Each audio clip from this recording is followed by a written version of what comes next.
Bhavatitam Trigunarahitam Sadgurun Tam Namami. Nithyananda, everybody. I welcome each and every one of you for today's Parashakti Akashic readings, manifesting through the Supreme Pontiff of Hinduism, Jagat Guru Mahasannidhanam, His Divine Holiness, Bhagavan Nithyananda Paramashivam.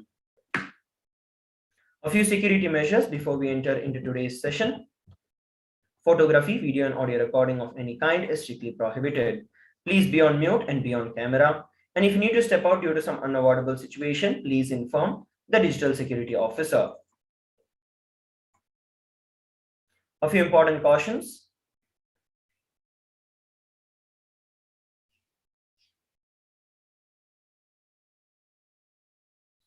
We welcome all the Kailasa Vasis attending from Kailasa's monasteries, gurukuls, temples, ashrams, and centers from around the world.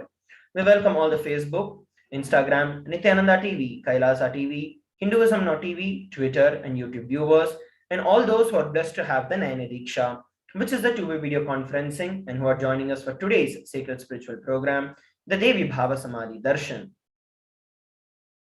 Let us now learn about Devi Parashakti. Devi is the ultimate pure feminine consciousness. She is a source Shakti. It is the cosmic womb, the Brahmanda Yoni, from which billions and billions of universes comes out and goes in. She is the source of the Big Bang and the black holes. Parashakti is the divine consort of Paramashiva, who is the primordial god of Hinduism. The Supreme Pontiff of Hinduism reveals the first and foremost relationship is mother. Ability to learn, even the idea to relate starts with mother. Mother is an important way to connect with what you think as life. In the Vedic tradition, our rishis were aware your ability to connect with mother should be directed to the cosmos. It should inspire, it should awaken your higher consciousness. It should inspire your higher consciousness to express through you. Connecting with life as mother is the most sweetest, most beautiful, and most easiest form to ever connect with. And today, out of his extreme love and compassion, the Supreme Pontiff of Hinduism is manifesting Devi Parashakti herself and gracing us, answering all our questions, attending to our prayers, giving us boons, healing us, revealing our past, present, and future, and delivering profound spiritual truths, ultimately giving us the experience of Paramashivoham itself. What is Bhava Samadhi Darshan? The very word Samadhi comes from the Sanskrit words Sama and Adi. Sama means oneness and Adi means source. Samadhi means one with the source. Bhava means attitude or aspect. Bhava Samadhi means being one with the source through this aspect. Darshan means to have a glimpse of. In the Vedic tradition, it is used to describe the moment when we behold a deity, an avatar, a saint, or an enlightened being. As just seeing such beings can cleanse the karmas of lifetimes and create a deep, lasting transformation in the receiver. Darshan is the powerful superconscious vibration that is present around an avatar at all times. He simply radiates darshan, just as the sun continuously radiates light.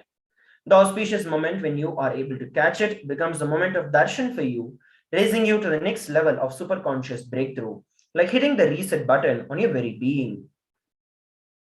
The signs of Bhava Samadhi Darshan. Divine cosmic beings are real, and they manifest from Kailasa, which is the enlightened time-space zone, through the deities and incarnations. The divine cosmic beings manifest through the Archavataras, which are the deities in the temples, and through the Bhava Samadhi Darshans in the Nijavataras, who are the incarnations. The Bhava Samadhi Darshan is the signs of the Nijavatar, manifesting Paramashiva, the Supreme Consciousness. Devi Parashakti expresses through the being of Rajarajeshwari and manifests as Nijavatara, the physical form of Devi Meenakshi. The Archavatar, which is the deity, reflects the consciousness and the manifestation of the superconscious energy. But human beings are not mature enough to receive the higher level experiences from the Archavatar directly. That is the reason the avatar, the physical embodied form, comes down to bridge the gap and create an experience of superconscious energy in all of us. Bhava Samadhi awakens your Kundalini Shakti, which is the latent potential energy in every human being. During the darshan, the whole brain comes alive, turning into a superconductor of conscious energies that heal, empower, and transform our lives. During the Bhava Samadhi Darshan, our neurons mirror that of the avatar.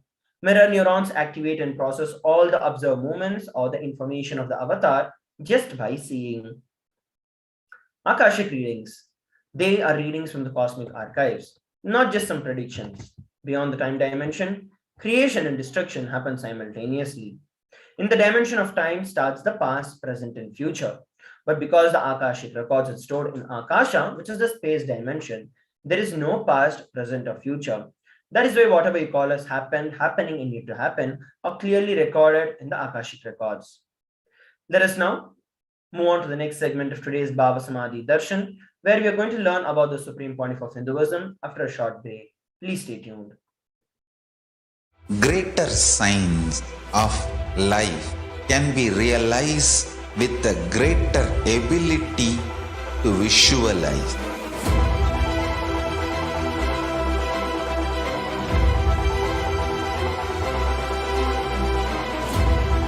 Greater science is the equivalent word for Hinduism.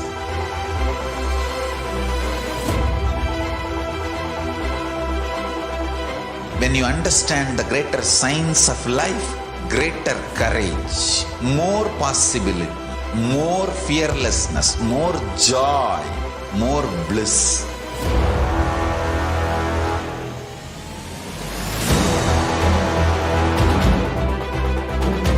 When you visualize Paramashiva with 25 heads, 75 eyes, 50 hands, your consciousness becomes ferocious, and that ability to visualize, you will get involved in everything deeply.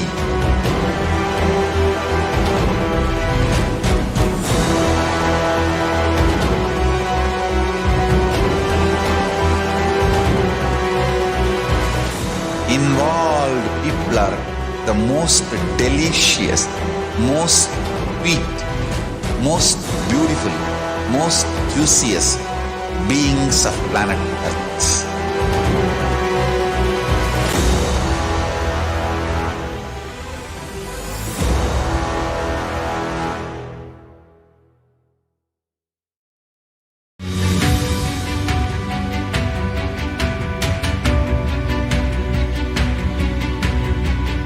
The moment you decide, your consciousness is the supreme identity you have. You will not empower your depression, your frustration,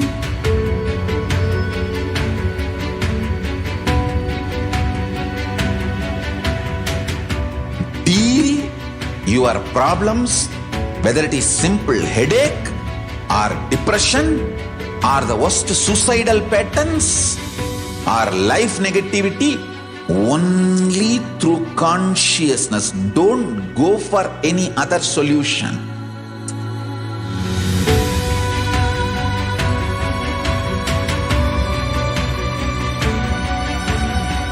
Don't keep stupid, toxic, life negative struggles inside.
consciousness as power at this moment to swallow, digest, clean up all negativity and all toxins.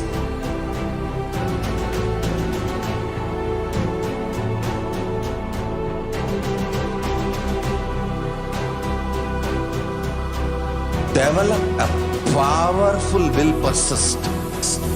That's the most important asset for life.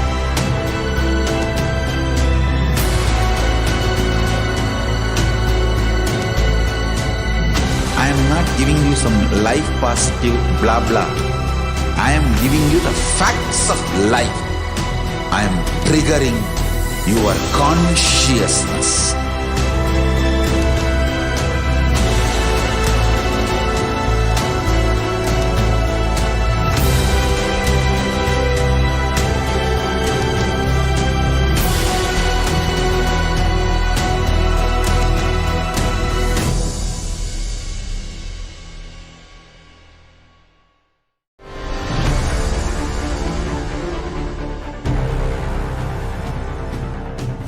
Time itself is nothing but your decision to struggle with the same rut.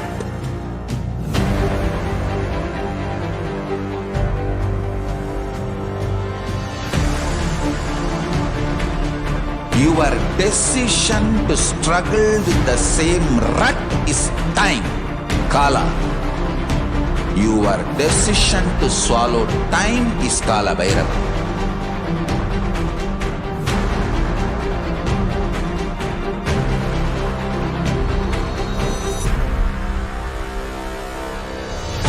Stand.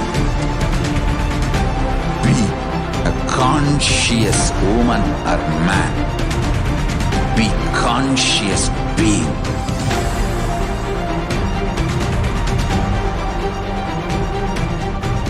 Shrink the time through conscious will persistence. Make the future into present by being ferocious with yourself.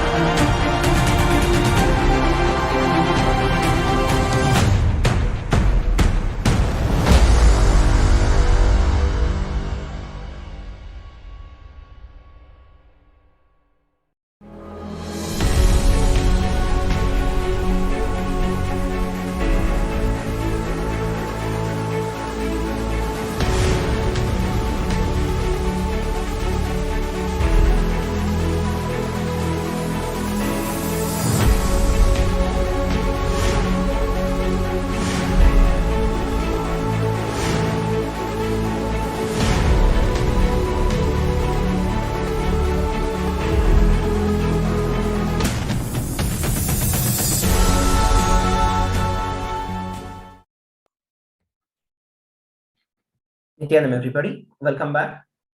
Let us now learn about the Supreme Pontiff of Hinduism.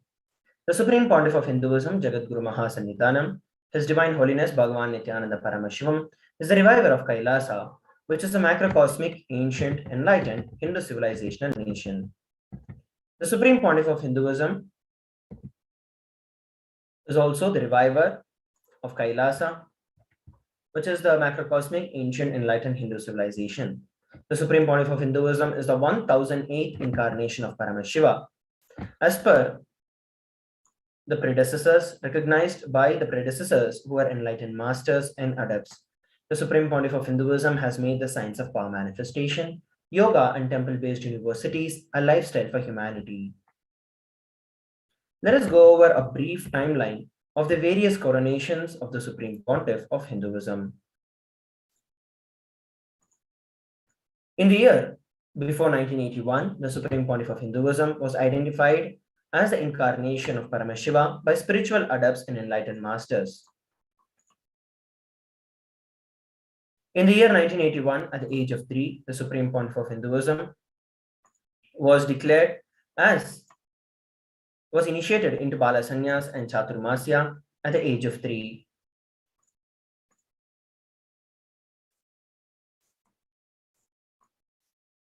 In the year 1988, the Supreme Pontiff of Hinduism was coronated as the future Guru Mahasannidhanam of the Tondai Mandala Adhinam, the oldest monastic university. And in the year 1994, the Supreme Pontiff of Hinduism was declared as the successor of Arunachala Sarvanya Peetham by the Guru Parampara on 24th of May. And in 1999, the Supreme Pontiff of Hinduism founded the mission Nithyananda Sangha to revive KAILASA internationally. In the year 1999, the Supreme Pontiff of Hinduism was coronated as the successor of Kashi Sarvanya Peetham. Here we're looking at the photographs of the lineage of gurus of the Adi Arunachala Sarvanya Peetham. Founded by Paramashivoham himself as Arunagiri Yogishwara, then Yogi Yogananda Puri, Isaki Swamigal, Mata Vibhudananda Puri, and then the Supreme Pontiff of Hinduism. These are the photographs taken when the Supreme Pontiff of Hinduism revived the Nithyananda Sangha to revive KAILASA internationally. Here we're looking at the photographs taken when the Supreme Pontiff of Hinduism was coronated as the successor of Kashi Sarvanya Peetham.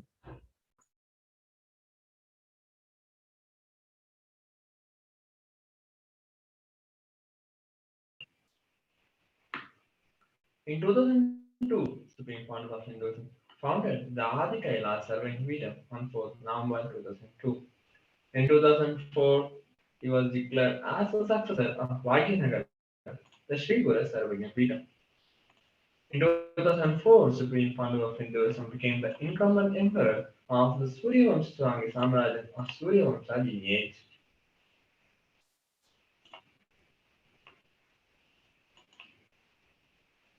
Below are some of the pictures where the Supreme Pontiff of Hinduism founding the Adi Kailasa Sarvanya Peetham at the age of 24.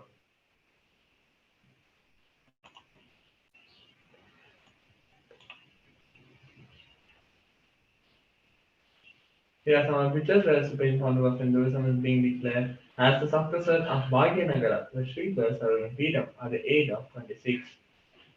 Here is the lineage of emperors of the Suryavamsa Swangi Samrajya, where the Supreme Pontiff of Hinduism is the current emperor of the Suryavamsa lineage.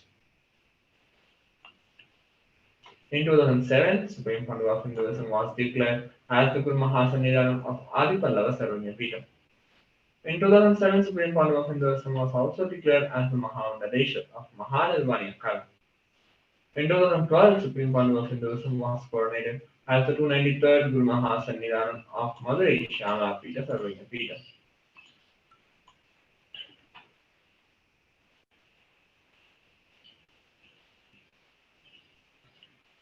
Here are some of the pictures taken during the reviving of the Adi Pallava Sarvanya Peetham at the age of 29 in 2007. Supreme Pontiff of Hinduism became the 293rd Guru Mahasannidhanam of KAILASA Shyamala Peetha Sarvanya Peetham. Below are some of the pictures of the ceremonies and rituals performed during the coronation.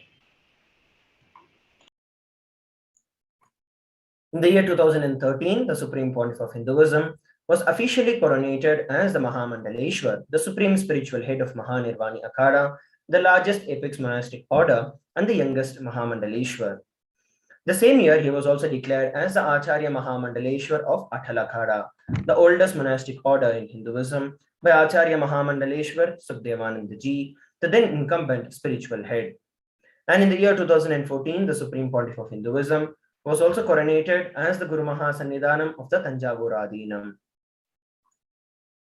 Here we're looking at the photographs taken when the Supreme Pontiff of Hinduism was officially coronated as the Mahamandaleshwar of the Mahanirvani Akhada at the age of 36. And these are the photographs taken when the Supreme Pontiff of Hinduism was coronated as the Guru Mahasannidhanam of Tanjavur Adhinam at the age of 36. In 2014, the Supreme Pontiff of Hinduism was also coronated as the Guru Mahasannidhanam of Thiruvarur Adhinam, Vedaranyam Adhinam, and Panchanadikulam. Here we're looking at the photographs of the lineage of gurus of the Thiruvarur Adhinam. And these are the lineage of gurus of the Vedaranyam Adhinam.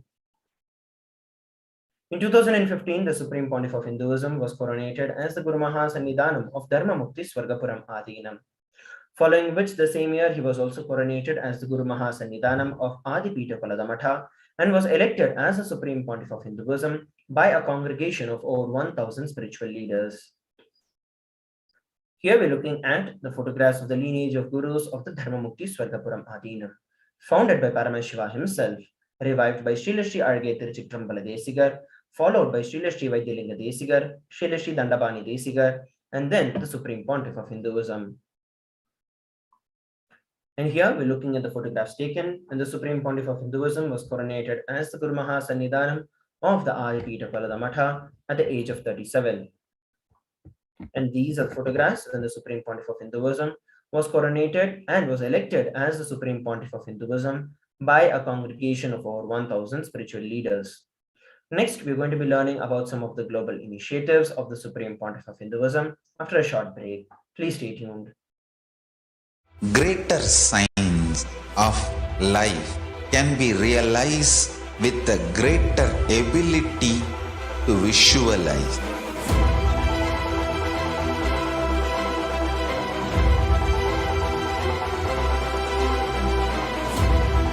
Greater science is the equivalent word for Hinduism.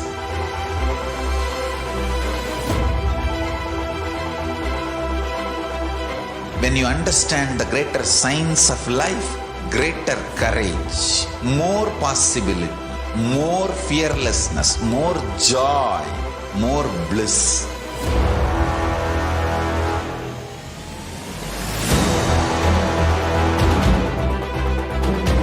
When you visualize Paramashiva with 25 heads, 75 eyes, 50 hands, your consciousness becomes ferocious, and that ability to visualize, you will get involved in everything deeply.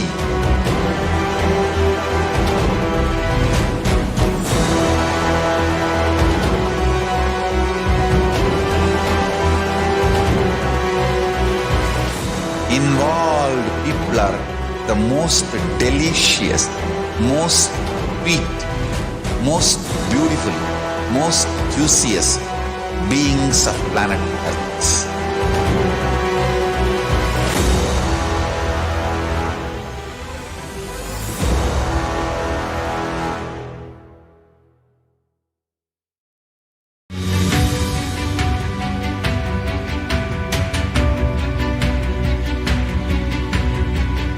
The moment you decide, your consciousness is the supreme identity you have. You will not empower your depression, your frustration,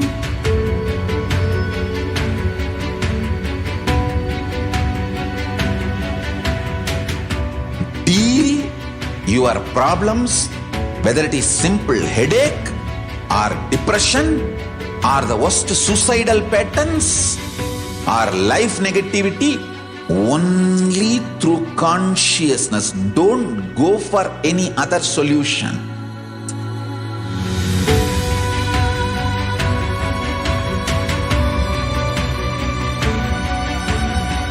Don't keep stupid, toxic, life negative struggles inside.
Greater signs of life can be realized with a greater ability to visualize.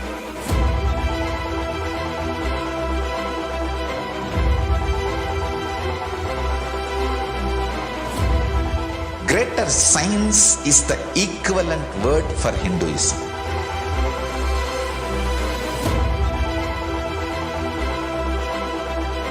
When you understand the greater science of life, greater courage, more possibility, more fearlessness, more joy, more bliss.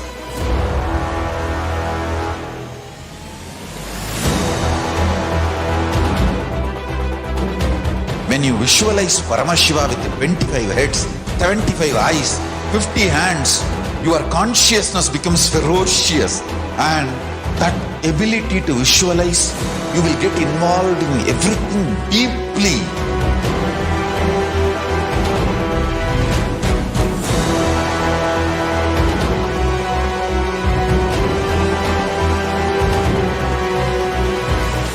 Involved people are the most delicious, most sweet, most beautiful, most juiciest beings of planet Earth.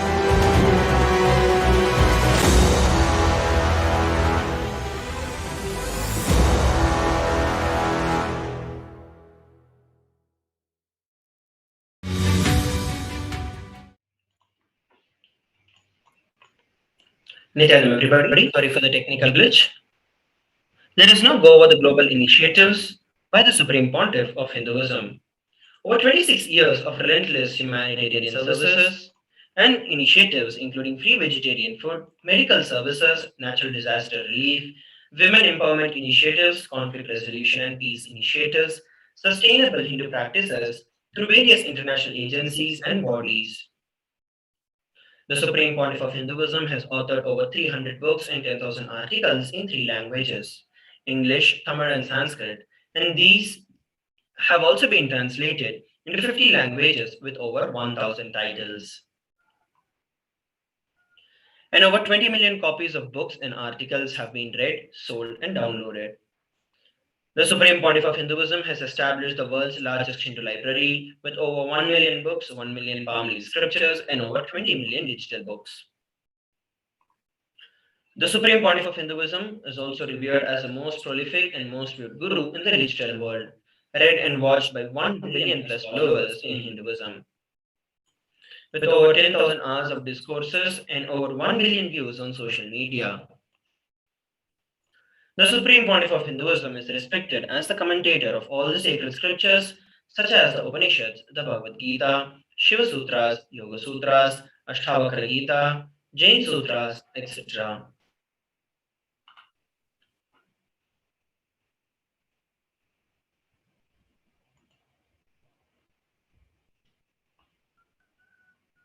The Supreme Pontiff of Hinduism has also been honored as the leader of Hinduism, the most awarded internationally recognized Hindu leader.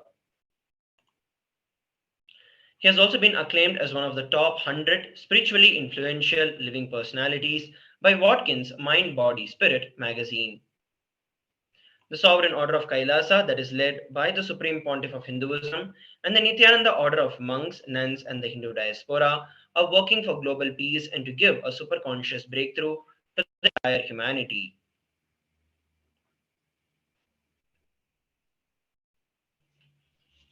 Supreme Pontiff of Hinduism is the establisher of the largest Hindu university in the world with satellite campuses in over 150 plus countries.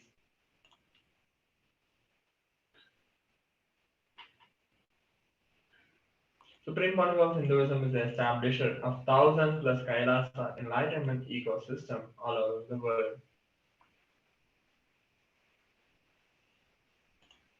Supreme Pontiff of Hinduism is the founder and reviver of over 100 plus Sarvagna Peetams all over the world. Let us now move on to the next segment of today's Bhava Samadhi Darshan, which is the manifestation of the extraordinary Shaktis. Today, the Palasans, Nithyananda Yogis, and the initiated disciples of the Supreme Pontiff of Hinduism will be demonstrating the powers of third eye and sharing with all the experiences and the results of these extraordinary power manifestation happening in us through the Diksha or initiation from the Supreme Pontiff of Hinduism. In today's Bhava Samadhi Darshan, all of us will be receiving the initiation into Third Eye Awakening and various other powers with the blessings and the grace of the Supreme Pontiff of Hinduism. We will be manifesting the powers of Third Eye, seeing with the eyes blindfolded, and other powers related to the Third Eye. Let us now learn about Shaktis. What exactly are Shaktis? In the Vedas, which are the source scriptures of Hinduism, Paramashiva reveals in elaborate detail that every human being is hardwired to manifest 463 plus extraordinary Shaktis or divine powers.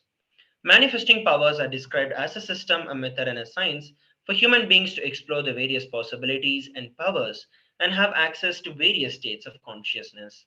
Shaktis manifest from the fundamental cognition that you are divine and that you need to manifest divine, not that you are a man and you need to manifest and reach divine.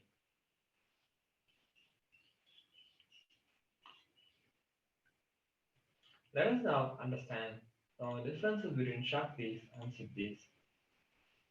Shaktis expressed from the space of enlightenment are a side effect of feeling connection with the divine and high integrity with the good. Whereas Siddhis are powers that manifest from tapas or penance for enlightenment, and Siddhis are on path of enlightenment.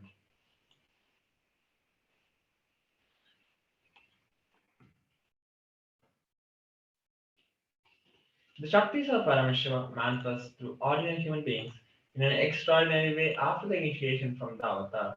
The Shaktis are permanent, whereas Siddhis are non permanent, and Siddhis may divert you from enlightenment.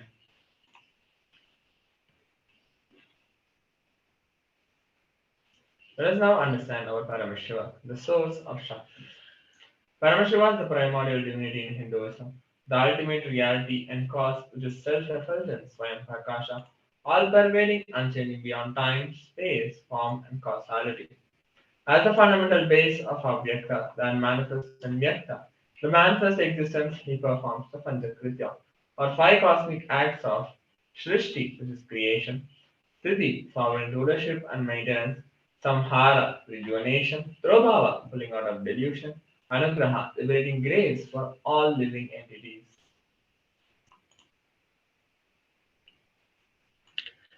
The Supreme Pontiff of Hinduism, Jagat Guru Maha Sannidhanam, His Divine Holiness Bhagavan Nithyananda Paramashivam, is the 1008th living incarnation and representative of Paramashiva. He is also the reviver of Sri KAILASA, which is the ancient enlightened Hindu civilizational nation. Ever since the beginning of this civilization, the Sanatana Hindu Dharma has been a cradle for enlightened beings and highly advanced sciences. It was where the science of enlightenment and powers was lived and taught as a lifestyle. And for the very first time in the modern day, the Supreme Pontiff of Hinduism is reviving these yogic sciences and transmitting it to the world at a record-breaking pace never accomplished before. The knowledge and the science of manifesting these Shaktis are passed down from one generation to the next through the Diksha or the initiation by the enlightened gurus.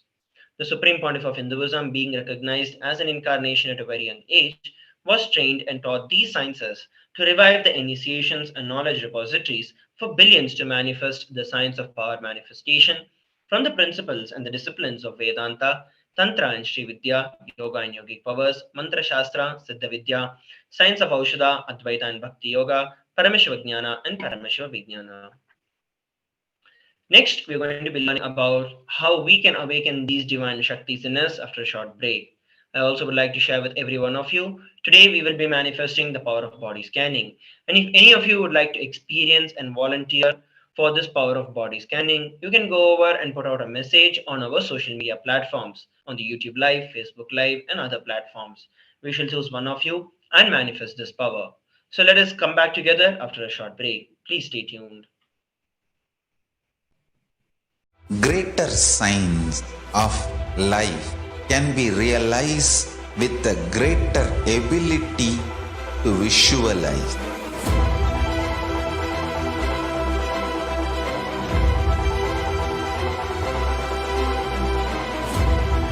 Greater science is the equivalent word for Hinduism.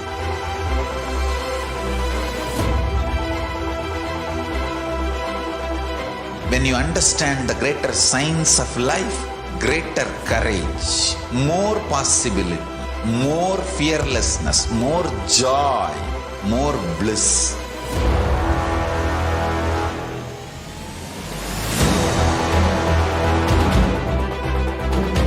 When you visualize Paramashiva with 25 heads, 75 eyes, 50 hands, your consciousness becomes ferocious, and that ability to visualize, you will get involved in everything deeply.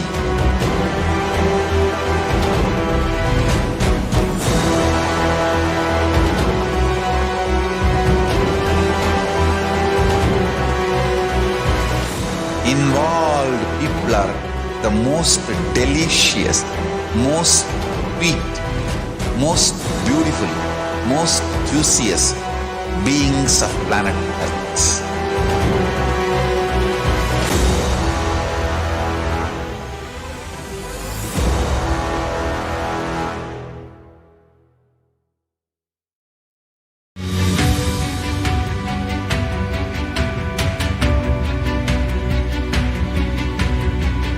The moment you decide, your consciousness is the supreme identity you have.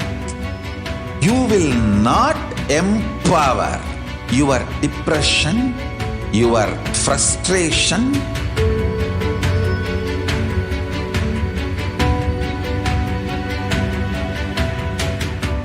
deal your problems, whether it is simple headache or depression or the worst suicidal patterns or life negativity, only through consciousness. Don't go for any other solution.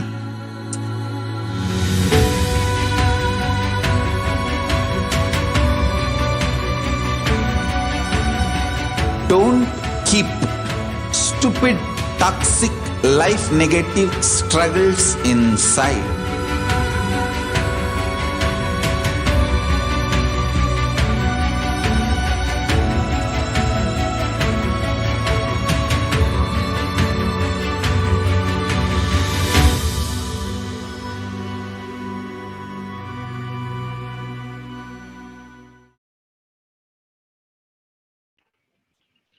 Nithyanam, everybody.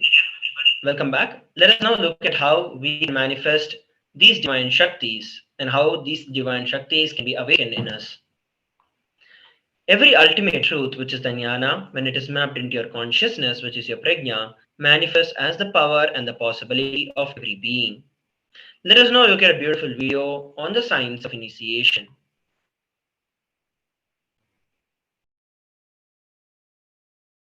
Diksha is the direct transfer of spiritual energy by an enlightened being through look, word, or touch. The traditional Vedic book Navaratneshwara states, Sarvasamapi dikshanam muktihi phalamakhanditam avirodhat bhavantyeva prasangyastu bhuktayah. The main benefit of all initiations is moksha, enlightenment. As a side effect, health, wealth, leadership, and well-being happen. And in Rudrayamala Tantra, Shiva says, Devi diksha vihinasya na siddhihi na cha sadgatihi tasmat sarva prayatnena guruna dikshito bhavet. The one who is not initiated does not attain liberation nor a better future. So by all efforts, one should get initiated by Guru. What is the science of initiation? Neuroscience has proved that the process of initiation floods the brain with energy. This is the superconscious energy of Kundalini, our own highest inner potential energy. As the Kundalini flows from the thalamus to the cortex, it sets up a powerful energy loop within the brain, which awakens the latent non-mechanical parts which we have never used before. With increasing levels of coherence, the whole brain comes alive turning into a superconductor of conscious energies that heal, empower, transform our lives, bliss and fulfillment. Initiation creates high awareness, visualization, creativity. It also slows the aging process and improves the immune system.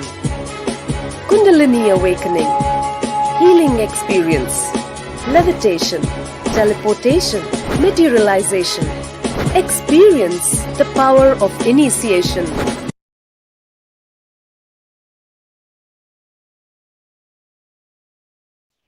We listen from Swamiji a very beautiful science of this initiation.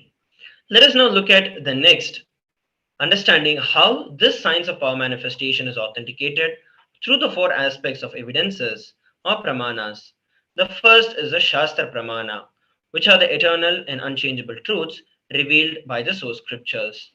The next is the Apta Pramana, which is the experiences and the results of Aptas or authorities of Hinduism, the Vedic rishis and scientists who have time tested and verified the science. The next is the Atma Pramana, which is the personal experience of the Supreme Pontiff of Hinduism. The fourth is the Pratyaksha Pramana, which is the empirical evidence from observation and scientific experimentation.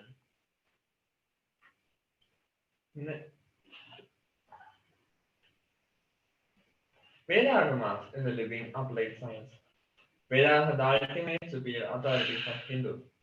Vedas are pure science where the ultimate truths are explained. Agamas are the scriptures where the applied technology, the applied science is expanded. Vedas and Vedagamas are given the status of Shruti. As they are directly revealed by Paramashivoham, they are the ultimate, eternal, unchangeable truths. And a reference cited from the Shastra or source scriptures is called the Shastra Pramana. Let us now get ready to witness a very unique and exciting demonstration of the power of third eye. Today we will be manifesting the power of body scanning.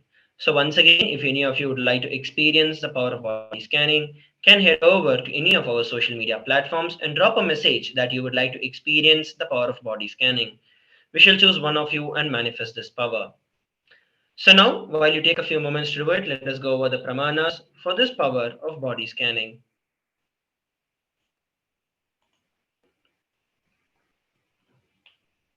The Shastra Pramana is from the Vijnana Bhairava Tantra, Sutra 54. Swadehe jagato vapi sukshma sukshmataraani cha tattvani yani nilayam dhyatvante vyajyate para. Bhagavan Paramashiva says, cognize deeply that from the subtle to the subtlest constitutive principles of your whole body or of the whole universe simultaneously consist of the essential reality. They are being absorbed in their source cause, Paramashiva. By the experience of such restful awareness, one becomes complete from all thoughts, and the ultimate universal divine power, Paradevi, Adi Shakti, is revealed, and the supreme power manifestation happens. The Apta Pramana is from the life of a Siddha. Thereyer was a Siddha and one of the prominent disciples of Agathir. One day, a man suffering from severe headache comes to Agathya for healing. Agathya uses the power of body scanning and identifies the root cause of the headache. He reveals that there is a small therai, which is a type of a frog, sitting in the person's brain. Agathya immediately instructs Thereyer, his disciple, to perform the open head surgery and remove the frog. After the surgery is completed successfully, the person is healed of the headache and cured from the headache. Thus, he gained the name Thereyer.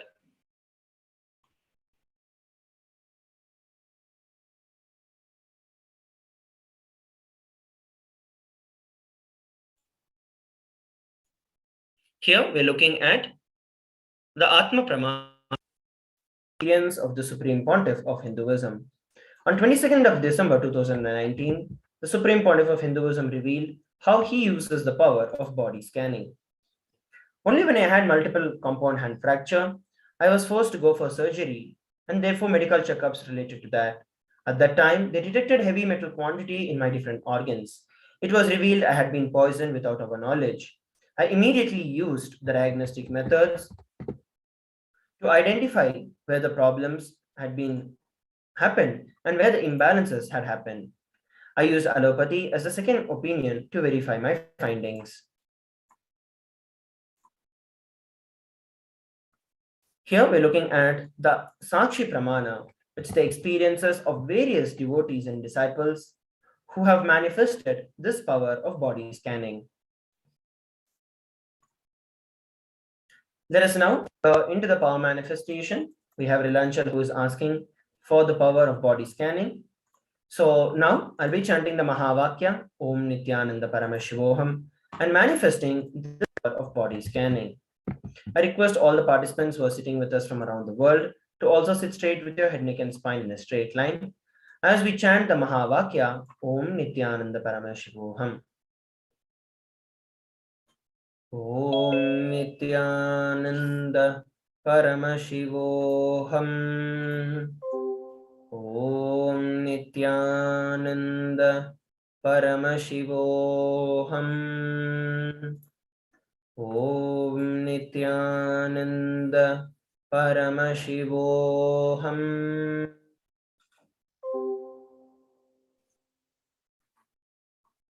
Yes, so what Swamiji revealed is that overall, the reason for all the problems that you're having in your life is because you have been continuously focusing on trying to have the other person to do what you want. And that is where the problems come in. And Swamiji revealed for you to stop trying to impose your own fantasies on the other person, and you will experience completion in your relationships, and you'll also experience completion in your health. Your health is also going down because of this particular reason. So Swamiji revealed for you to unclutch and consciously decide not to impose your fantasies on the other persons in your life. So this is what Swamiji revealed. So you can share with all of us how you're able to relate with what was revealed. With that, we are coming towards the conclusion of this particular segment of Bhava Samadhi Darshan. Let's move on to the next segment of today's Bhava Samadhi Darshan after a short break. Please stay tuned. Greater signs of life can be realized with a greater ability to visualize.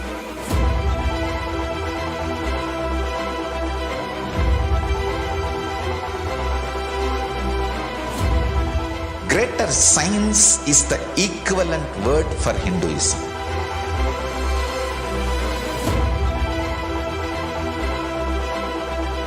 When you understand the greater science of life, greater courage, more possibility, more fearlessness, more joy, more bliss.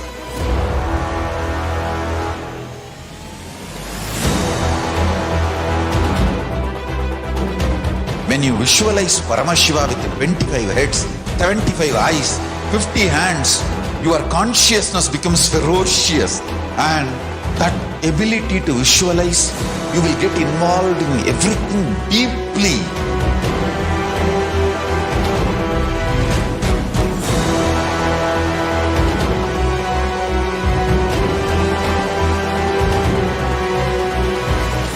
Involved people are the most delicious, most sweet, most beautiful, most juiciest beings of planet Earth.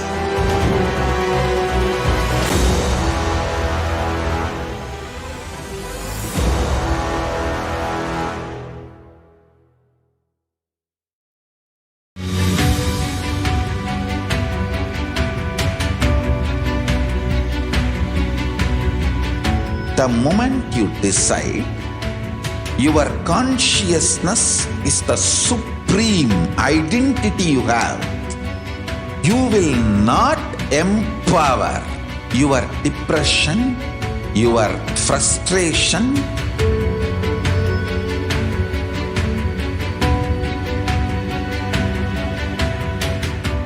deal your problems, whether it is simple headache or depression or the worst suicidal patterns or life negativity, only through consciousness. Don't go for any other solution.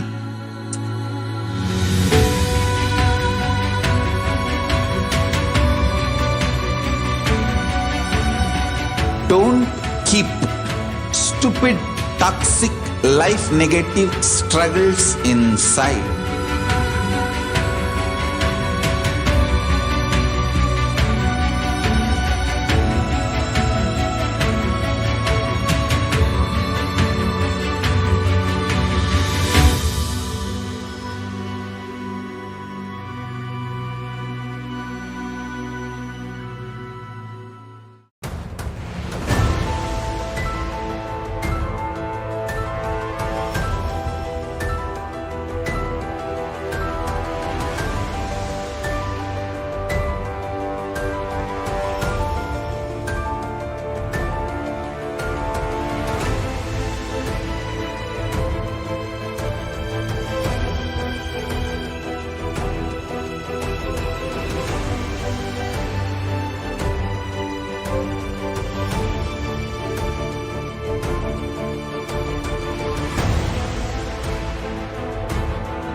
your consciousness as power at this moment to swallow, digest, clean up all negativity and all toxins.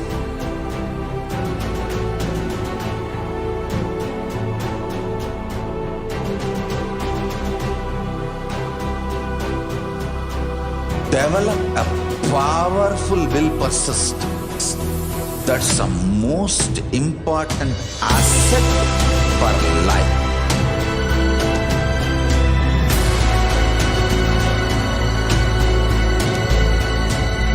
I am not giving you some life positive blah blah. I am giving you the facts of life. I am triggering your consciousness.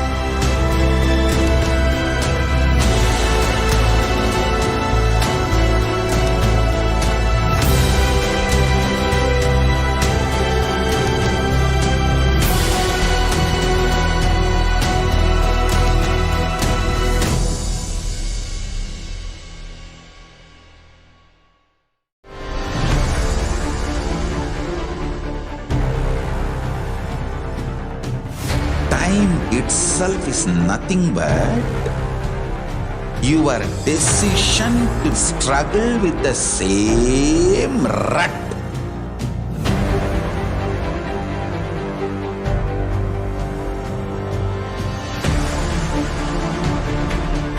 Your decision to struggle with the same rut is time, Kala. Your decision to swallow time is Kala Bhairava.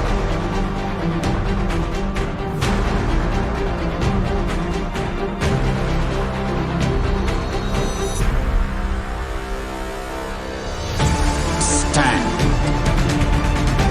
Be a conscious woman or man.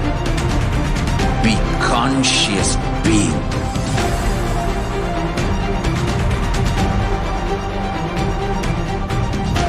Shrink the time through conscious will persistence. Make the future into present by being ferocious with yourself.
I am your Guru.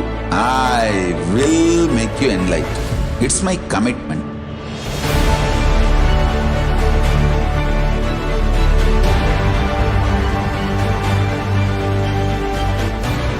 Till you become Paramashiva, I won't rest. Don't worry at all.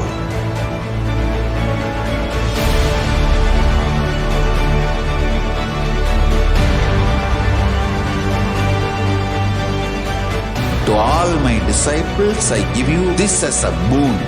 I'll swallow everything with which you are stuck and liberate you all.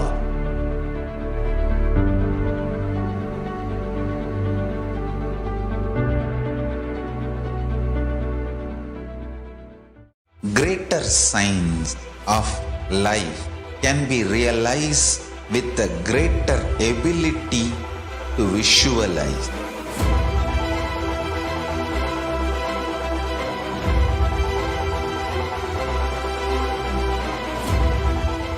greater science is the equivalent word for Hinduism.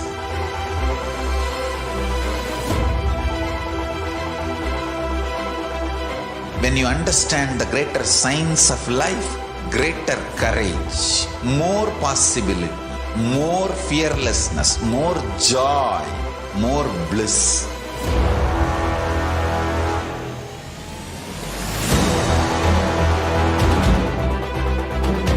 When you visualize Paramashiva with 25 heads, 75 eyes, 50 hands, your consciousness becomes ferocious, and that ability to visualize, you will get involved in everything deeply.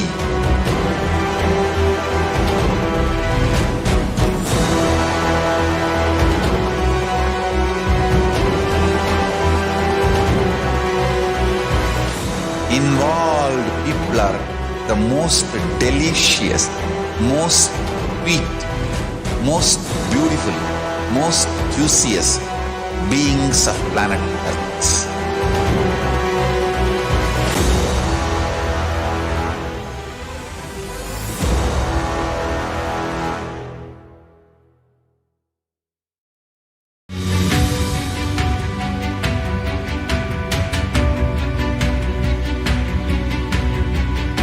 The moment you decide, your consciousness is the supreme identity you have, you will not empower your depression, your frustration,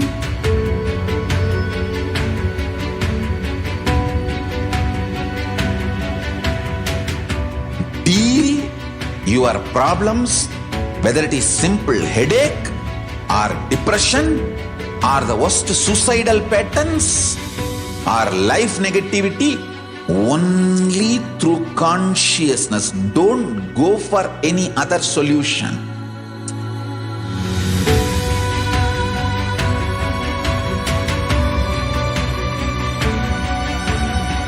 Don't keep stupid, toxic, life negative struggles inside.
Your consciousness has power at this moment to swallow, digest, clean up all negativity and all toxins.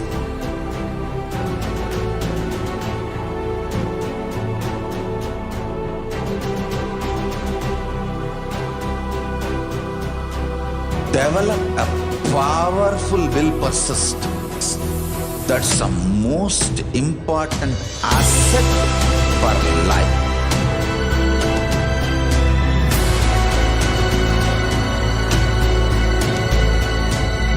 I am not giving you some life positive blah blah. I am giving you the facts of life. I am triggering your consciousness.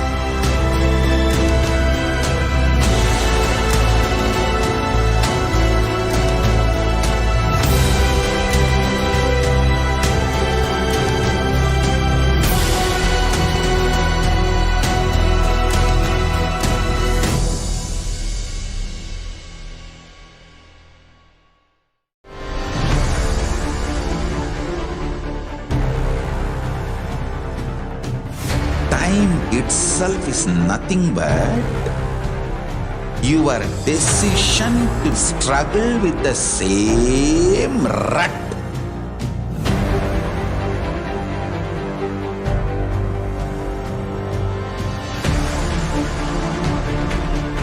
Your decision to struggle with the same rut is time, Kala. Your decision to swallow time is... Yes, Nithyanandam. Welcome back to the PARASHAKTI AKASHIC reading segment. We welcome all of you who stayed in the multiple YouTube channels and multiple social media platforms of KAILASA. So in this segment, we're going to see about the very manifestation of Devi Parashakti and how she manifested as the Nija avatar of Supreme Pontiff of Hinduism. And we're going to have the revelation of the Devi Parashakti as Devi has revealed to the humanity during this pandemic time. And then we're going to have a discussion about how this revelation is true and how it is manifested in this current world now, and what Devi has given us a solution for each one of us to overcome this pandemic. So let's enter into the segment now. Devi worship. Supreme Pontiff of Hinduism said, this sacred feminine worship is a unique contribution to the spiritual consciousness from the Vedic tradition. Because even if everything from what Vedic tradition gave is lost, then just if the sacred feminine tradition is there, then the whole thing can be revived because that is the seed. Hinduism has at least 10,000 sampradayas. For some reason, if we lost all the sampradayas and only one sampradaya Devi worship remains, the whole thing can come back. Because the whole thing is centered on this one, the mother worship. Mother worship carries the blueprint, the hologram of the whole Vedic tradition. Supreme Pontiff of Hinduism also said, there is no enlightened being on the planet Earth without worshipping the sacred feminine, including me. He said, I am basically a Shakta. I myself followed Devi worship. From the beginning, if you see the biography of the Avatar, the Supreme Pontiff of Hinduism, we can understand all the deities he have called, the darshan he had, the yantras he had, all are mother-based, Devi-based. And Supreme Pontiff of Hinduism also explained how the Sanatana Hindu Dharma is most feminist religion where everything is centered on one thing, the mother worship. From the example of Sri Ramakrishna Paramahamsa and how Ma Sarada Devi took over the whole sampradaya, the whole tradition, and she initiated the whole tradition and she kept the whole tradition alive. So how this whole Sanatana Dharma is centered on this mother worship, he explained beautifully. So let us hear it from the Supreme Pontiff of Hinduism.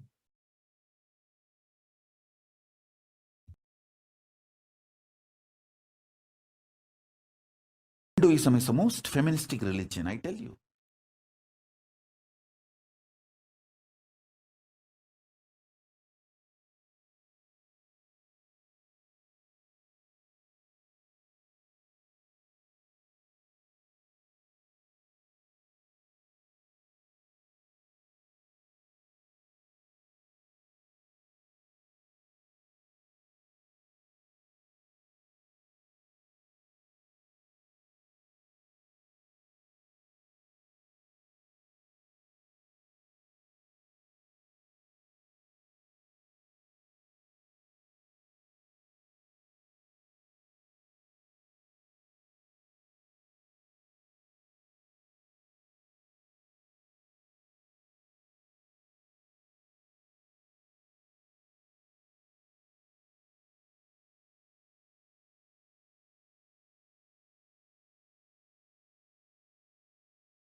Yes. Ramakrishna Paramahamsa, a great avatar, he also said that Shiva is a Brahman, but Devi has a key to reach the Brahman. He said, unless she opens, nobody can reach. He added with a beautiful example of the house scene, describing even though the husband is the owner of the house, the key to the house will be on the hip of the mother. So either we have to fall at the feet of the mother, or the small sons who are very close to the mother, only they can touch the place, the hip of the mother, and access the key. So at the end, either we have to surrender, or people who are closer to the mother, only they can reach. Here, the Shastra Pramana, the scripture reference from the Agamas and Vedas, it is from the Devi Upanishad, the verse number 2 and 3, from the words of Devi Parashakti. It has beautifully described about the manifestation of Devi Parashakti. It is translated as Devi, she replied, I am essentially a Brahman. From me, the world comprising Prakriti and Purusha, the void and the Planam. I am the bliss and non-bliss. Knowledge and ignorance are myself. Brahman and non-Brahman are known to say the scriptures of the other ones. I am the five elements as also what is different from them. I am the entire world. I am the Vedas as well as what is different from it. I am the unborn. I am the born, below and above and around am I. So here, everything in the universe, either it may be a avyakta or vyakta, the known or unknown, bliss or unbliss, knowledge or ignorance, whatever exists, everything is Devi Parashakti. It will be a Brahman or non-Brahman, all the elements put together is Devi Parashakti. So here let us understand more and more about the Devi Parashakti. Devi Parashakti is the ultimate pure feminine consciousness. She is the cosmic mother. It is her cosmic womb from which billions and billions of universe comes out and goes in. She is the source where the Big Bang and the black hole goes on. Parashakti is the source Shakti, source energy, source power, from which all of us are came, in which all of us are even now, in which all of us are going to merge.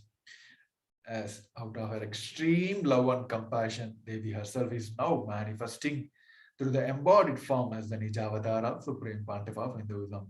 And she is answering all our questions, grazing us, attending to each one of our prayers, giving boons, healing us, revealing our past, present, and future. And ultimately, she is giving us the experience of Paramashivoham itself. Here, the Devi Parashakti herself is manifested as an Nijavatara of Supreme Pontiff of Hinduism, and she has beautifully described about her very own manifestation and her purpose of her manifestation. Let us hear it from the Devi in the words of Devi.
Yes.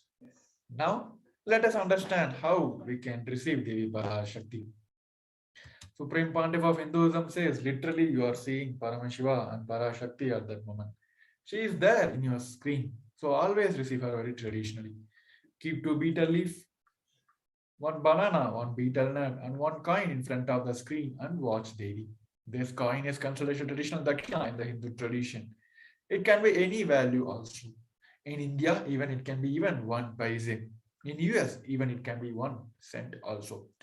So offer everything to Devi Parashakti. Once the darshan is over, bow down to Devi Parashakti and take this betel leaf, betel nut, and banana immediately as a prasadam.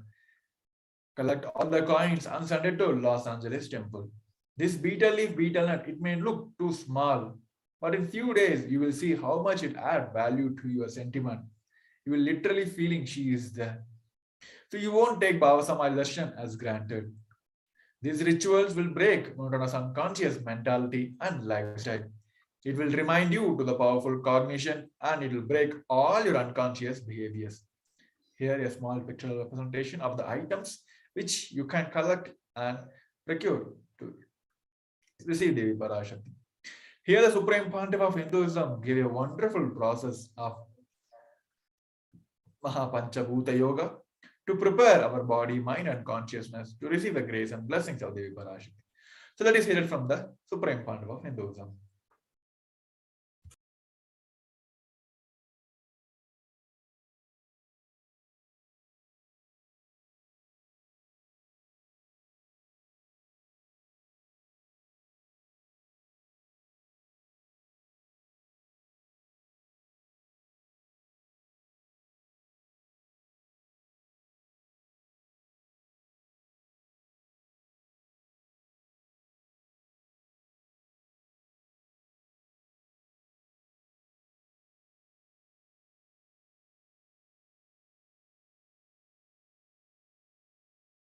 Receive the answer. On the day, do this Panchabhuta Yoga means apply only mud on the body and take bath. Don't apply any chemical on the body to take bath. Just that Puttuman means that anthill mud. Only that apply on the body and take bath. Don't apply anything else. That is mud, earth part, earth component. Second, water. Drink only water that day. Don't eat, drink, don't do anything other than drinking water. When you come for the Parashakti Akashic reading, at least for a few hours, prepare yourself. Maybe an hours ahead. Just drink only water and keep yourself active. Third, the fire in your stomach should be allowed to burn without any food dumped on it. Just the pure fire.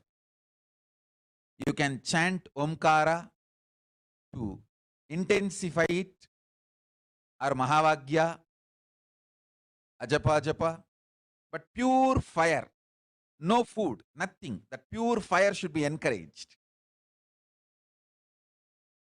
And just be in the free air, open space, breathing the whole sky at least few hours before. And intensely unclutch to get the power of the space, Akasha.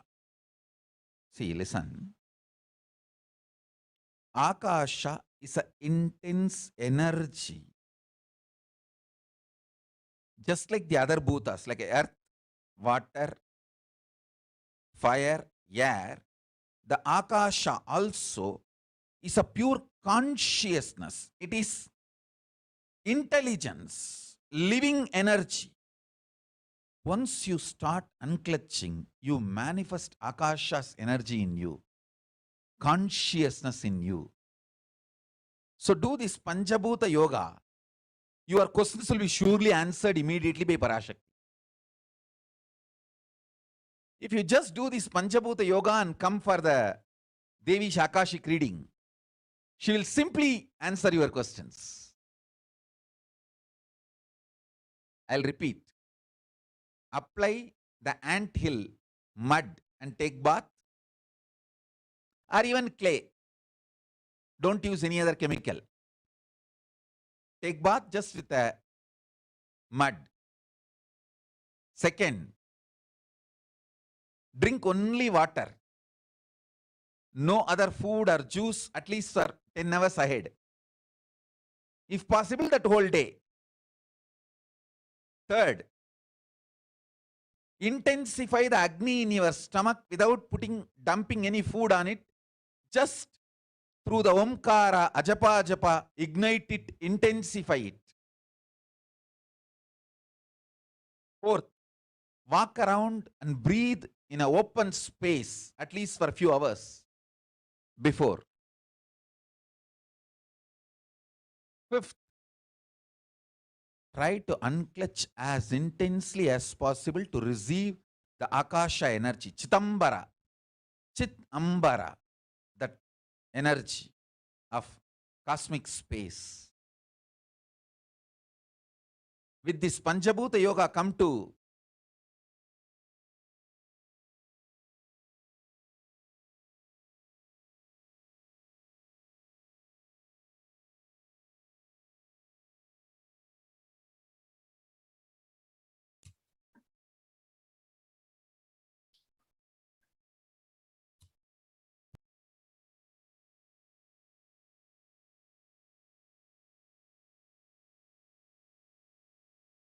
Parashakti's Akashic reading. Surely she will answer your questions. Yes. Now we have understood the beautiful spiritual practice. We can practice each and every time whenever Devi lands or even Supreme Pandava of Hinduism comes for initiation. So that it will be easy for each one of us to prepare our body, mind, and consciousness to receive the grace and blessings of them. So with this, we'll be moving on to the next segment where we want to have a revelation from the Devi Parashakti. As we spoken early, Devi has revealing continuously the past, present, and future of each one of us. And many of the devotees, not only the devotees, the whole humanity is now thriving for a huge help from external things to support them during this pandemic. As we all know, out of our extreme love and compassion, Devi has revealed many things to each one of us to save ourselves from the pralaya. So here, Devi has answered to one of the questions of the devotees asked during the pandemic, and Devi has revealed about the upcoming pandemic, and she has given the solution also. First, listen to the revelations, and we will understand more and more about the current situation.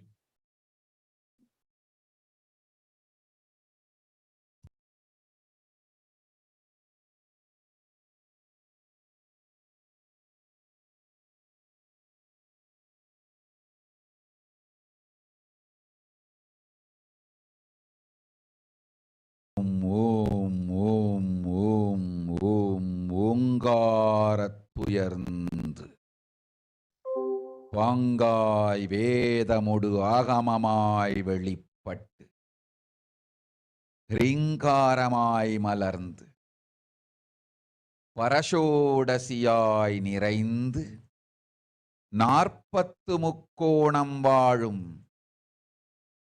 கையிலை ஸ்ரீபுரச் சிந்தாமணி கிருகத்தில் இருக்கும் கைலாச சுவாமினி பரஷோடசி பரமசிவன் பாகம் அமர்ந்து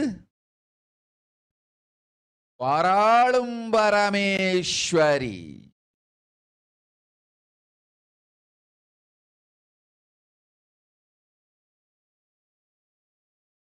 பரமசக்தி மனோன்மணி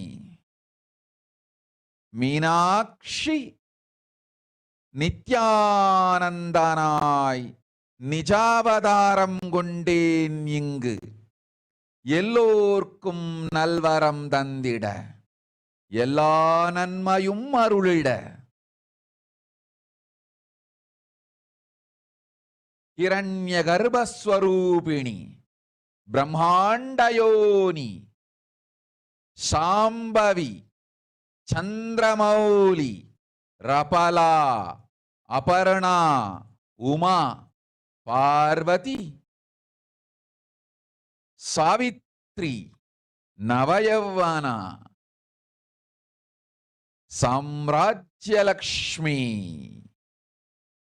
பரமேஸ்வரி பரஷோடசி மீனாட்சி நித்யானந்தனாய் உருக்கொண்டு இங்கு நிஜாவதாரமாய் வந்தேன். அருட்பெருங்கருணையினால் அருளுகின்றேன் கேளுங்கள். மக்களே, உங்கள் எல்லோருக்கும் நன்மை செய்யவே நாம் இங்கு நித்யானந்தன் வடிவு கொண்டு நிஜாவதாரமாய் இறங்கி வந்தோம். இந்திய நாட்டு மக்களே, கேட்டுக்கொள்ளுங்கள், நன்றாய் கேளுங்கள். காலம் காலமாய் அவதார புருஷர்கள் வந்து மலர்ந்து உலகிற்கு நன்மை செய்யும் மிக பெரும் ஞான பூமி பாரதம். இருக்கின்ற ஒரு பாரதத்தை இழக்க இயலாது மக்களே.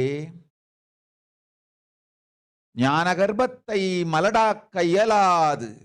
வாழையடி வாழையன ஞானிகளும் அவதார புருஷர்களும் வந்தே தீர வேண்டும், வாழ்ந்தே தீர வேண்டும், மலர்ந்தே தீர வேண்டும். உலகிற்கு அதுவே உத்தம நன்மை. ஒரு சில கயவர்கள் மாயையில் சிக்கி செய்திட்ட சதிகளால் உலகை பலி கொடுக்க ஆகாது. சிருஷ்டி நஷ்டமடைய கூடாது. பிரபஞ்சம் அழிந்துவிடக் கூடாது.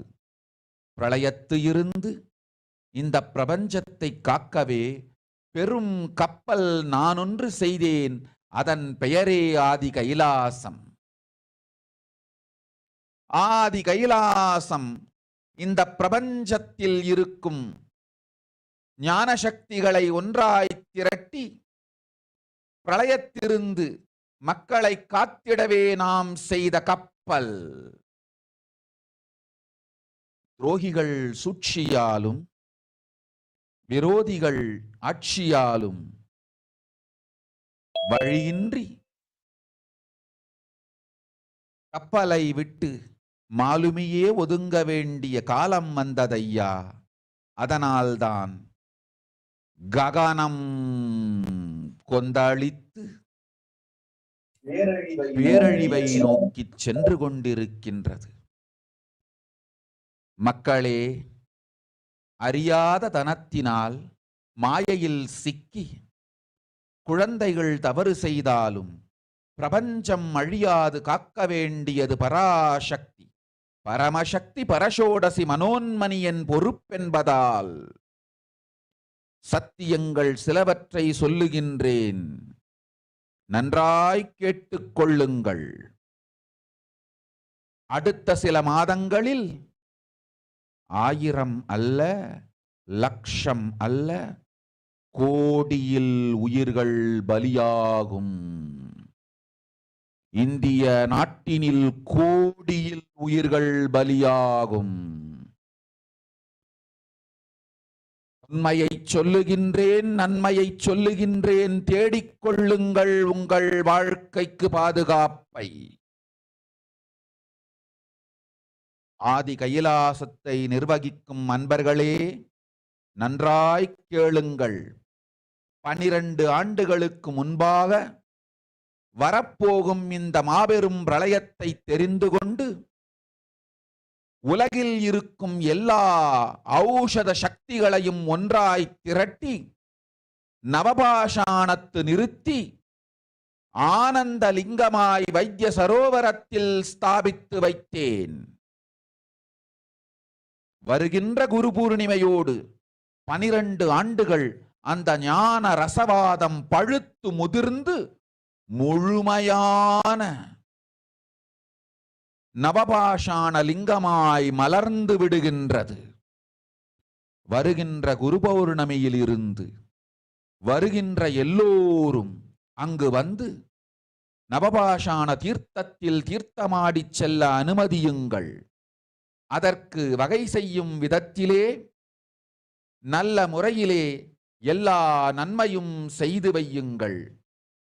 இந்த தீர்த்தத்தில் தீர்த்தமாடியோர்க்கும் அந்த தீர்த்தத்தை அருந்தியோர்க்கும் கொரோனா கொடுந்தொற்று வராது, மரணம் இல்லை, துக்கம் இல்லை. இது அறிவியல் பூர்வமாய் அனுபவபூர்வமாய் நிரூபிக்கப்படும். அதனால் கோடிக்கணக்கில் மக்கள் வரிசையில் நின்று தினந்தோறும் வந்து நவபாஷாணத்தாலான ஆனந்த லிங்கத்தில் நித்யானந்த லிங்கத்தில் நீராடி வணங்கி நன்மை பெற்றுச் செல்வார்கள். நன்றாய் கேளுங்கள் மக்களே. ஆதி கைலாசத்து நிர்வாகிகளே, இந்த ஒரு சேவையை உலகத்திற்கு செய்யுங்கள். நீங்கள் செய்த எல்லா கர்மங்களுக்கும் பிராயஷ்சித்தமாகும். நல் அமைதியும் ஞானமும் யோகமும் உங்களுக்கும் கிட்டும், உலகத்திற்கும் கிட்டும்.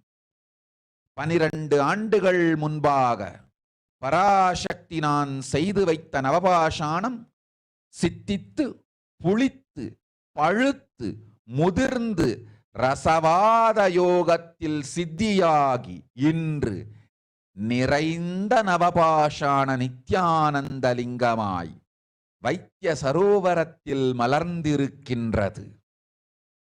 இதை செய்த காரணம் வரப்போகும் பிரபஞ்சத்தின் பிரளயத்திலிருந்து மக்களை காத்திடவே. எல்லோரும் கேளுங்கள்.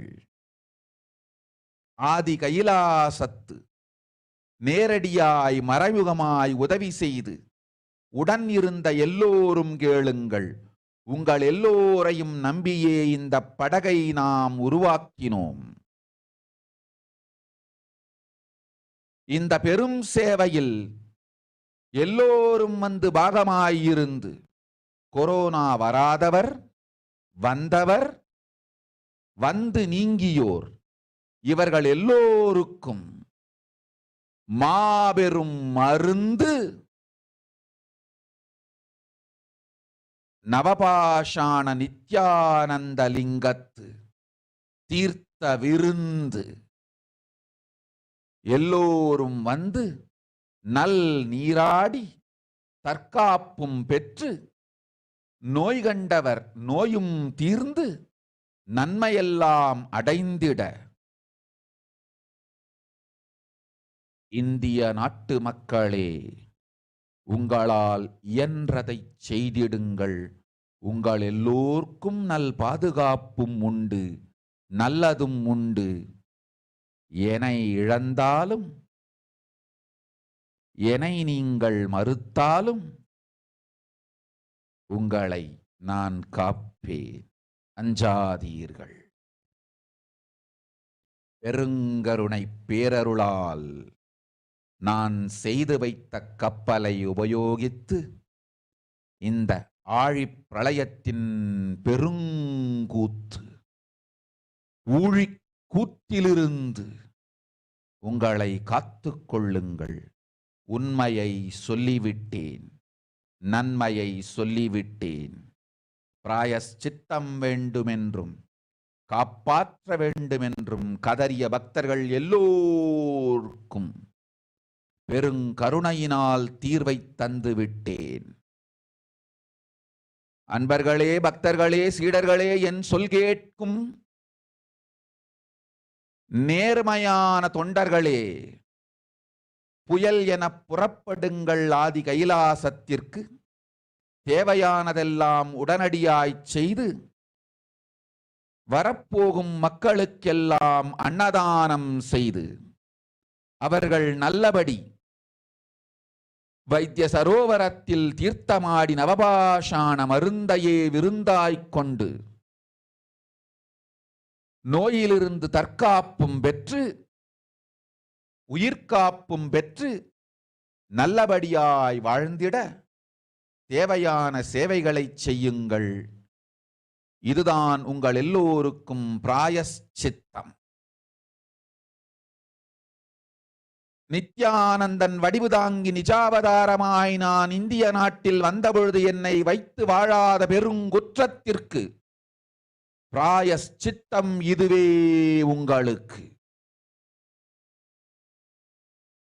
இதை யாவது செய்து, இது ஒன்றையாவது செய்து உங்களையும் காத்துக்கொள்ளுங்கள், நாட்டையும் காத்திடுங்கள்.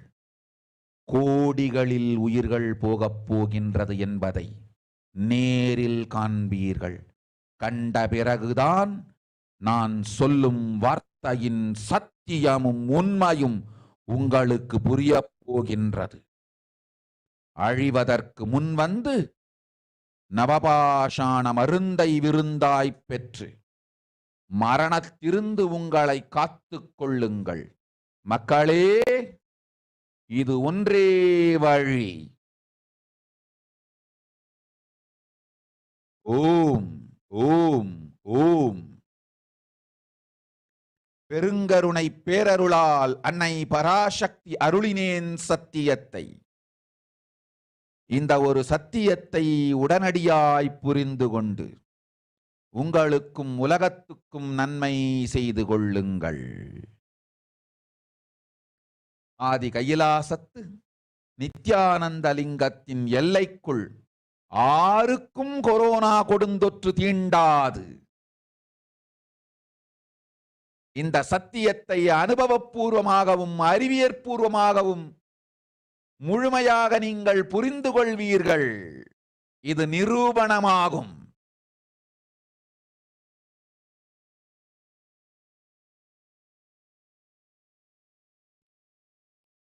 அன்னை பராசக்தி 12 ஆண்டுகளுக்கு முன்பாக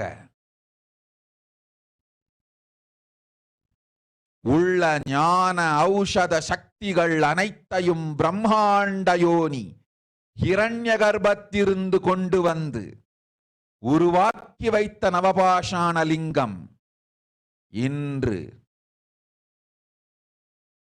பிரளயத்திலிருந்து காக்கும் பெரும் கப்பலாய் உங்களுக்கு ஊதாவும். என இழந்தாலும் நான் செய்து வைத்த இந்த ரசவாத ஞானத்தின் துணை இழக்காமல் உங்களை நீங்களே காத்துக் கொள்ளுங்கள். இது ஒன்றே வழி. மக்களே, இது ஒன்றே வழி.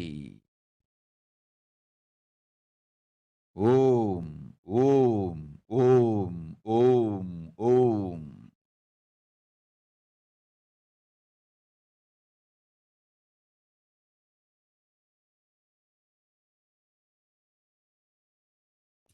Yes. Now, let us see the rough English translation of what Devi has revealed. World cannot be sacrificed for the sake of conspiracies done by some ignorant thief who got stuck in Maya. Srishti should not have loss. Cosmos should not have destruction. To save the cosmos from the Pralaya, I made a huge ship. Its name is Adi KAILASA. Adi KAILASA is the ship that will gather all the enlightened powers of this cosmos and save the people from the Pralaya.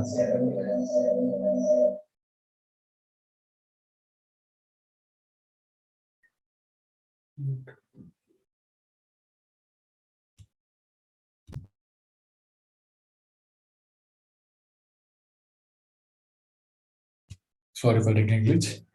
It is continued as through the trick of traitors, rules of the enemies without any other way out. The time has came for the salvation.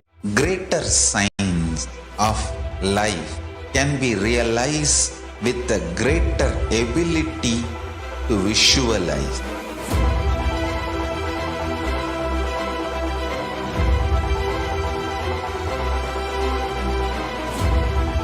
Greater science is the equivalent word for Hinduism.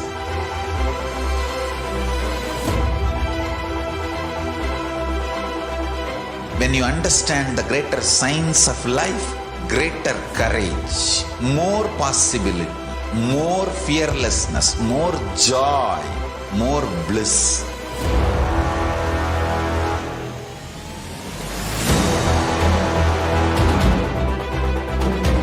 When you visualize Paramashiva with 25 heads, 75 eyes, 50 hands, your consciousness becomes ferocious and that ability to visualize, you will get involved in everything deeply.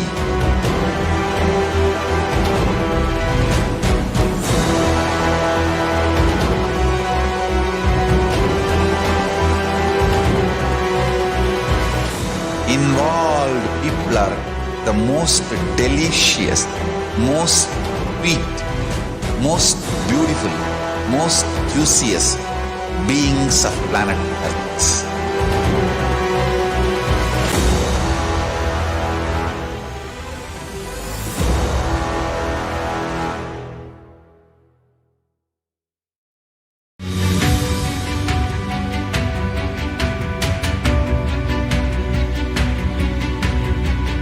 The moment you decide, your consciousness is the supreme identity you have.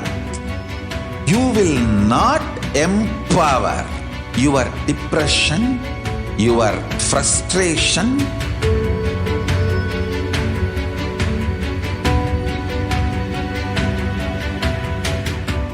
deal your problems, whether it is simple headache or depression or the worst suicidal patterns or life negativity, only through consciousness. Don't go for any other solution.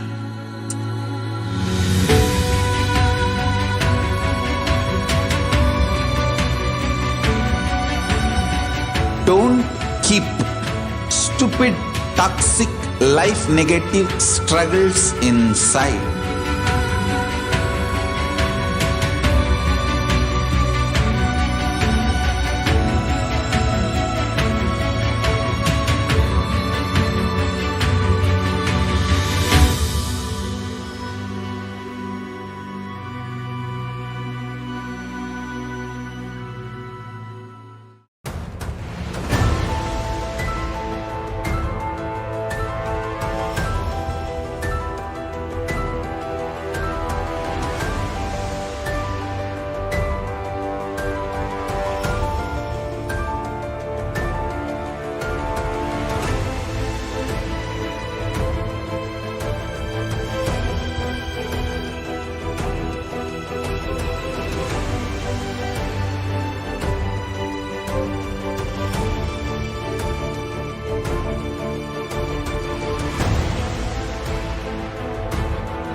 Your consciousness has power at this moment to swallow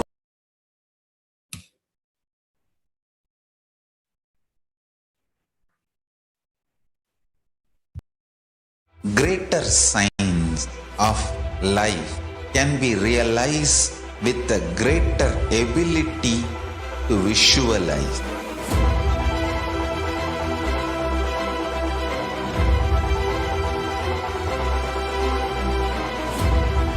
Greater science is the equivalent word for Hinduism.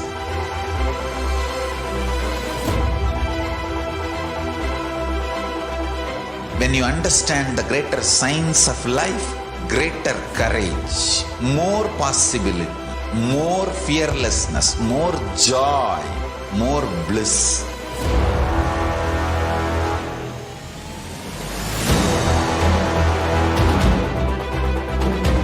When you visualize Paramashiva with 25 heads, 75 eyes, 50 hands, your consciousness becomes ferocious, and that ability to visualize, you will get involved in everything deeply.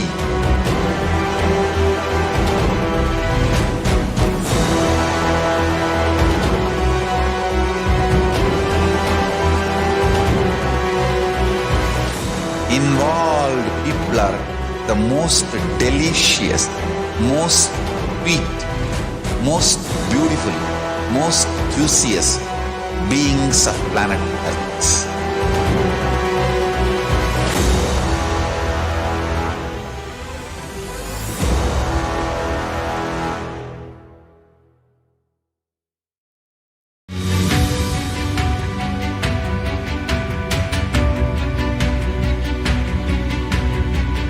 The moment you decide, your consciousness is the supreme identity you have.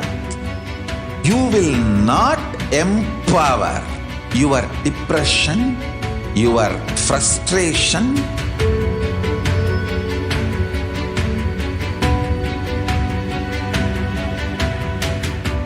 deal your problems, whether it is simple headache or depression or the worst suicidal patterns or life negativity, only through consciousness. Don't go for any other solution.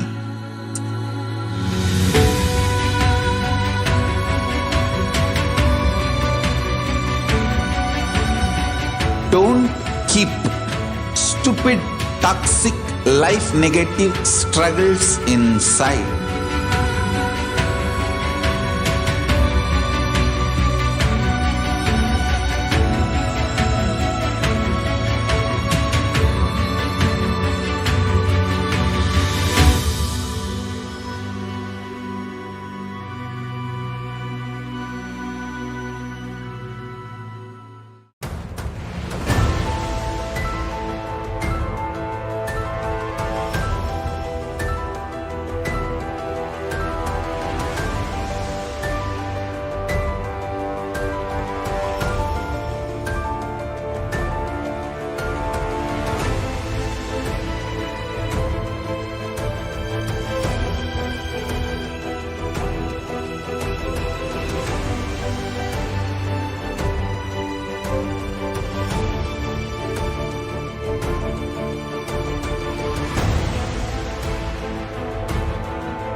Your consciousness has power at this moment to swallow, digest, clean up all negativity and all toxins.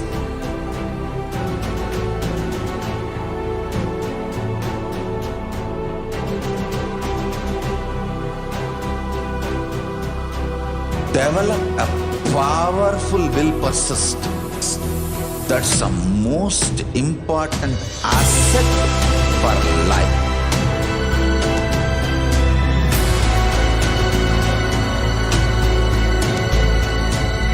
I am not giving you some life positive blah blah. I am giving you the facts of life. I am triggering your consciousness.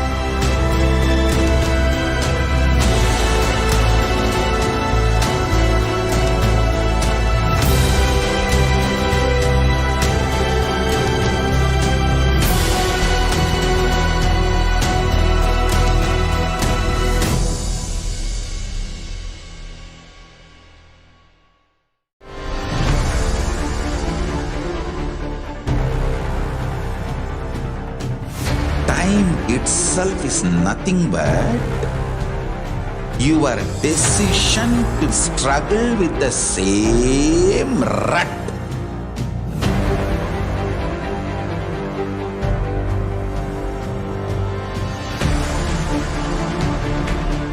Your decision to struggle with the same rut is time, Kala. Your decision to swallow time is Kala Bhairava.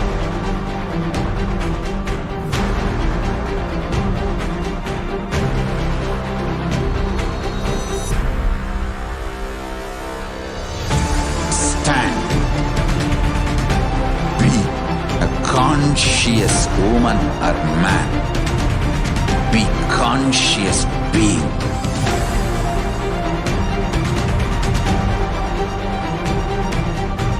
Shrink the time through conscious will persistence. Make the future into present by being ferocious with yourself.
I am your Guru.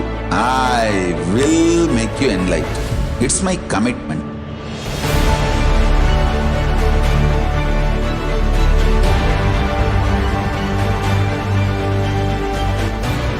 Till you become Paramashiva, I won't rest. Don't worry at all.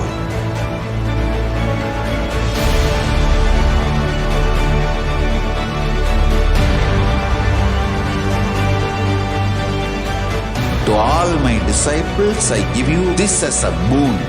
I'll swallow everything with which you are stuck and liberate you all.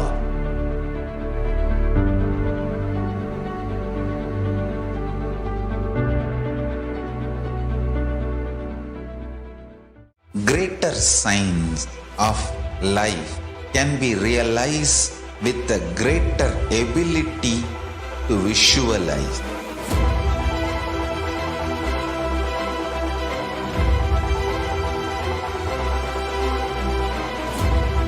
Greater science is the equivalent word for Hinduism.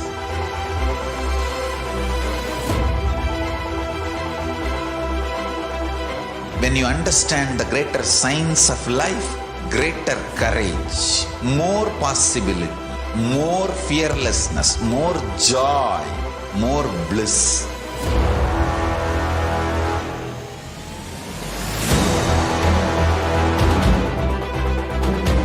When you visualize Paramashiva with 25 heads, 75 eyes, 50 hands, your consciousness becomes ferocious, and that ability to visualize, you will get involved in everything deeply.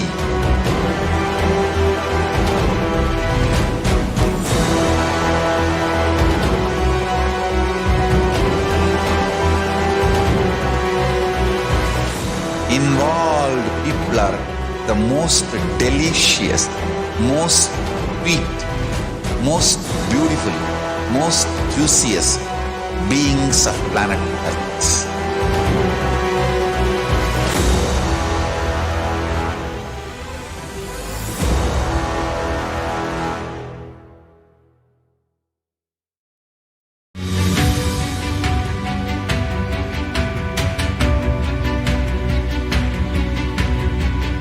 The moment you decide, your consciousness is the supreme identity you have. You will not empower your depression, your frustration,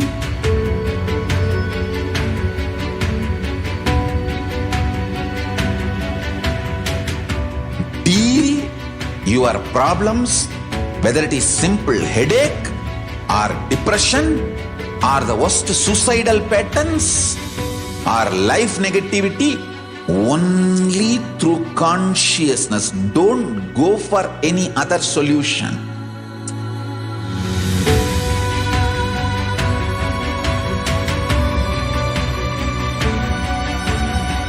Don't keep stupid, toxic, life negative struggles inside.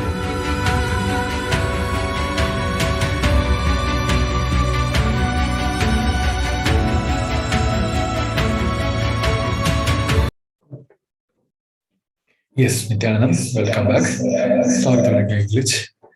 So let us understand the rough translation now of Devi Parashakti's revelations. Devi has said about the world cannot be sacrificed for the sake of conspiracies done by the ignorant thief who got struck in Maya. Srishti should not have loss, cosmos should not have destruction. To save the cosmos from the Pralaya, I made a huge ship. Its name is Adi Kailasa. Adi Kailasa is the ship that will gather all the enlightened powers of this cosmos and save the people from the Pralaya. Through the trick of the traitors, rules of the enemies, without any other way out, time has come for the city itself to leave. That is why the sky is boiling and moving towards the huge destruction. People, even if the children do mistake in ignorance by getting stuck in Maya, as it Parashakti, Paramashakti, Parashodasi, Money, it's my responsibility to save the cosmos from the destruction. I'm telling some of the truths. Listen properly. Within next few months, not in thousands or lakhs, lives will be lost in crores. Crores of lives will be lost in India. I'm telling you the truth. I'm telling you the good. Search for the protection for your life. Here now, let us see how this revelation has manifested and how the current world is facing this pralaya with some of the information from the news agencies and the health organization reports. As we all know, the World Health Organization is continuously giving us the warning how this pandemic is going to be. We may have seen slight decline in the number of cases all across the globe, maybe in the last 1 week. But World Health Organization also warned that there may be a loss in the cases, maybe a decline in the cases, but this pandemic it's not over yet because there are also incidents where we can find and where there's chance for multiple variants to come out. We are already facing the Omicron now, and the world has almost 403 million cases now currently till the date where Omicron, the coronavirus, has identified in December 2019. And World Health Organization also warned that there may be a chance of multiple variants coming down, and those variants will be more stronger and more vulnerable than the earlier ones. How this Delta variant took over the Alpha one, and again the Omicron took over the Delta one. Now this new COVID virus, the new COVID has already found in many places, which is giving more threat to the humanity. And already the vaccines which are used during this COVID pandemic losing its power over this pandemic because these new viruses are taking more and more stronger than the earlier ones. On the other side, the health workers are already facing the surge. One side, they are also getting tested positive. On the other side, due to this huge pandemic, continuous pandemic for almost 2.5 years, the health workers are facing so much of depression and it is driving them to suicide itself. So another one variant, it says, the report says this COVID, it's no more, just it will stay for 14 days. This virus can infect more than 200 days. So all the protocols which we followed, wearing mask, social distance for 6 feet, all this are becoming redundant because the virus is getting more and more strong now. So what is the solution now? Sri KAILASA is offering the preventive multi-layer quarantine, and Supreme Pontiff of Hinduism also explained beautifully about why there is a need for multi-layer quarantine. And as we all know, many governments, even though they announced lockdown across the globe, across their country, their own country, still they're not able to come out of the number of cases. So here Devi has given the 8 ways, the solutions of 8 ways to protect yourself from the COVID pandemic. So let us hear it from the Devi Parashakti.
Yes. Now, let us listen to what Devi has given as a solution for the suffering from the pralaya.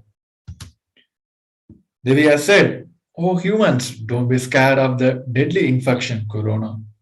Through these 8 ways, Devi has given the 8 ways as a solution to save ourselves from this pralaya. First is praying and meditating on me, surrendering to me through all the social media. Wherever I am residing, worshipping me by doing the fire walking, applying the turmeric in the chest, drinking neem juice, and meditating on me every day. Being in the untouched states, filling with eternal bliss, doing ajapa ajapa of cosmic sound, Shiva, Shiva, and Shiva. With complete mind, applying banana peel and onion in the heels and going to sleep. Being in the state beyond any remembrance or forgetting the Arunachala Spurna, the blossoms as Aham, Aham in the state of Ananda Spurna. So these are the 8 ways, a solution given by Parashakti to save ourselves from this pralaya. And Devi has given the boon by doing all any one of this authentically. She has given the boon that we will be saved from the pralaya. So with this, we come to the end of this segment. We'll be moving on to the next segment after a short break. Please stay tuned. Nithyananda.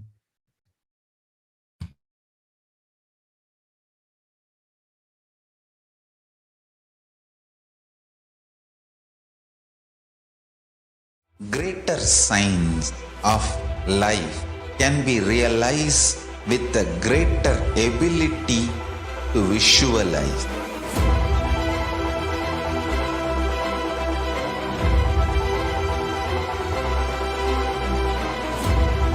Greater science is the equivalent word for Hinduism.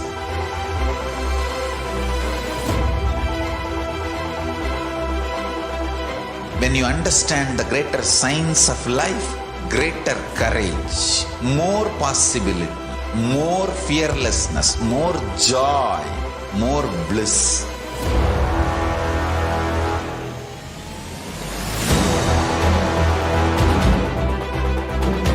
When you visualize Paramashiva with 25 heads, 75 eyes, 50 hands, your consciousness becomes ferocious, and that ability to visualize, you will get involved in everything deeply.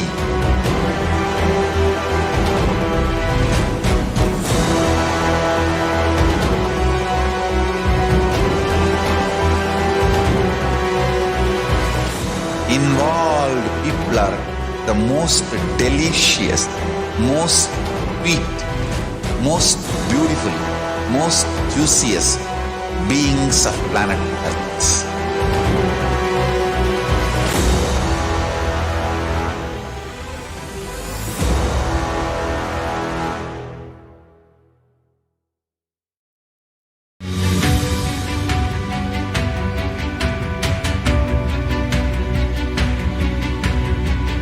The moment you decide, your consciousness is the supreme identity you have. You will not empower your depression, your frustration,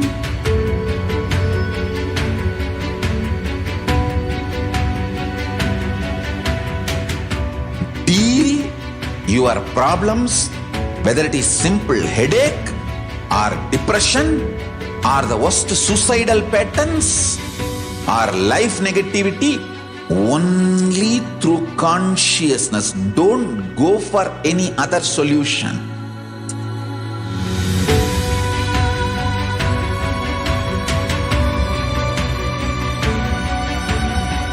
Don't keep stupid, toxic, life negative struggles inside.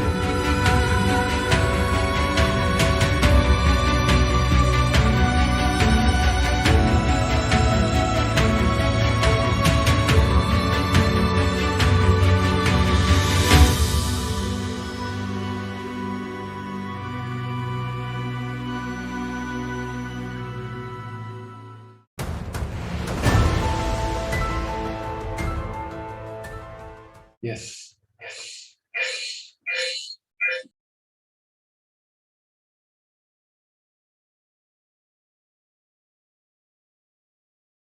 Greater signs of life can be realized with a greater ability to visualize.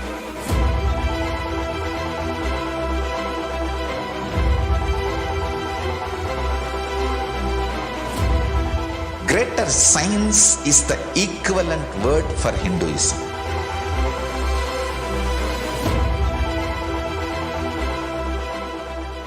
When you understand. Yes, welcome back. Hello everyone. So let's move on to the next segment. In this segment, we want to see about the social media enriching and enriching the multiple social media platforms where we can ask our question and blessings and boons to the Parashakti. So first and foremost is the YouTube platform where you can directly ask your questions to the Parashakti. Head over to youtube.com. There you can find the official account by searching KAILASA SPH Nithyananda. The moment you got this account, please head over and join the membership. Only members will be enabled. The members will be enabled during the chat time. So join the membership. The moment you click the join icon, you'll be enabled with multiple membership options. Please select one. Once you become the members, you'll be enabled with the live chat during all the lives. Either it may be initiations, webinars, and all the live events recorded from the Sri Kailasa will be streamed on the YouTube platform, where you'll be enabled with the comment section, where you can directly head over to the chat box and then ask your questions, request everything directly to the Parashakti in this social media platform. The another one platform is Facebook, where you can find the official account by searching KAILASA SPH JGM Nithyananda Paramashivam. This is the official handle of Supreme Pontiff of Hinduism. Make sure you're following this account so you'll be enabled with the notifications of all the upcoming events, so you won't miss any events. Here in the comment section, you can directly ask your questions on the each and every live.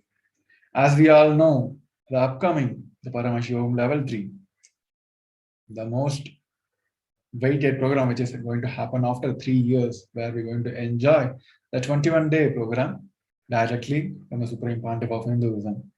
You can head over to kailasa.org/Paramashivoham. You can register yourself for the event also. And if you scroll down to the end of the website, the page, you can download the Facebook cover image, which is updated on that. So by downloading that, you can upload in your own Facebook. By doing this, you can show your intention for the Paramashivoham level 3. The another one account, the official handle is Twitter. The account is KAILASA SPH JGM Nithyananda Paramashivam. Or you can search by the following user ID @ Sri Nithyananda. When you search this, you will be able to find this account. So make sure you're following the account, so you'll be enabled with all the notifications also. So in the retweet and comment section, you can ask your questions. Make sure you're adding the hashtag #AskTheAvatar, so all the questions will be considered as the questions to Devi Parashakti. The another one is the Instagram. All the photos and updates from Sri Kailasa will be updated on this official handle. You can find the account by searching Sri Nithyananda or Kailasa's SPH JM Nithyananda. You can find this official account, where in the comment section you can ask your questions directly to Supreme Pontiff of Hinduism and Devi also. The another one option is the chat widget, the WhatsApp widget on the official government website, kailasa.org. The moment you get into the website, you can directly go over and ask your questions and all your blessings, boons in this widget now. So these are the 5 major platforms where you can easily connect to Supreme Pontiff of Hinduism and Devi Parashakti. So with this, we're moving on to the next segment, where we're going to see about the multiple offerings to Devi Parashakti. As we all know, Devi is continuously blessing, giving boons to each one of us, and she is saving all of us from this pralaya now. So now it is time for each one of us to show our love and gratitude to Devi Parashakti. So here we'll be going on the multiple offerings, and before that we're going to have here context of offering, why we need to offer and why there is so much of importance is given in Hinduism to offer everything to Devi Parashakti and the divine beings. Let us get into the segment now.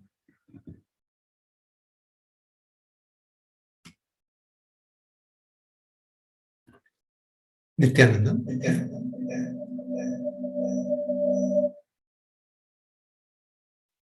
Welcome to this session where we will be going through the three contexts of offerings to Devi Parashakti. The first context for offering to Devi Parashakti is as follows. Dharmaya yashasirthaya kamaya svajanaya cha panchadha vibhajan vittam iha mutracha modate. This context is from Srimad Bhagavad Purana, verse 37. One part should be used, the meaning of this verse is as follows. One part should be used for dharma, dana, etc. One part should be used for public works which bring fame to oneself. Third, should be reinvested to generate more wealth. Fourth, for kama, enjoyment of material things. And fifth, for one's family and friends. 20%, 1/5, should be donated for dharma purpose.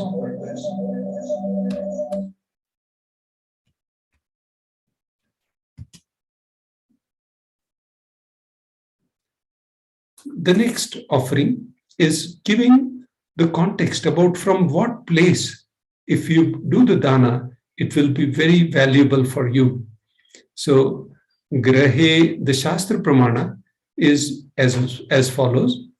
Grahe dashagunam danam goshthe chaiva shatadhikam punyatirtheshu sahasram anantam shiva sannidho. The meaning of this verse is, dana given at home yields 10 times as much merit when made elsewhere, 100 times when made in Goshala, cow pen, 1,000 times when made in the sacred places, tirthas, and infinite number of times when made in the premises of Shivalinga, such as the Shiva temples. So this Shastra Pramana is from Dharma Shastra. Now we'll look at the other context of offering to Devi Parashakti. So in this context, it will explain you what is the reason for which you are giving the dana. That is very important. So the Shastra Pramana is from Brahmanda Purana. It says as follows. Danam trividamitetam kanishtham jeshtam madhyamam tatra naishreyasam jeshtham kanishtham swartha siddhaye karunyat sarva bhuteshu samvibhagastu madhyamaha. Dana given in order to achieve moksha, nishreyas, is considered the most valuable form. Dana given out of pity or kindness to others or for one's own kith and kin is considered to be of medium value. It is also called as daya danam. Dana given to achieve one's own selfish ends is known as the least valued of all. Now we'll go through the actual offerings to Devi Parashakti. The first offering to Devi Parashakti is e-hundi. The Shastra Pramana for this offering is as follows. Bhakti Priya Bhakti Gamya Bhakti Vasya Bhayapaha Shambhavi Sharadaradhya Sharvani Sharmadaini. Devi, the meaning of this verse is, Devi is fond of true devotion. She is Bhakti Priya. Bhakti Gamya is realized through true devotion. She can be won over through true devotion. She removes all the fears. If there is any fear in the minds of devotee, Devi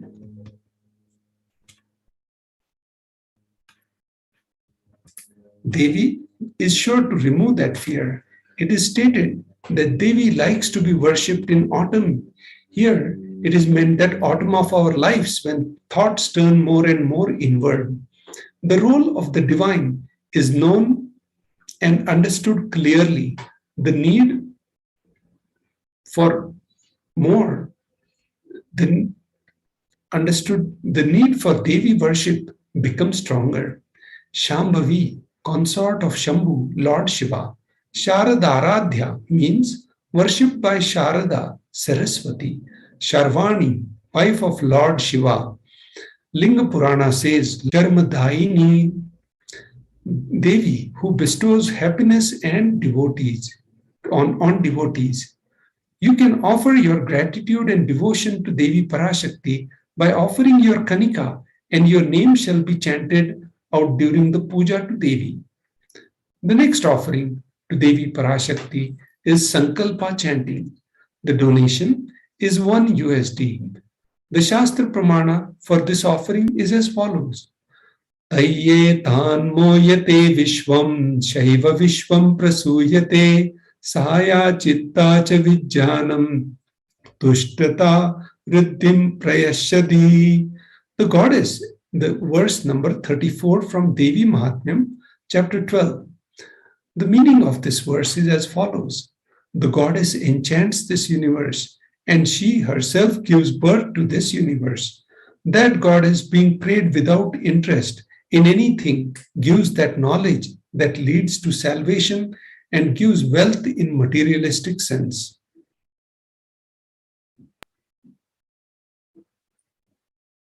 The Sankalpa.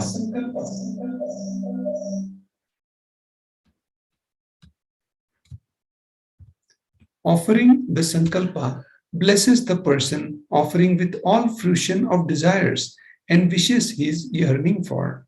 The nominal donation for this offering is $1.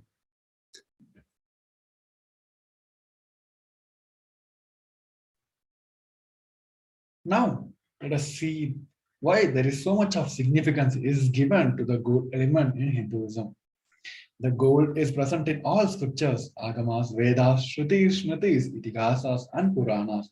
In all Hindu scriptures, it is abundantly displayed that gold is the most auspicious and purest metal, which purifies our being. In the Hindu civilization, everything was built in gold, exchanged in gold. Ritual feasts were offered in gold bricks. When one was to be saved from the life-threatening illness, gold was offered as a ritual fee. Gold was in abundance and used for weighing equivalent amount of commodities, including cows. Kingdoms were built in huge doors of gold. The streets would have the huge column and huge archway made of gold. The horses and cows were dressed in gold. The Hindu civilization, which is thrived on the bank of river of gold, the Indus River, in the Rig Veda, the river Saraswati was called as Hiranyavardhini in other Veda. The gold is a supreme element for offering gift to ones you love and rivers. The temples are constructed and paved in gold. Deities are made in gold and decked and adorned in gold because it preserves the enlightened energy for thousands of years and it lasts forever. The next offering is Swarna Kasu. The nominal donation is 75 and 151 and 251 US. The Pramana is translated as she who likes reputation of her very various name. Is a reference from the Lalita Sahasranam, verse number 731. The verse is Parayana Pritam. The translation goes on, and this is the offering of 1,000 names of Devi Parashakti, and it is very special and unique archana offered to Mahameru of Devi Parashakti. Offer gold coin to Devi Parashakti to manifest any dimension or attribute of her that you always wanted to imbibe within you.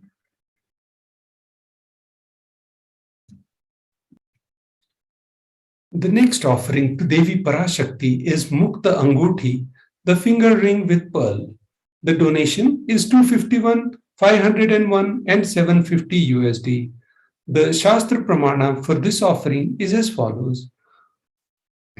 Muktahar lasat kirita ruchiram purnendu vaktra prabham shinjannu purukin kinim manidharam padma prabha bhasuram sarva bhishta falapradam girisutam vani rama sevitam meenakshim pranatosmi santatamaham karunyavaram nidhim. I bow to Meenakshi, whose crown has garlands of pearls and the face shining like a full moon, who wears anklets that are studded with gemstones and has small bells, who is shining like the splendor of lotus, who grants all the wishes, the daughter of the mountain, who is worshipped by goddess Vani and Rama. I remain ever bowing to goddess Meenakshi, the ocean of the compassion. Offer the finger ring with pearl to the cosmic mother and experience blessings and healings with your mother. The next offering to Devi Parashakti is Swarna Padma Pushpa, golden lotus. The donation is 600 USD. The Shastra Pramana for this offering is as follows.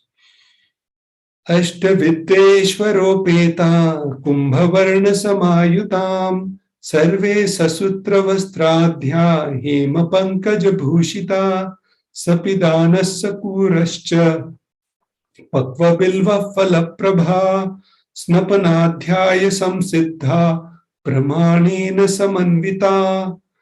This verse is from Kamikagma. All the kalashas should be wound around with suitable thread and covered with a new cloth. They should be adorned with the lotus flower made of gold. There are hundreds of scriptural references for using lotus in the worship of Paramashiva. Almost everything in worship of ultimate involves the consecration of deities, of worship or meditating on the mudras and asanas used during the worship, involves the lotus flower, lotus leaf, lotus pericarp, and lotus petals. The lotus is a divine flower. Shakti of Paramashiva is also called as lotus. Base of Paramashiva Linga is lotus. The disciple of Paramashiva is also considered as a lotus about to bloom. Offer the gold lotus in any size you wish to and express the gratitude to the tyaga and sacrifice of your mother. The next offering is the Swarna Methi, the gold toe ring. The donation is 750 USD. The Shastra Pramana for this is as follows. Nakhaddi diditi sanchanna namajjanatamo guna padadvaya prabhajala parakrita saroruha. You, whose brightness from the toenails destroy the darkness of ignorance from the minds of devotees. She, who prostrate at your feet, whose brightness from your 2 feet overpowers that of lotus too. The next, the Shloka 83 from Saundarya Lahari, which states that the nails have been sharpened by constantly being touched by the crowns of the celestial beings who prostrate before Devi. Tamoguna is darkness. In the stotram, tamas is indicative of ignorance in the minds of devotees, and by constantly prostrating before Devi, their ignorance is removed and they attain knowledge. Offer the toe ring, Swarna Methi, golden toe ring, donation 750 USD. Offer the toe ring to Devi, adorning her sacred feet to be in the constant gratitude for receiving her blessings in even the most difficult aspects of our life.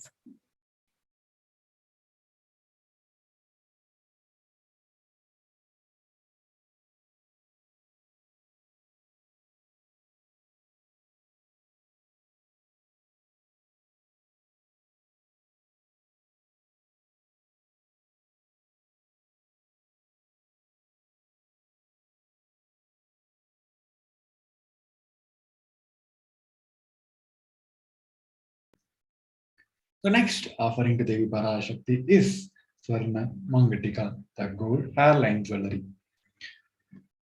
The nominal donation for this offering is $150 US.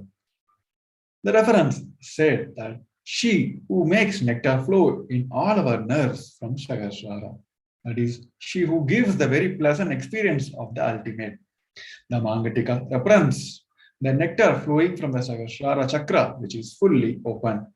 Offer the Mangatika to Devi and receive blessings of achieving the bliss state of overflowing gratitude and the space of complete completion.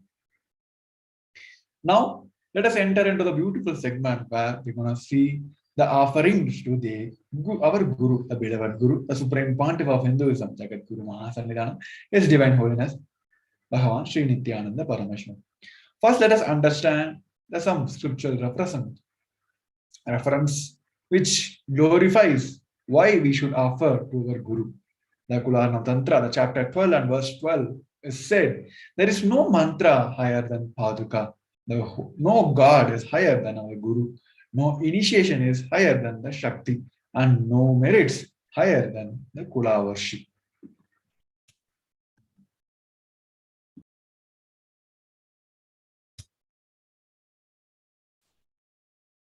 The Shastra Pramana for offering to the Guru is as follows.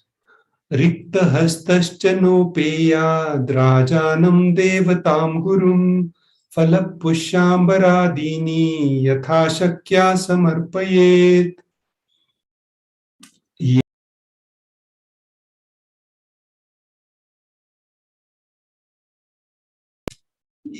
Yevam yona charat devi brahma rakshasatam vrajet. This reference from the Kularna Tantra, the chapter 12 and verse 120, is translated as, one should not approach the royalty, the deity, or the Guru empty-handed. He should offer anything, it may be a fruit, flower, cloth, and the like, according to his capacity. One who does not do become the Brahma Rakshasa. The first offering to our Guru is Pratyaksha Pada Puja. The nominal donation is $1,008.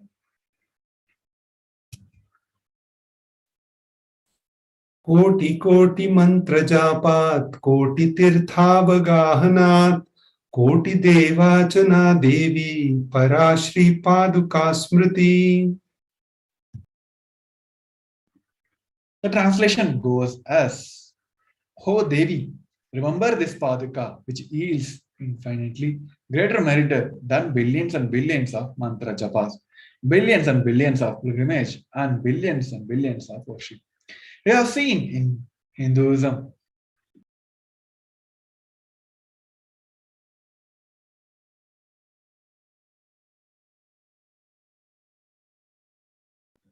yes. We have seen in our Hindu tradition, we have seen people who do billions and billions of mantra japa to achieve that ultimate pure feminine.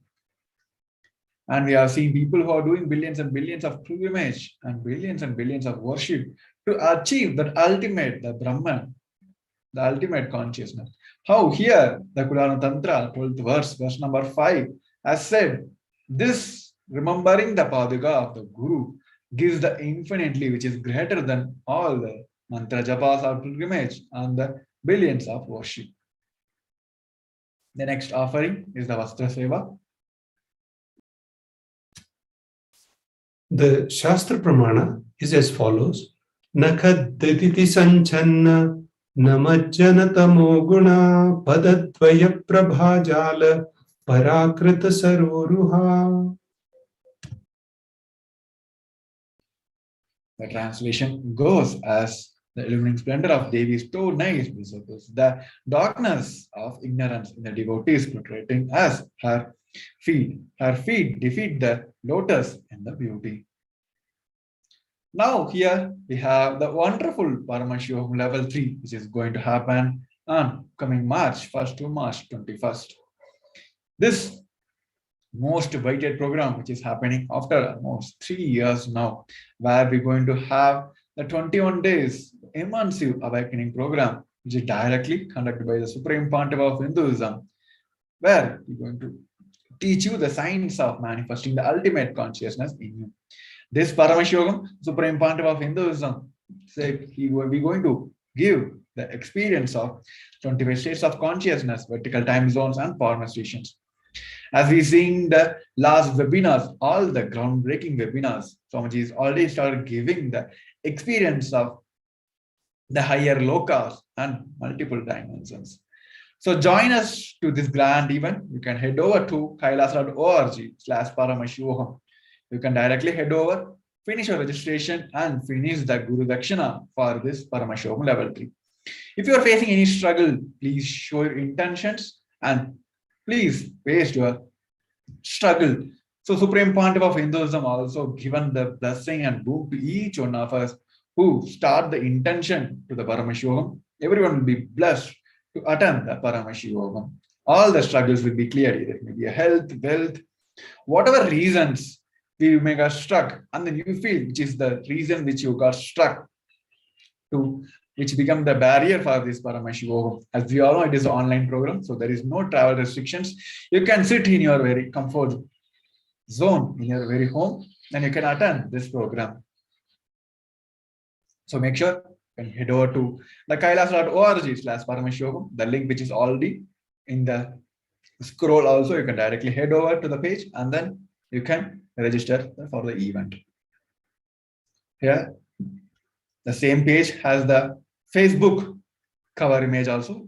Directly you can download and you can show your intention in your very own Facebook ID. Yes.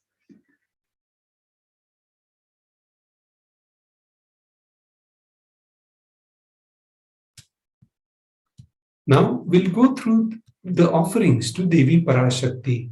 We'll walk you through the registration form, how you can fill the tiny.cc Bhavasamadhi, the registration form, the online payment on tiny.cc Devi offerings, and once you complete the payment, how to submit the details for the puja names to be chanted.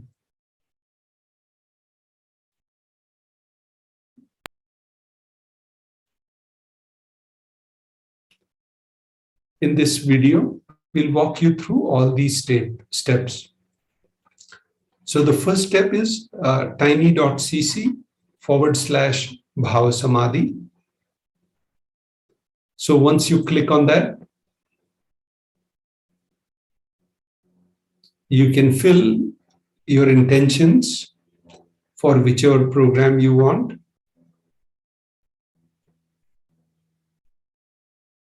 Here you'll select the Devi Bhav Samadhi Darshan after filling your personal contact information.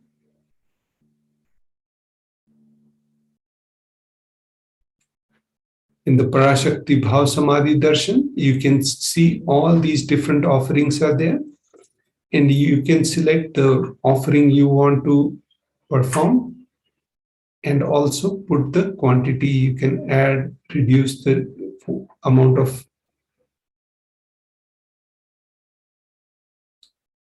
right here.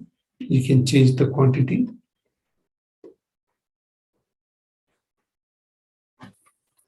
Then you can, once you're satisfied, you bring your shopping cart for checkout. And if you see everything right, you can do proceed to checkout. And once you check out, your order will be booked after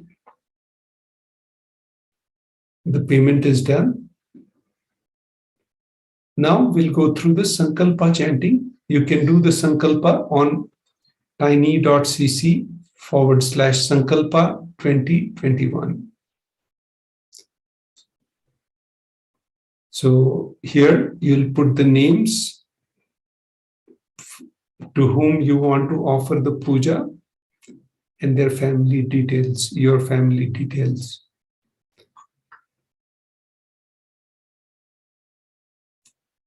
With this, we conclude this section of offerings to Devi Parashakti, and we'll resume the next session of Glory of Glorious Past after a short break.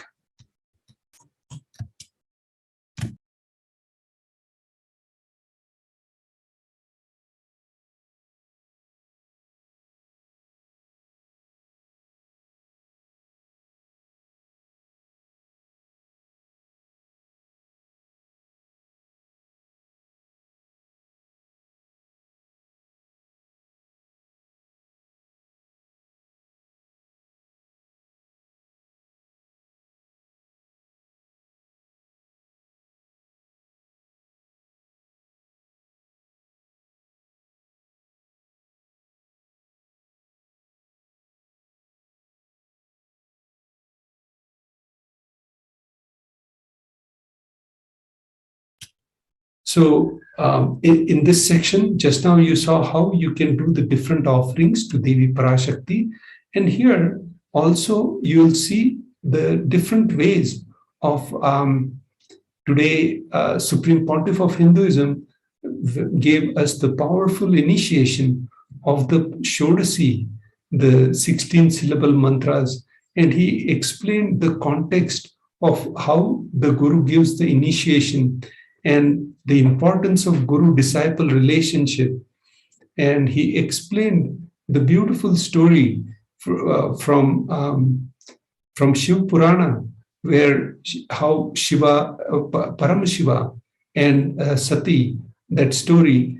And he explained going away from the Guru is a most dangerous thing, because what happens is the Navagrahas, which are not only, the Guru is not only protecting you, but when you step away from Guru, how the Navagrahas attack you. And so you see how that in the story today, Bhagwan gave the powerful initiation and very important context. So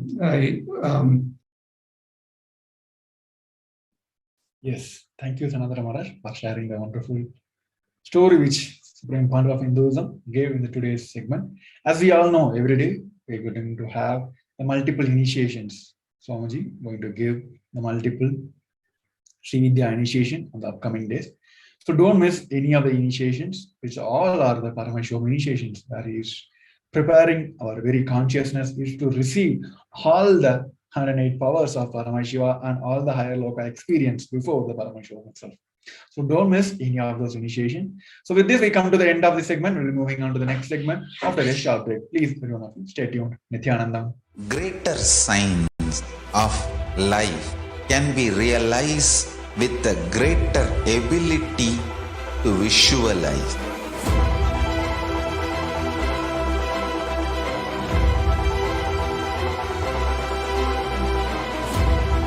Greater science is the equivalent word for Hinduism.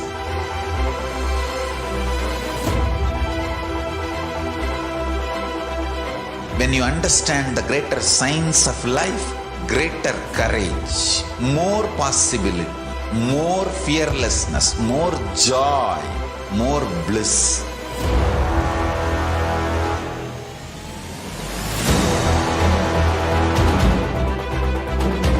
When you visualize Paramashiva with 25 heads, 75 eyes, 50 hands, your consciousness becomes ferocious, and that ability to visualize, you will get involved in everything deeply.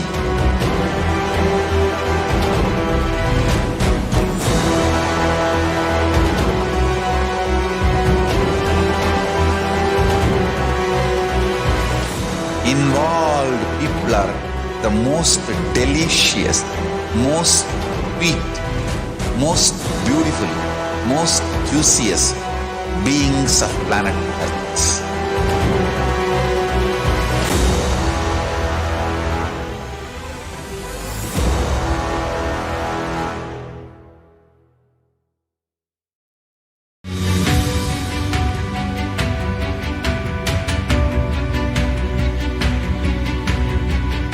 The moment you decide, your consciousness is the supreme identity you have. You will not empower your depression, your frustration,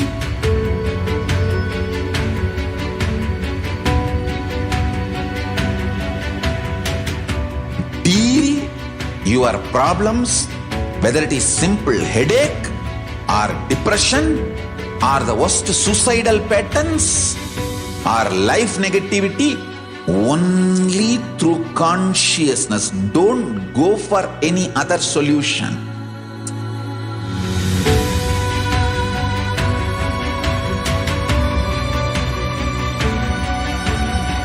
Don't keep stupid, toxic, life negative struggles inside.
consciousness as power at this moment to swallow, digest, clean up all negativity and all toxins.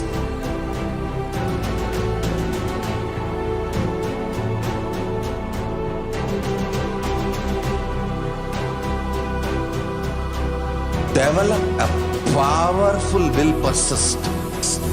That's the most important asset for life.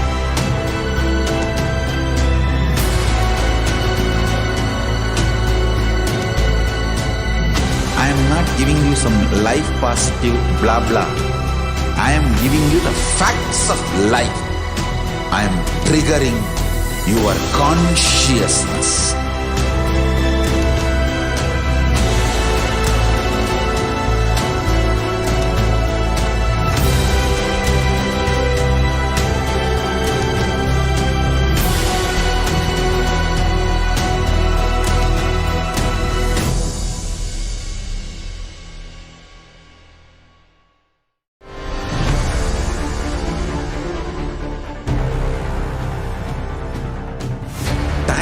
Itself is nothing but your decision to struggle with the same rut.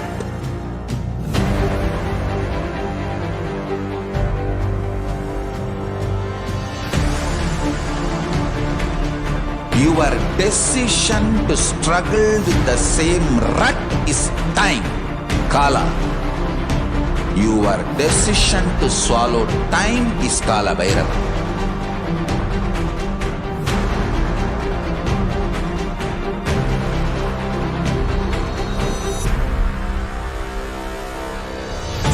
Stand. Be a conscious woman or man. Be conscious being.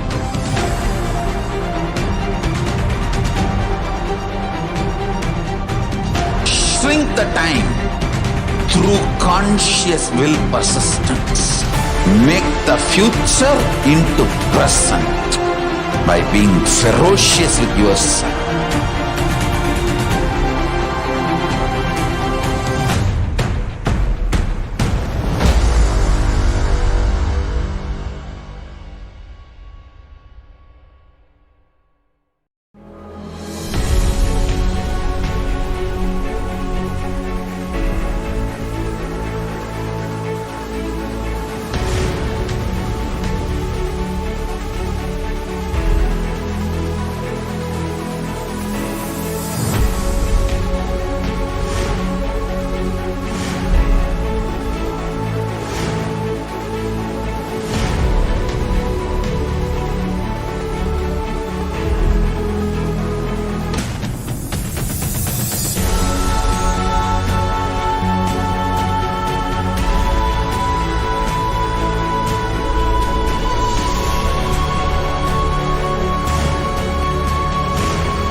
I am your Guru. I will make you enlightened. It's my commitment.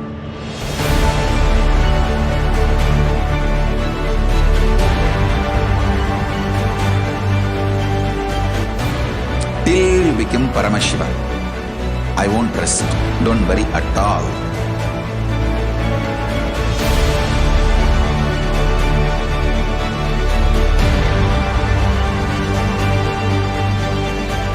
To all my disciples, I give you this as a boon.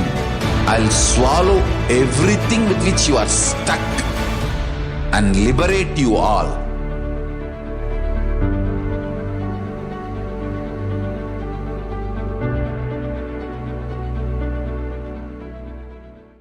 Greater signs of life can be realized with a greater ability to visualize.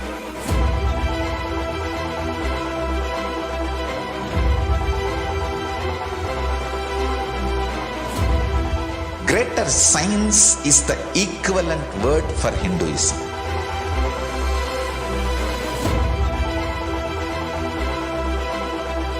When you understand the greater science of life, greater courage, more possibility, more fearlessness, more joy, more bliss.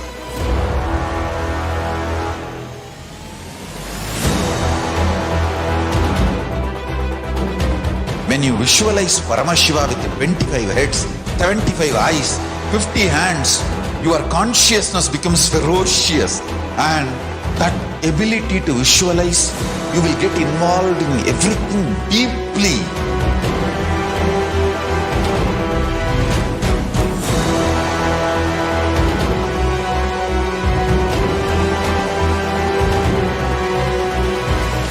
Involved people are the most delicious, most sweet, most beautiful, most juiciest beings of planet Earth.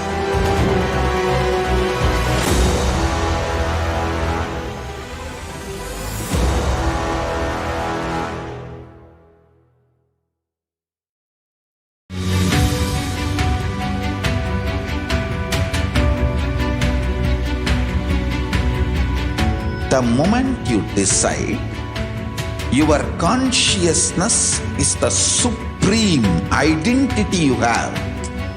You will not empower your depression, your frustration,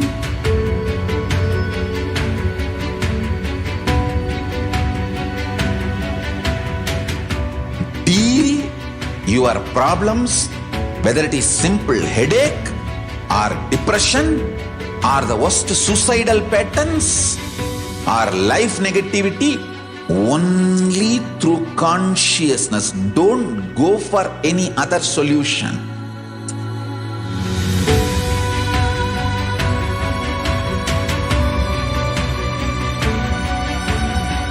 Don't keep stupid, toxic, life negative struggles inside.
Your consciousness has power at this moment to swallow, digest, clean up all negativity and all toxins.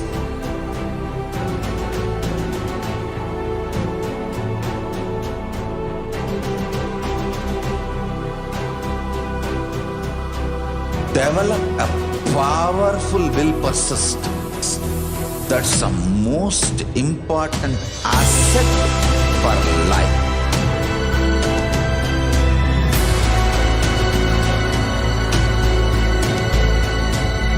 I am not giving you some life positive blah blah. I am giving you the facts of life. I am triggering your consciousness.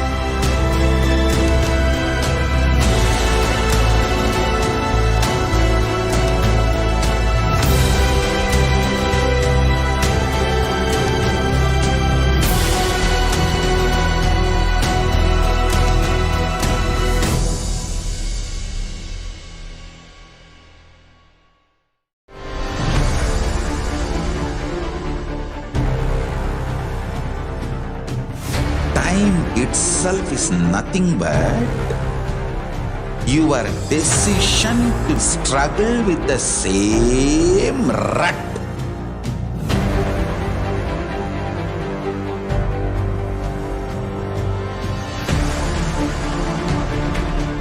Your decision to struggle with the same rut is time, Kala. Your decision to swallow time is Kala Bhairava.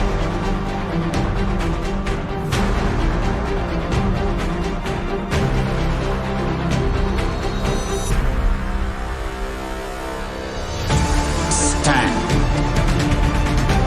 Be a conscious woman or man. Be conscious being.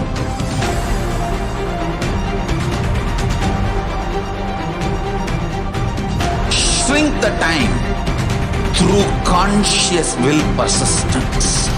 Make the future into present by being ferocious with yourself.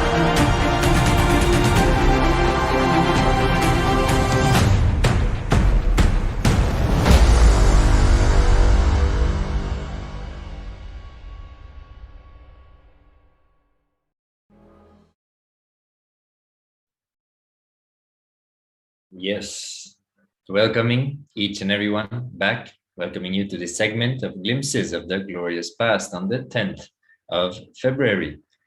So we welcome everyone in YouTube, Facebook, Instagram, Twitter, or any other social media platform. So in this segment, if you do not already know, we go through the years since the Supreme Pontiff of Hinduism started his public life, and we see the various activities and contributions that the Supreme Pontiff of Hinduism has performed and offered to humanity as he is establishing the Sri KAILASA nation, the only Hindu nation, the Enlightenment ecosystem, civilizational nation. So without further ado, we'll be going into the first year of today's segment. Starting in the year 2007, on the 10th of February, the Supreme Pontiff of Hinduism performed or conducted the Ananda Tapas program, which is an intense transformational program which deals with how to handle the 64 different fevers that happens in us. These 64 different fevers are caused by various emotions affecting us. The program was all about becoming centered without being affected by the fevers, and how not to be pushed from one fever to the next, which is what happens with most of us normally. The meditation techniques in the presence of the Avatar over this 1 week intensive program conducted from the February 7th to the 14th saw the participants going through tremendous inner transformation. The concluding day coincided with the Valentine's Day. The Supreme Pontiff of Hinduism gave a special Ananda Darshan on that day. The following are some pictures from the 10th of February. So here we can see the Supreme Pontiff of Hinduism conducting the program.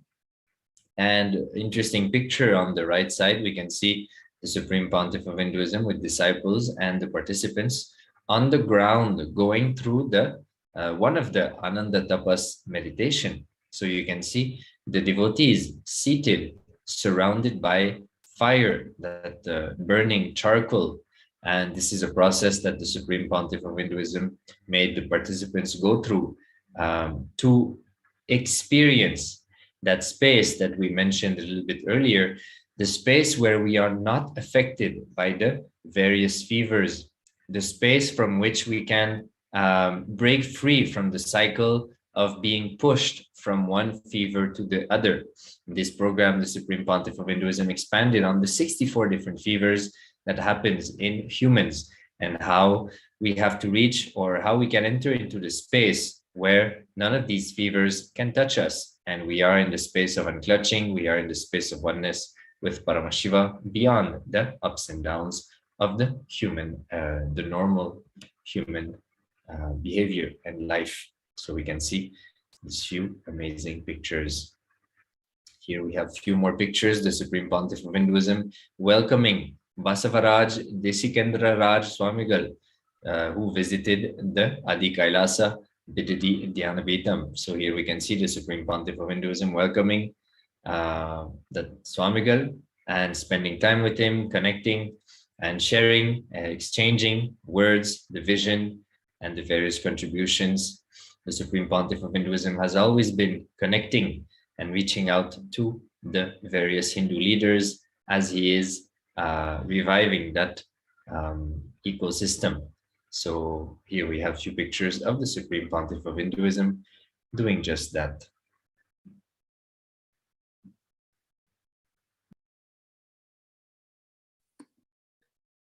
On the 10th of February 2008, the Supreme Pontiff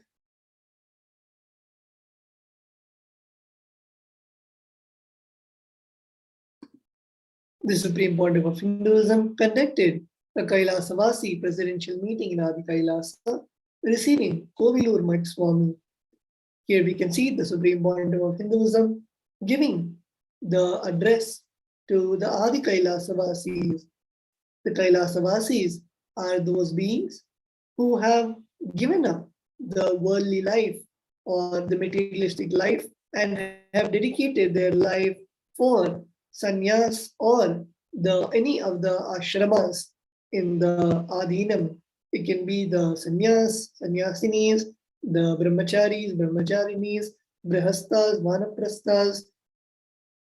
When you give your life to the Supreme Pontiff of Hinduism, and in terms of life, the materialistic, give up the materialistic thought currents and totally dedicate your whole life towards building the Kailasa and being with the Samipya Mukti, the Mukti liberation of being right next to the Master. It is being a Kailasavasi. And of course, there are so many other benefits. I would say benefits or just blessing, as even today in the morning satsang, the Nithyananda satsang and initiation, the Supreme Pontiff of Hinduism beautifully said, when you are with Guru, none of the 9 planets can touch you, and even accidents become miracles. But when we are away from the Guru, even miracles can turn into accidents, and all the Navagrahas are literally waiting to pounce on us once the Guru's grace is away. So this is the ultimate opportunity, being a Kailasavasi, where not just in the mental sense, but even physically or literally being right next to the Guru and continuously having the Guru Vaks, following the Guru Vaks, and it is one of the most sweetest space to be in. So here we can see one such instance of the Supreme Pontiff of Hinduism conducting the meeting for the Kailasavasis.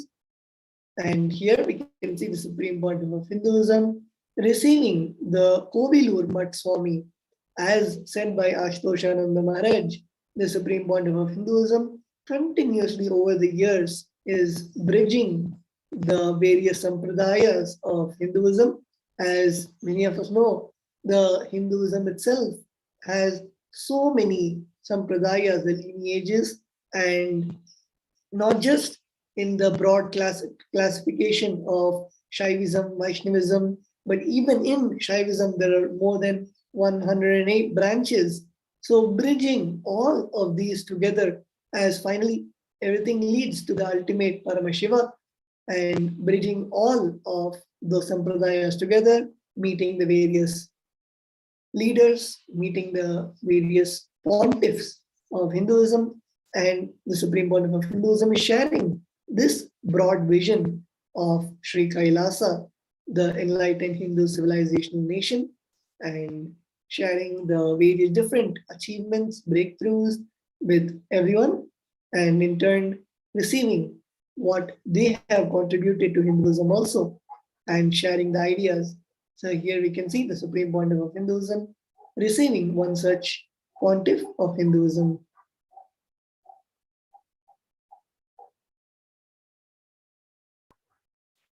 So entering now into the year 2009, we see the Supreme Pontiff of Hinduism taking part in the Rathotsavam, the Mangala Arti, giving blessings to delegates and traveling to Okinakal So here, the Supreme Pontiff of Hinduism, we can see spending times with devotees and disciples in the picture on the left, sharing powerful cognitions and ultimately bliss and his grace, Paramashiva's grace, radiating through the Supreme Pontiff of Hinduism.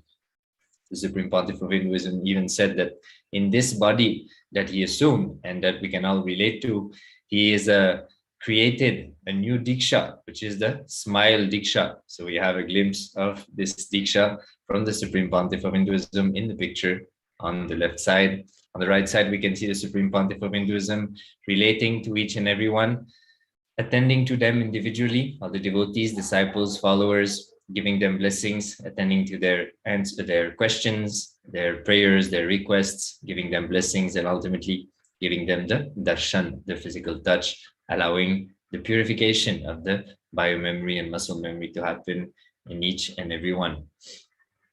There are a few more pictures we have here, the Supreme Pontiff of Hinduism, the Rathotsavam. So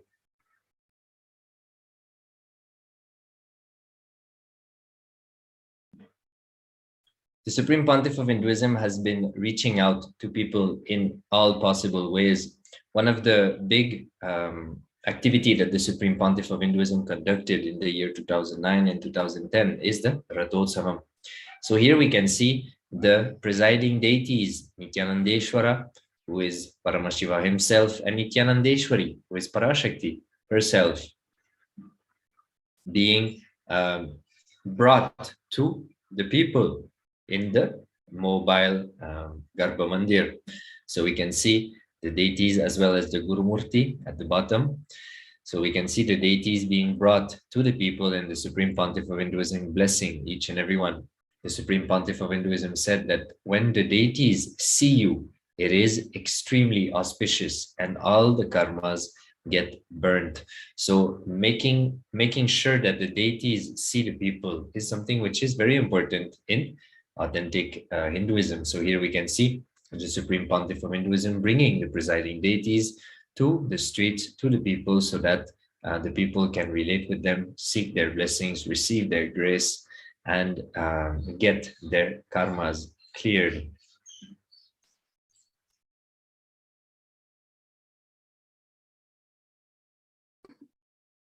On the 10th of February 2010, the Supreme Pontiff of Hinduism received the Pada Puja from the delegates, conducted Sarvadarshan, held LBE conclave, Kalpataru convention, visited the temple and the sacred banyan tree. So here you can see Hinduism receiving the Pratyaksha Pada Puja. The Pada Puja is a beautiful offering to the sacred divine lotus feet of the Guru, where we offer all the worship to the divine lotus feet and revere the lotus feet of the Master. And it is a very intimate offering between the Guru and disciple. And here we can see one such instance where the delegates are offering the Pada Puja to Swamiji.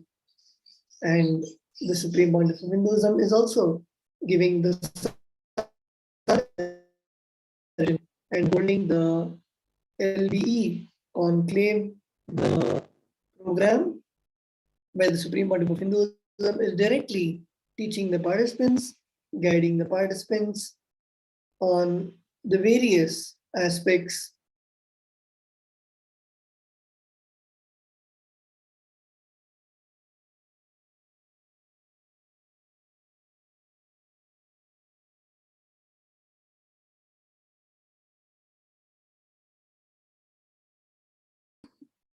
Here we can see the Supreme Pontiff of Hinduism reading out a question from the participants, and directly the Supreme Pontiff of Hinduism relates with each and every one of the participants, answering to their questions, healing their doubts, their prayers, their boon requests, their blessing requests, and the various other requests by the participants. And it is so beautiful to attend the program directly conducted by the Supreme Pontiff of Hinduism. We can see more pictures of the Supreme Pontiff of Hinduism answering the questions, and also the Supreme Pontiff of Hinduism on the right side. We can see holding a toddler, a baby, and as the Supreme Body of Hinduism told, that when the initiation starts from the young age, it is more easier to reprogram the biomemory and muscle memory to radiate Paramashiva in the child. So here we can see one such instance where the Supreme Pontiff of Hinduism is blessing the baby, healing the baby, and reprogramming the baby to express the highest potential of Paramashivoham.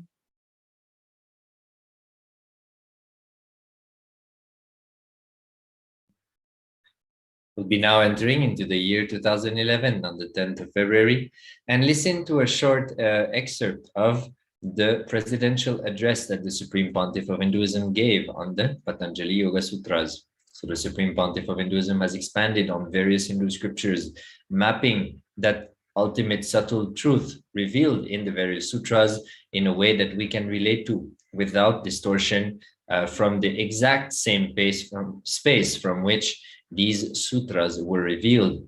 So without alteration of the truth, with a proper mapping of that powerful cognition. So let us listen to a few minutes of what the Supreme Pontiff of Hinduism revealed in this Patanjali Yoga Sutra.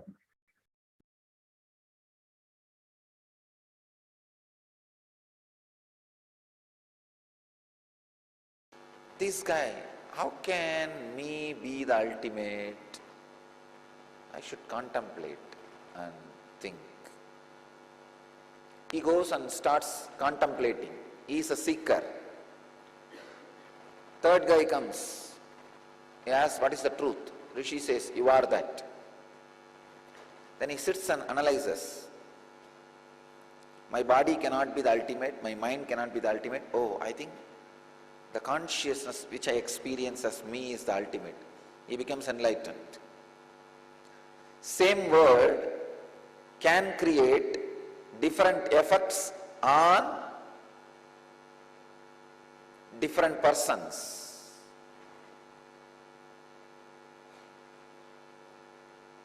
So body and mind needs to be prepared sometime to listen to the higher truths. I have seen. If you are not prepared for initiation, even if you utter the great truths, the initiation does not happen. The click does not happen. The experience of initiation does not happen. Sometimes this mind behaves very foolish way.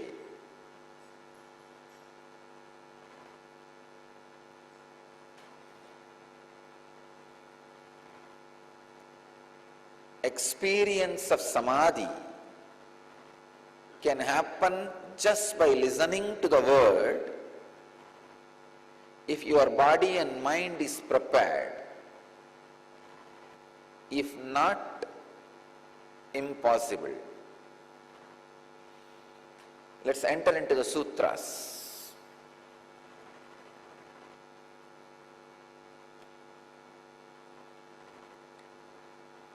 Vyuddhana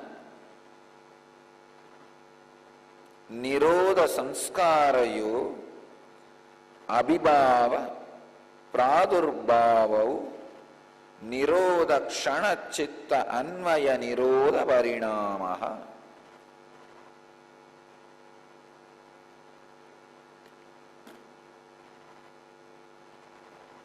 You can use this sutra immediately because Patanjali reveals his very experience, the greatest truth.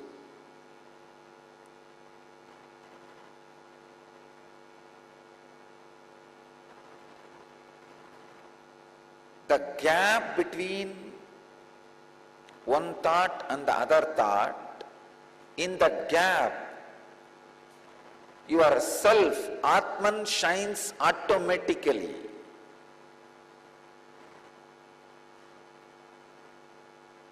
Please understand, all the Western philosophers and philosophies miss this one important point. That is why Western philosophy is a straight-cut method to depression and never to come back.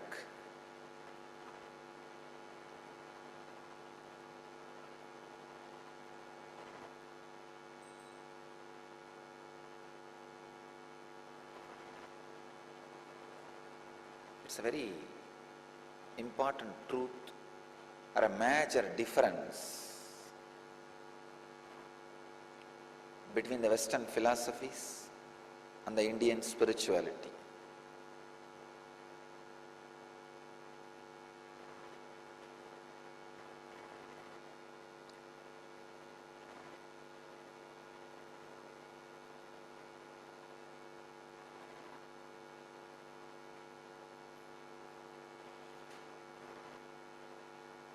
Western philosophy thinks man is nothing but words. Words.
Greater signs of life can be realized with a greater ability to visualize.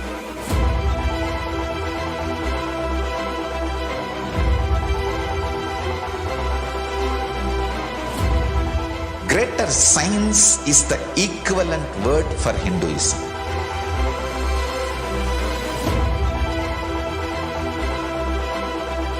When you understand the greater science of life, greater courage, more possibility, more fearlessness, more joy, more bliss.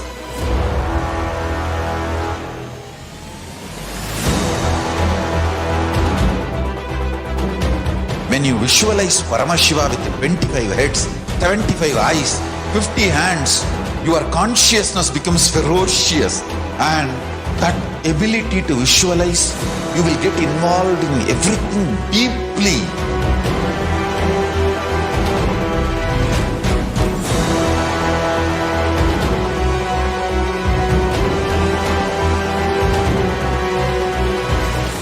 Involved people are the most delicious, most sweet, most beautiful, most juiciest beings of planet Earth.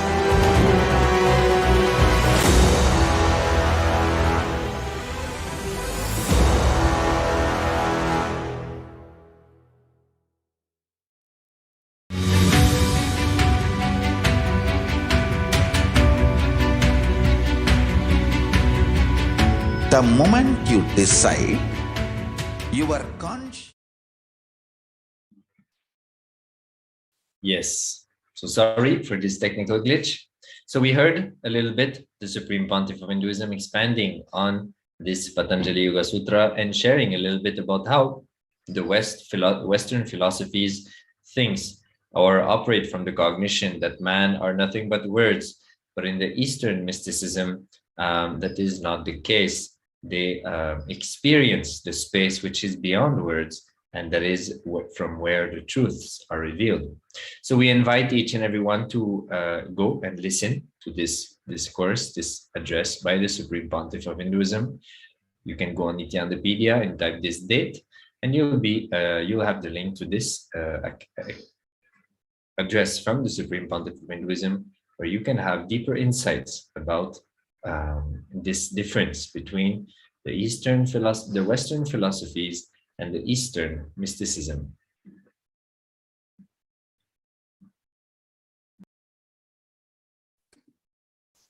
Let us now move to the 10th of February 2012, where the Supreme Pontiff of Hinduism is receiving the Pada Puja from the delegates, visiting the temple, conducting a presidential address, dialed avatar meetings, and giving darshan. So here we can see the Supreme Pontiff of Hinduism receiving the Pratyaksha Pada Puja, which is the offering of the sacred worship to the divine lotus feet. And we can see the Supreme Pontiff of Hinduism giving the Nithyananda Satsang, the beautiful revelation of the truths. And if you want to listen to the Nithyananda Satsang, you can log on to this day on Nithyanandapedia on the 10th of February 2012, and you can listen to the Satsang and also see the transcript of the Satsang, which will be given in Nithyanandapedia. And here we can see the dialed avatar, the Supreme Pontiff of Hinduism conducting, which is literally a chance where you can talk to the Supreme Pontiff of Hinduism just by a phone call through your mobile or landline, where the Supreme Pontiff of Hinduism directly through the phone blesses the devotees, answers the questions, gives the healing blessing requests. So here we can see that instance, and we can also see the parrot on the Supreme Pontiff of Hinduism's right hand, as it is the most favorite bird liked by Devi Meenakshi when she was in the physical body. And also we can see the Supreme Pontiff of Hinduism giving the Sarva Darshan. The Sarva Darshan is a beautiful event where the Supreme Pontiff of Hinduism blesses each and every person, each and every delegate, each and every devotee and disciple who came to the Nithyananda Satsang, healing them, blessing them, giving them the boons and blessings. So here we can see the Supreme Pontiff of Hinduism blessing the devotees in the Sarva Darshan.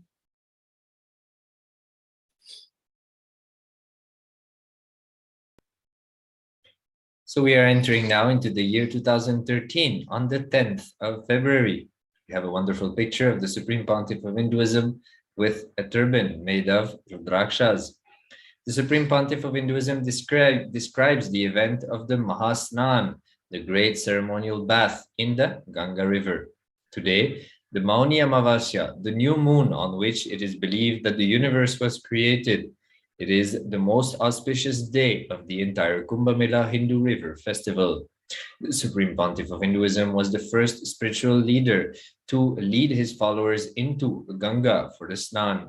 He describes that the grand procession and all the exciting events, as well as their spiritual significance. Despite the cold weather, his followers were encouraged to go barefoot in proper Hindu style so that they could have the complete and full experience of Snan. He reports that when he entered the river, he felt the spirit of Kalabhairava, the fierce aspect of Shiva, descend with the cosmic energy and spread the spiritual nectar of enlightenment onto the water. This is the meaning of Kumbh, nectar landing on the water. Here we have a few pictures of the Supreme Pontiff of Hinduism blessing each and everyone, as there are millions and millions and millions of Hindus gathering for the Kumbh Mela. It is one of, if not the biggest event that happens on planet Earth, where you can easily have 100 million people gathering for the few weeks that the Kumbh Mela happens. In the picture on the right, we can see the Supreme Pontiff of Hinduism taking bath in the holy rivers in the Snan, in the Ganga.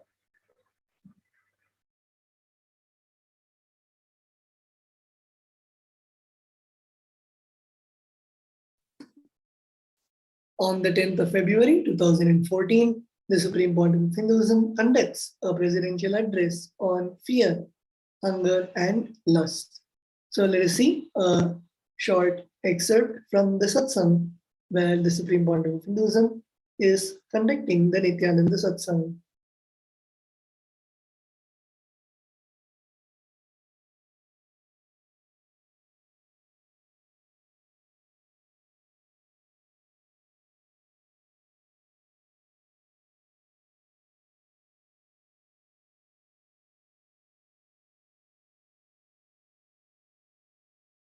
I won't tell them because their listening is not ready to receive it.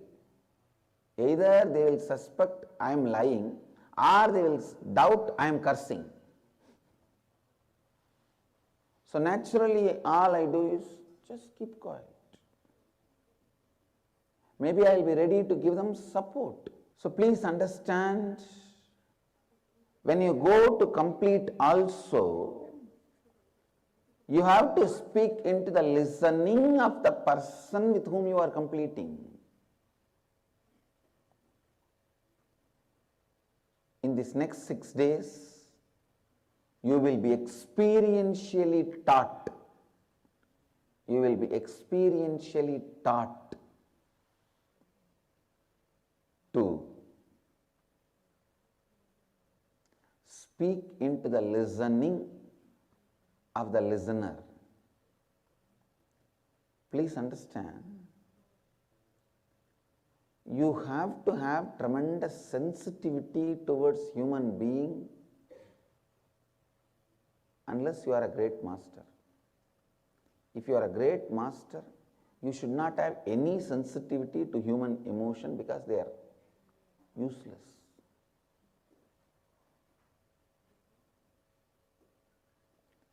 But if you are an ordinary human being working in the plane of ordinary human being, you should understand people are bunch of patterns. People are bunch of patterns. Their money, their land, their properties, their wealth, all that is of a great help. Please listen, all that is of a great help in their life. Listen, I am giving a very important example. For a person,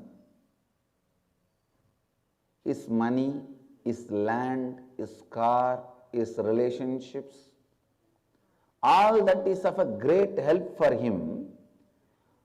Because he thinks all of them are great help for him, he starts thinking slowly all of them are part of him and develops many patterns related to them and lives as a bunch of patterns. Please understand, when you make 10 crore or 100 crore, you plan, your Vamsha, all of you will live with that money, but by the time you make that money, you start thinking that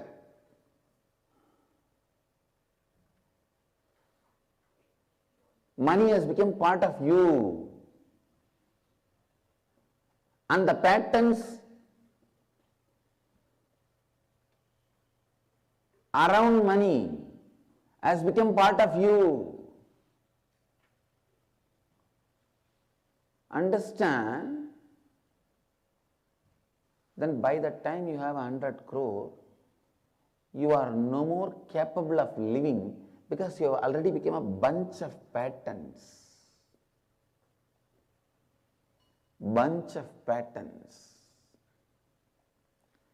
Human beings are a bunch of patterns. So, even when you do good to them, even when you want to do good to them, you have to go near them very carefully. You have to talk into their listening very carefully with a lot of sensitivity. In your case, a normal man is supposed to create the space and completion in you and share that space with others. That is what is completion with others. But the master's job is little different. It just cuts all the part of incompletion in you, which will be constantly creating incompletion with one or another and throws it for crow. Listen, but you won't be able to do that job. If you try to do that job, you will only get into more incompletion and fight. you will only start getting into the fight with the other person. He is not going to let you work on him. Ability to speak into the listening of the listener happens only if you move to the space of completion. Completion, the space of completion is experienced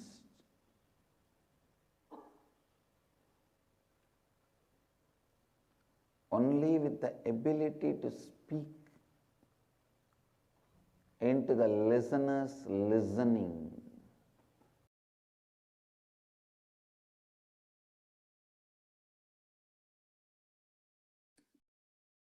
So in today's presidential address, the Supreme Pontiff of Hinduism revealed that many patterns that we carry are just part of our biological clock and can easily be altered. Hunger, fear, and lust are the main patterns we encounter daily. We can observe how each of these patterns arrive at nearly the same time of each day. The hunger attacks in the morning, fear grips us at sunset, and lust shows up after 9 p.m. We should take care to never make any decisions from the space of these three, but observe how they hold us and complete with them. That is living enlightenment. So that was a very beautiful satsang that we saw on the 10th of February 2014.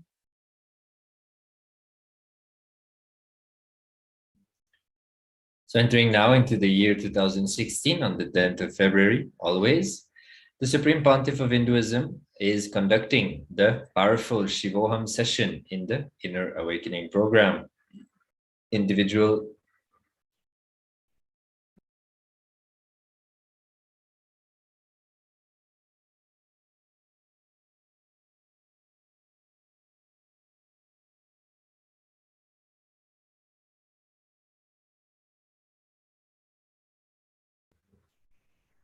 So here the Supreme Pontiff of Hinduism not only conducting the powerful Shivoham session, but also the individual enmity darshan and the para-manifestation. We can see a few pictures on the left, the Supreme Pontiff of Hinduism conducting the Shivoham process, where the participants, the delegates, are seated in a specific mandala, a cosmic geometric pattern on the floor, and are entangling with the Supreme Pontiff of Hinduism, who is channeling the higher cosmic energies and raising the frequencies of each of the participants. We can also see on the left the Supreme Pontiff of Hinduism in the courtyard conducting the para-manifestation session, where the participants are led into the manifestation of the various Shaktis of Paramashiva, the Shaktis that Paramashiva reveals in the Agamas. The Supreme Pontiff of Hinduism initiates the participants into these powers and then let them express those powers so that the remembrance of that possibility and of those powers happen in the body of each and every participant.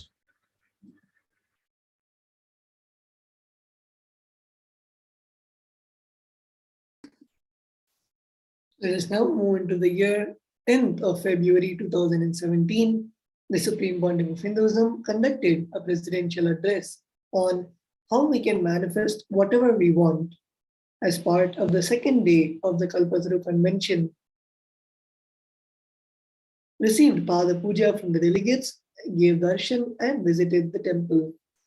In this presidential address, the Supreme Pontiff of Hinduism reveals very good news. We are not final products as we are. We are seeds of possibility. Even Sadashiva considers himself as a seed. The greatest is still ahead of us. This means, regardless of the patterns with which we may think we are stuck now, or the difficulties we may face, we always have the potential to recreate our lives as we want them to be.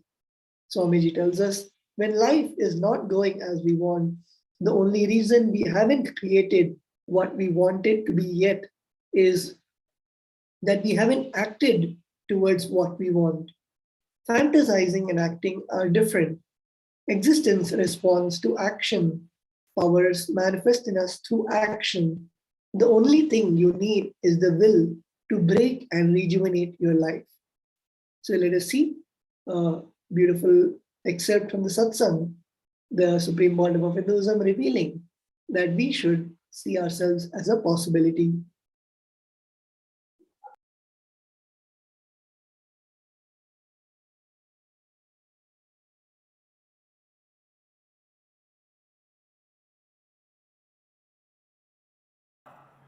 Surrounds you. Every situation, understand, every situation brings only new life to you. Just because you got $1 billion in lottery and you are going to move to a palatial bungalow, you can start crying, oh, the small house has been snatched away from me. Fool. I've seen people crying. I've seen people crying when the great transformation happens to them for which they were waiting.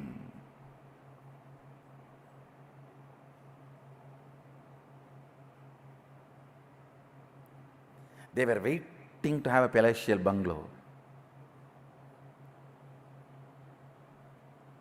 They won the lottery. Now their bungalow is ready. I would have been really, really happy. But I should have moved to the bungalow from here. After the mango season is over, this mango tree is here and the mango season is going on. It would have been so nice if I had lottery after the mango season. And then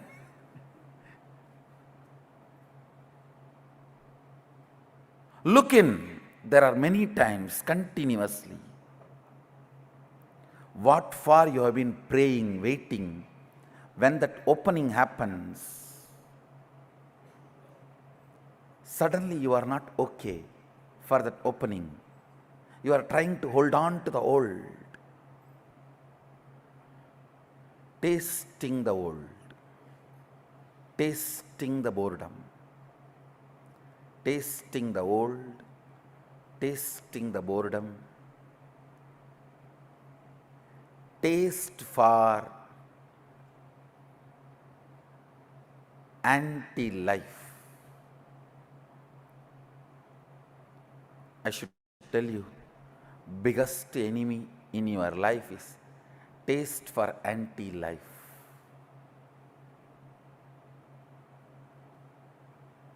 Break. Every time you go through anti-life taste, every time when your mind is trying to tell you, this is the way I am, what can I do? How can anything move? What can anything happen? No! You are not yet end. That's the good news. You are only a seed. As long as you consider you are only a seed, you need to manifest your Sadashiva. Because, understand, Sadashiva constantly considers himself as the seed which need to manifest, yet to manifest, yet to manifest. Even after manifesting this whole Jagat.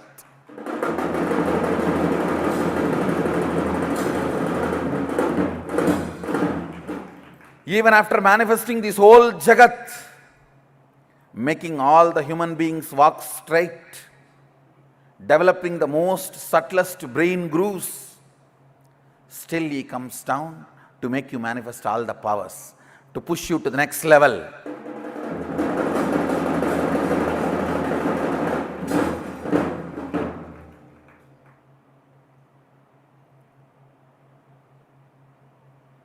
One of the biggest crime you have done is exclusion. Means, when you were in the forest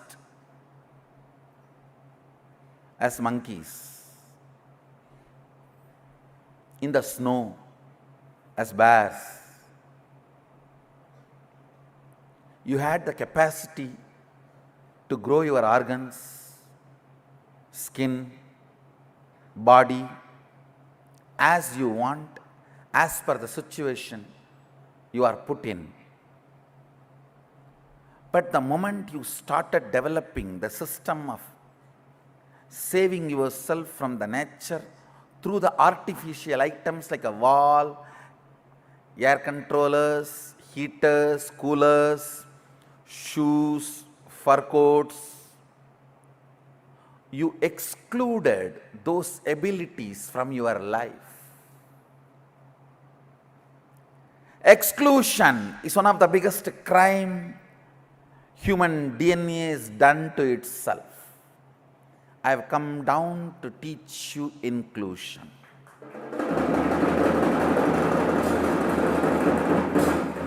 I am giving you one example of exclusion. I can give you 1,000. When you lived without artificial lights, you had the ability to see through sun, moon and fire. Means day and night you were able to see, perceive. As long as you lived with nature without artificial lights, your ability to see during the sun or the moon or the fire or without any of that was extremely powerful.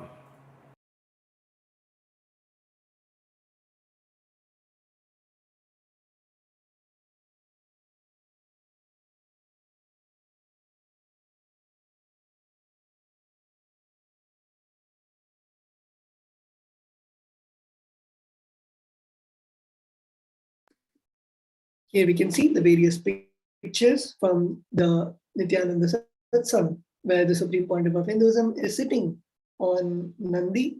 To all the participants, to all the viewers who have a question, what animal is that? What bull is that? It is Nandi, the divine Vahana of Bhagavan Paramashiva.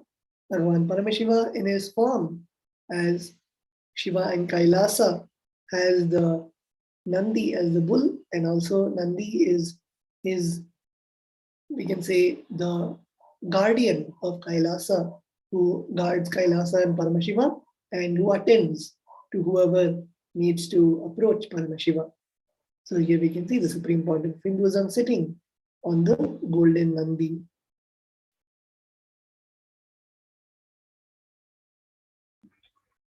So entering now into the year 2020, the Supreme Pontiff of Hinduism, Jagat Guru Mahasanidhanam, His Divine Holiness Bhagwan Nithyananda Paramashivam, expounded on the cosmic principle of the creation of karma during the Everyday Life public address, the Nithyananda Satsang.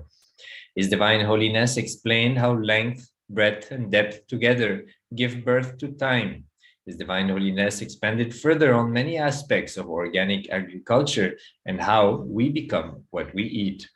The Supreme Pontiff of Hinduism also revealed how Sri Kailasa Uniting Nation for Nutritious Food and Hunger-Free World has served lakhs of free meals, Annadan, in India, Tamil Nadu, Malaysia, and in Malaysia, especially on the Thaipusam Day, concluding with a powerful process connecting all to Paramashiva and Sri Kailasa. Let us have a listen to a few minutes of what the Supreme Pontiff of Hinduism expressed on this presidential address entitled Introduction to Hinduism and Existence. Let us have a listen.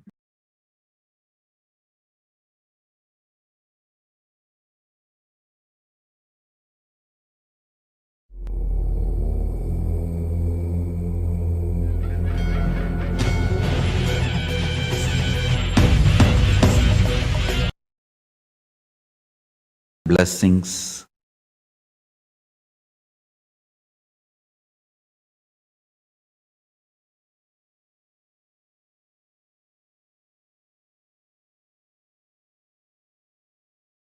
Please pick up your coffee because it is going to be a beautiful long satsang. Best is varakapi. Varakapi in Tamil means coffee without milk.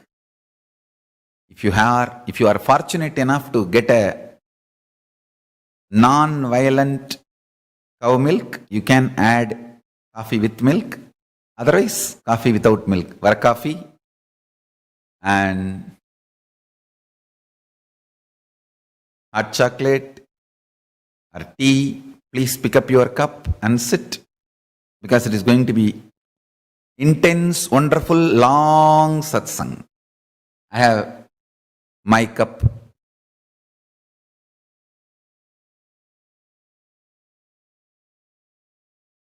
Now listen.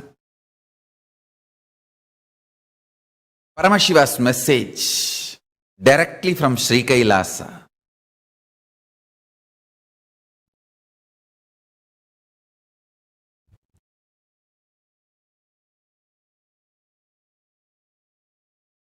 Listen.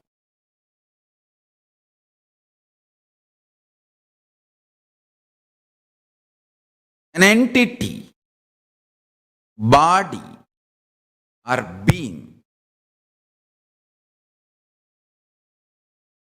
forgets it is consciousness, but still in the breathing space of consciousness. Movement done by that entity is karma. This is one principle. Keep it. Principle 2. Listen. Length, when it becomes intense to the level it cannot be experienced just as a length, it jumps into the dimension of breadth. Like if you keep line, infinite number of lines, then it cannot be measured, understood just by one length. It, by its very reproduction, understand? Reproduction is survival need. Anything which is alive has to be reproducing itself. Otherwise, it will not be alive. It's law of life. It is one of the fundamental law of constant, nitya. Isness expands. So the isness of the length, when it becomes infinity, it cannot be anymore cognized just by one idea of length. It gives birth to the next dimension of itself called breadth. Understand? I'll repeat. Just imagine one thread, 1 meter thread. You call that as a length. By its nature, it is becoming multiple number of 1 meter thread. So, when it becomes infinite number of 1 meter threads, 1 meter, 1 meter, 1 meter, 1 meter, 1 meter, what happens?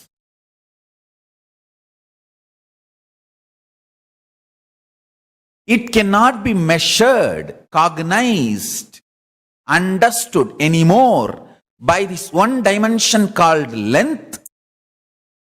So it gives birth to its next dimension, breadth. So all the threads are kept. So now length and breadth is formed. Now, because of its very nature of existence as a survival need, the length and breadth, both of them are continuously giving birth, multiplying. Understand? Even if you are a sannyasi, only when you reproduce more sannyasis, means making more people sannyasis, you are living sannyas life. Otherwise you are not sannyasi. Be very clear. Anything by its survival isness has to reproduce and expand. If you are a man, you are going to reproduce another human being. If you are sannyasi, naturally you will be producing the consciousness of sannyas in so many people's life, and so many will becoming sannyasi. How many become sannyasis is the proof of your integrity to sannyas. Understand? This is law of life. Success for a normal grihastha is what he achieves. For a sannyasi, success is what he inspires others to achieve. So, only if you are intensely making more people sannyasis, you are really in the easiness of sannyas. Otherwise, maybe you will be sannyas, not is sannyasi. The easiness multiplies by its existence. So the length by its easiness multiplies. When the multiplication breaks a point, it gives birth to the next dimension, length and breadth. Then these two go on multiplying. They give birth to the third dimension, means tons and billions of 1 meter thread kept. So length gives birth to breadth, and length and breadth multiplying gives birth to depth. Understand this example? This is the way the dimensions manifest and gives birth to the next dimension. Length gives birth to breadth. Length and breadth together give birth to depth. And length, depth together give birth to time. That is why I am saying time is not linear. There is no past, present, future. There is only time. What you perceive now as your experience, like you are inhaling and exhaling, you call as present. What you can recollect from your stored memory, you call as past. What you expect or hope inside your head, you call as future. Understand? That is why I am saying 99% of us live 99% of our life inside our head. So keep it worthy to live.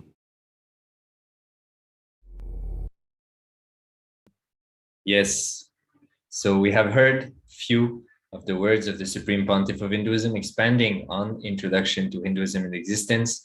So it is an extremely powerful satsang from the Supreme Pontiff of Hinduism. So I would invite each and everyone to go on Nithyananda Vidya on the 10th of February 2020 and listen to the entire address by the Supreme Pontiff of Hinduism to imbibe those powerful cognitions in our life and turn them into deliverables in our life in the way that we make decisions and the actions that we take as we face the various situations we face every single day. So with this, we come to the end of today's segment. So we thank each and every one of you for having spent your time with us, listening to this amazing happening, which is the establishment of Sri KAILASA and the activities, the contributions of the Supreme Pontiff of Hinduism, working tirelessly since the beginning of his life, really, to restore authentic Hinduism, to bring the science of living enlightenment to the world, and to revive the various dimensions and sciences of Hinduism. So again, we thank you for joining us. We'll now be moving into the next segment. We'll be listening to an initiation that the Supreme Pontiff of Hinduism recently gave to prepare us for Paramashivoham level 3. Supreme Pontiff of Hinduism has been coming live almost every day to initiate us into various spaces and experiences so that we can prepare ourselves to sit for Paramashivoham level 3 and travel to the vertical time zones, experience our various identities, and reawaken the various possibilities and powers in our life to live the life that we want to live and to revive Sanatana Hindu Dharma at the same time.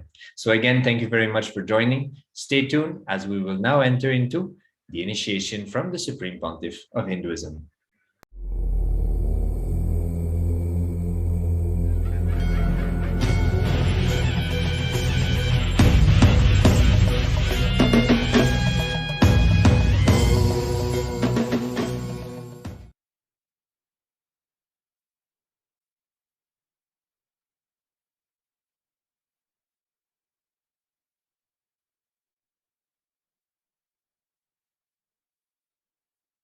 I welcome you all with my love and blessings.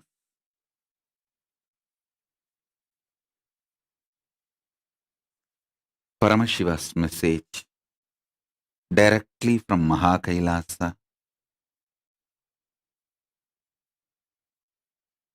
Sampurna Purnatva, perpetual completion becomes spontaneous reality just through initiation from Guru's side, Guru Bhakti from disciple's side.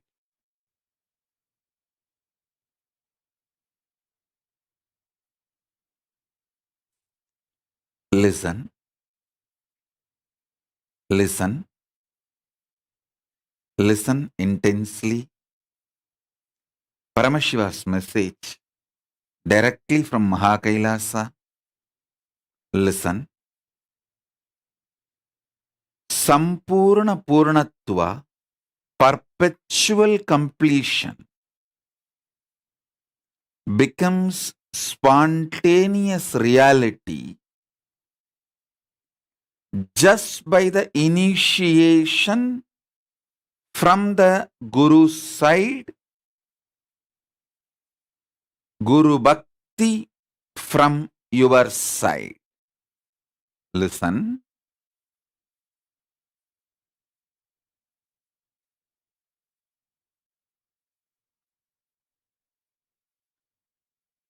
Today, I'll be just making 7 Satya statements, powerful cognitions, truths.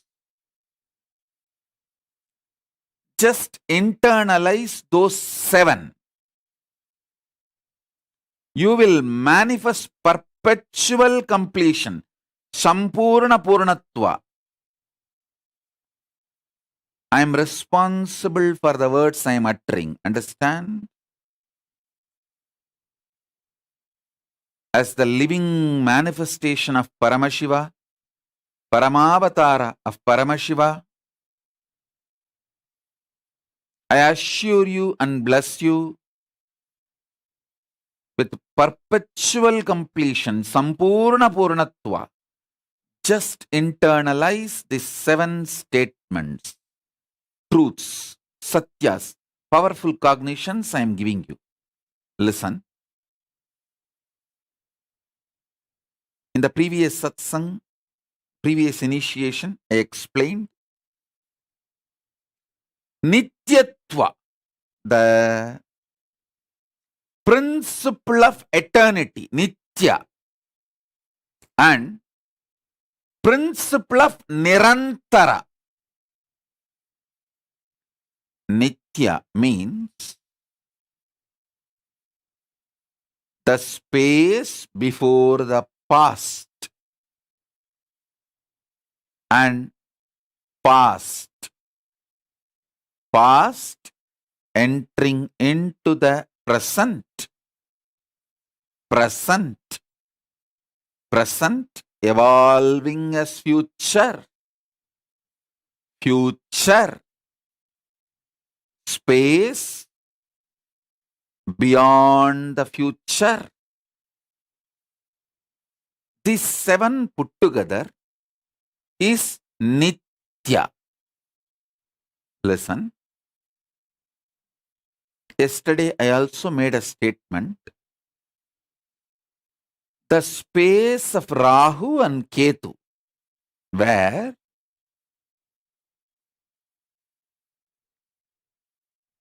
the space beyond time becoming past is Rahu. The space after time, after future is Ketu. These two are considered as shadow graha.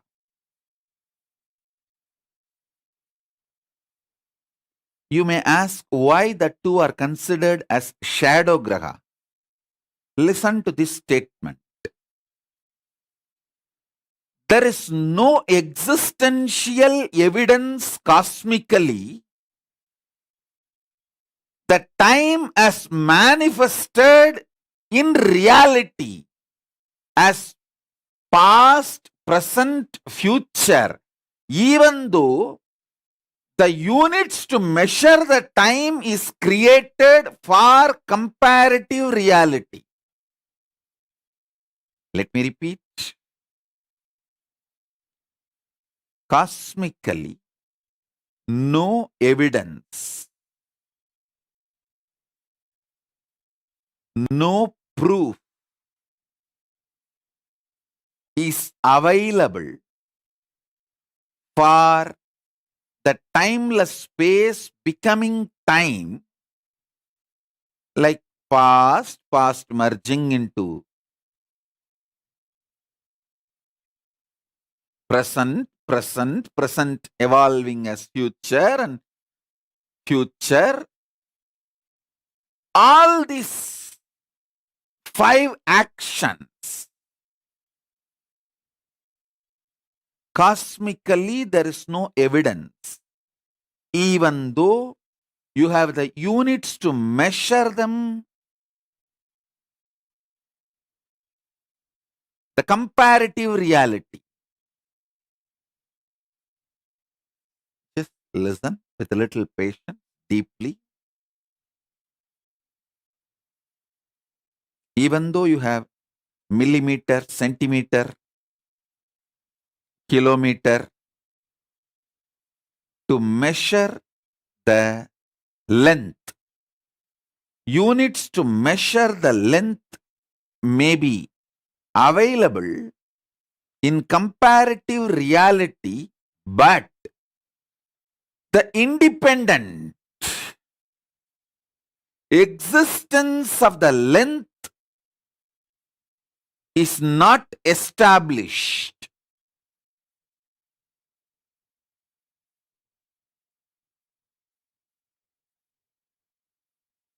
Anything which has a comparative reality existence alone, not the existential reality existence, may have measuring units created for the utility purpose by human beings, but cannot be given the status of existence.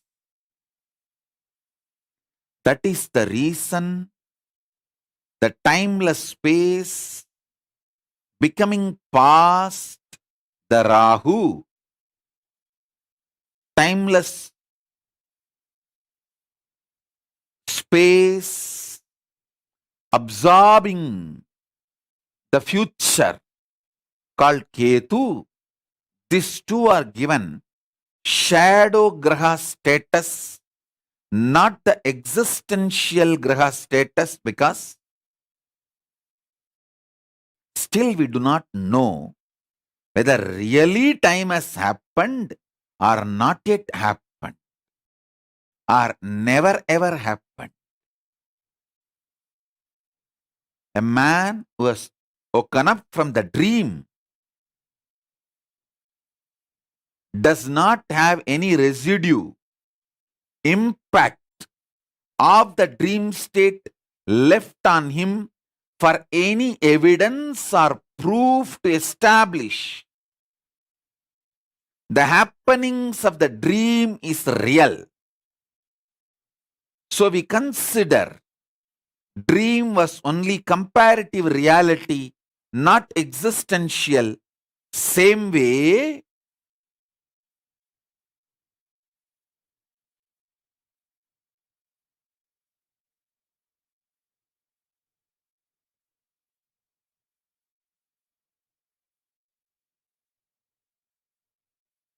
past, past merging into present, present, present evolving as the future. All these five has no existential evidence left in our consciousness.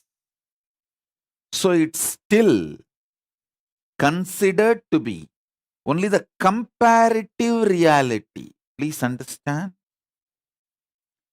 Existence of the measuring units does not establish the existence of the dimension itself. Existence of centimeter, millimeter, kilometer does not establish the existence of the dimension called length. The centimeter, millimeter, kilometer is more like a comparative reality.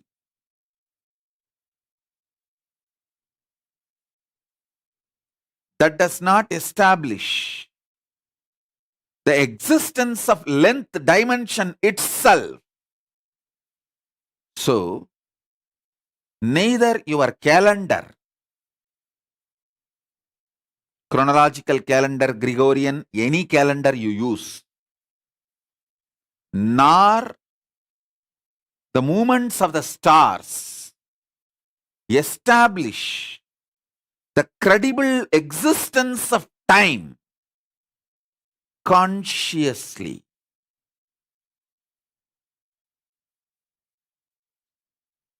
Shana has no Chaitanya substance backup.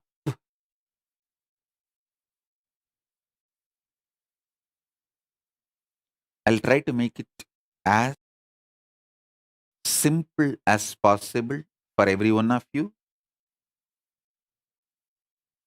What I am manifesting now, initiating all of you now,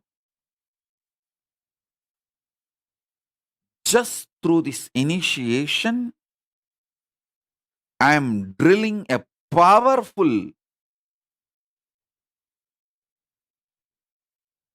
powers, buddhi and shakti into your very existence.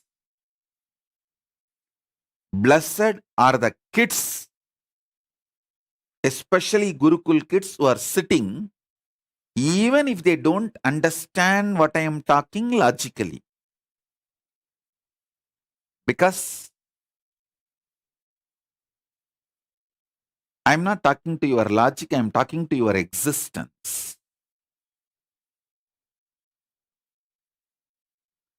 Your existence is deeper than the logic. Understand?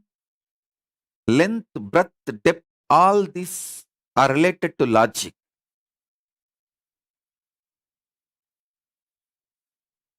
Your existence is deeper than the logic.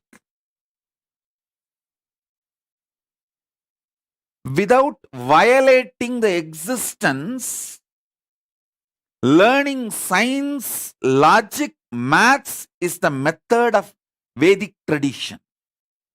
In Vedic tradition, any level you may achieve in logic,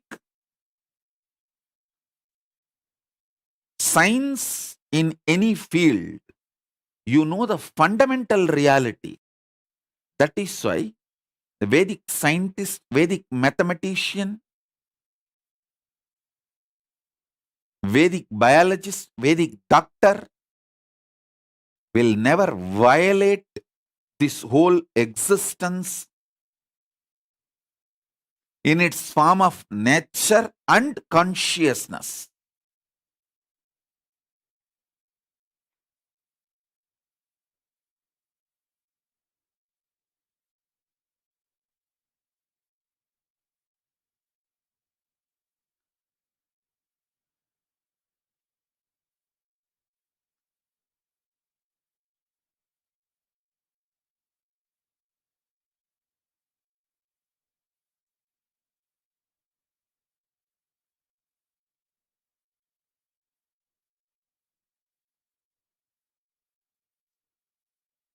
Measuring units like milliliter, centiliter, liter,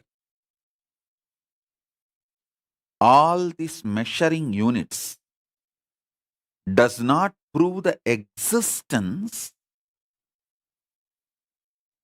of the viscosity of a liquid. Understand? The viscosity of the liquid exists only in comparative reality. I am actually talking about multi-dimension. Whether the length, breadth, depth, or the length, breadth, depth together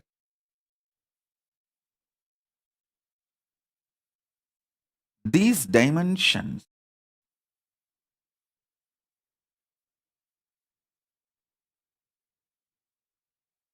the units to measure these dimensions are not enough proof for the existence of this very dimension.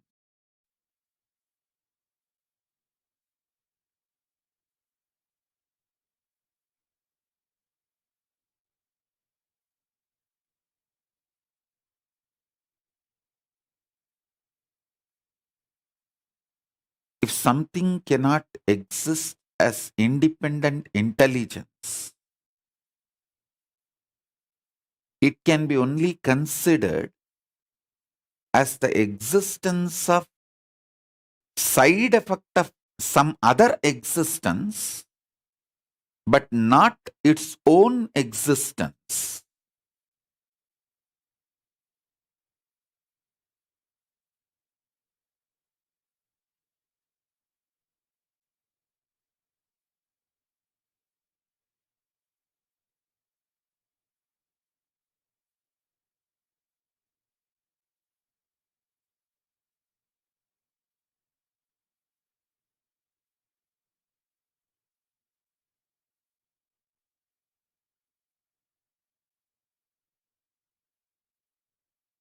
I'm just giving few seconds for all of you to digest what I am trying to convey.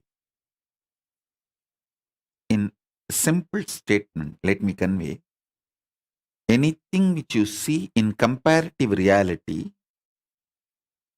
is not able to convince the existence about its existence in the level of consciousness. The dreams you see during your dreaming period is not able to impact your waking reality to establish its authenticity in reality. Maybe during that time, in your brain fog, some of the visualizations leaked from your inside boiling and perceived by yourself as some scenes and happenings. That's all. Otherwise, dreams are not able to impact your real existence and prove the validity of their existence. Same way, the comparative reality called past, past evolving into present, present, present evolving into future, and future. This five cannot and is not able to create an impact on the consciousness to prove the existence of this comparative reality called time.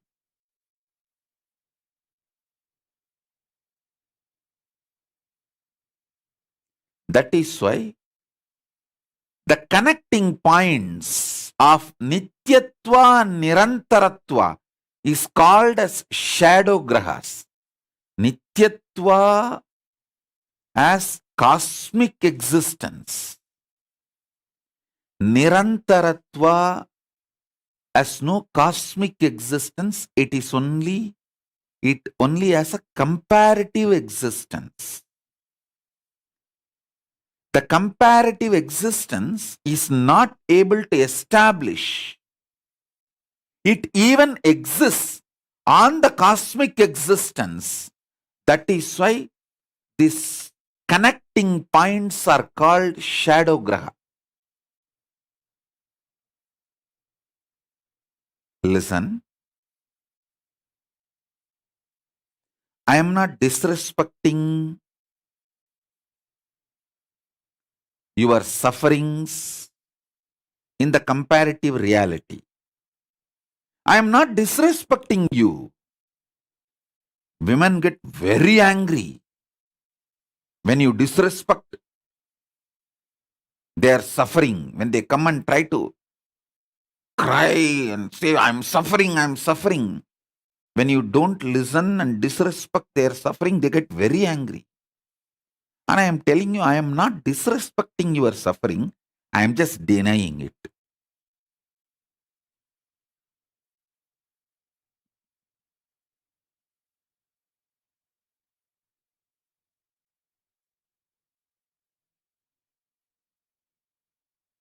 Sorry if you are hurt. My intention is not to hurt you. Intention is to wake you up. Listen.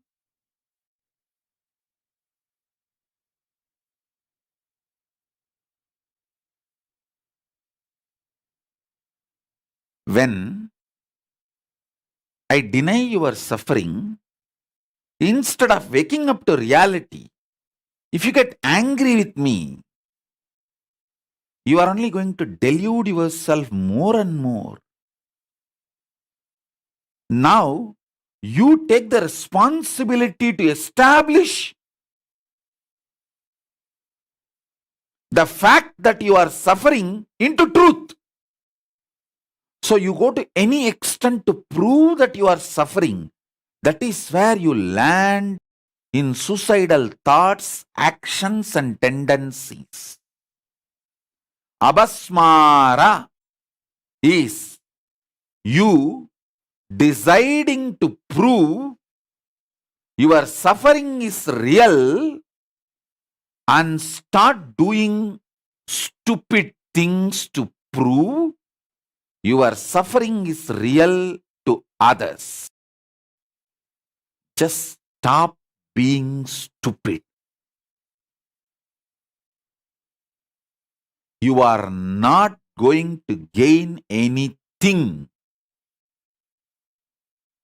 by establishing your suffering is real to anyone.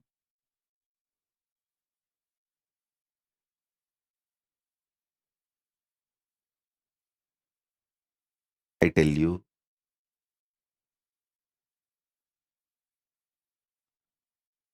I'm not giving you psychological lessons. I'm not running suicide counseling center. I'm not giving you toll-free number to stop you committing suicide.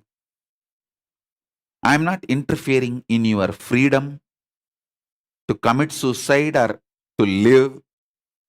No. I am only saying suicide is extremely stupid. If you want to look stupid for yourself and for the existence, after committing suicide, when you wake up and open your eyes, the whole existence will be laughing at you. You will look so stupid for what you did. I am only saying suicide is stupid.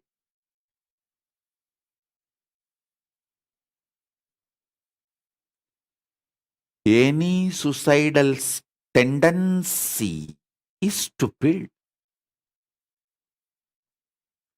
The beliefs you start developing, which leads to suicidal tendencies and life negativity, is stupid.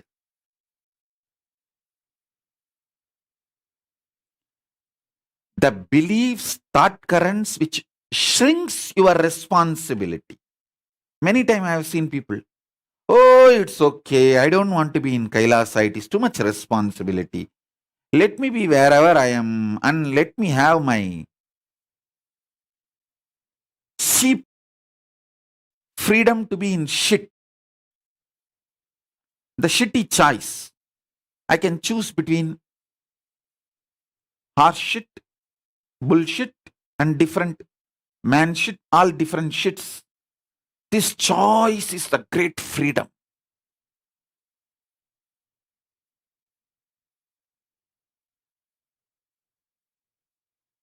Any pattern which extends itself to shrink your life, responsibility, possibility, power as conscious manifestation is suicidal.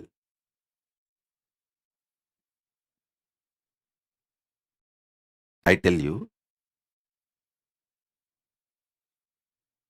today's whole initiation is all about I'll infuse intense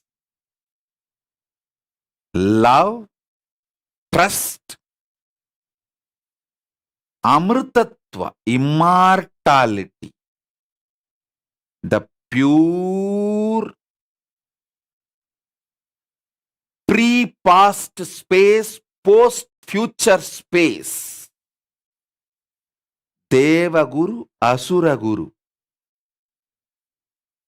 Both are centered on Paramaguru, Paramashiva, Dakshinamurti. I'll infuse, listen. The Deva Guru is absolute power of trust.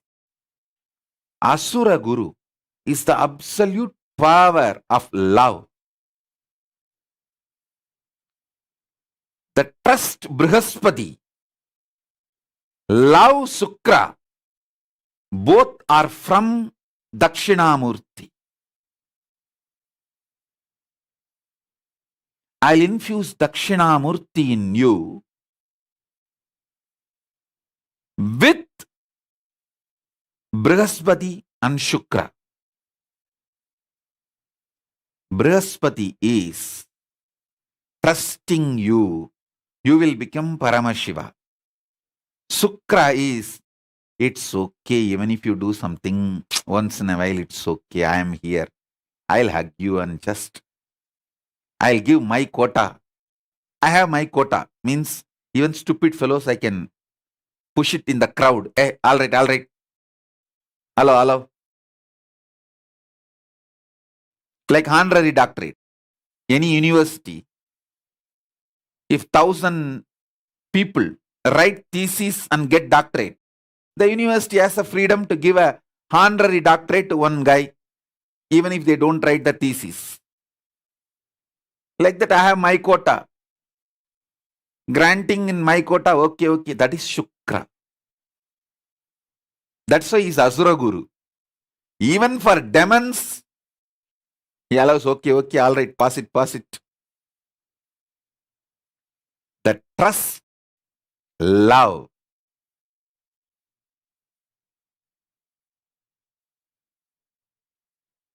Yesterday I was explaining how the seven are the seven grahas representing.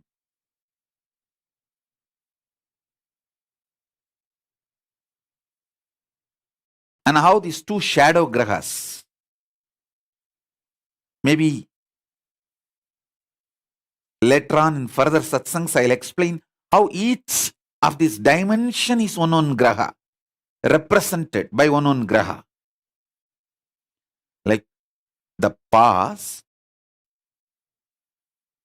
and the past manifesting into present, all this, all the happenings related to that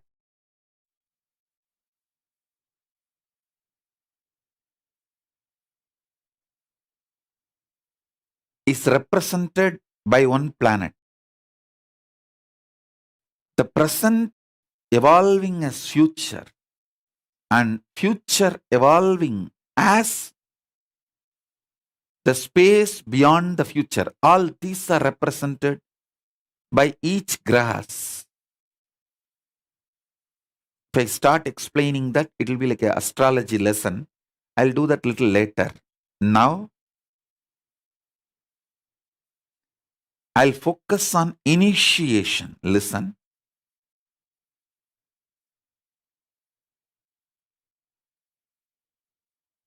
Focus on the initiation of Sampurna Purnatva, perpetual completion.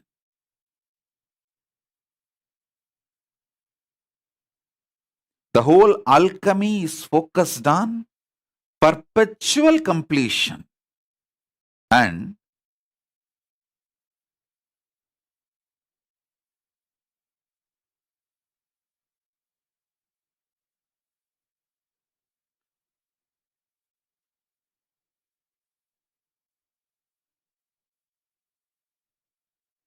the pure consciousness of Paramashiva, Dakshinamurti, manifests as the trust of Brihaspati, love of Shukra,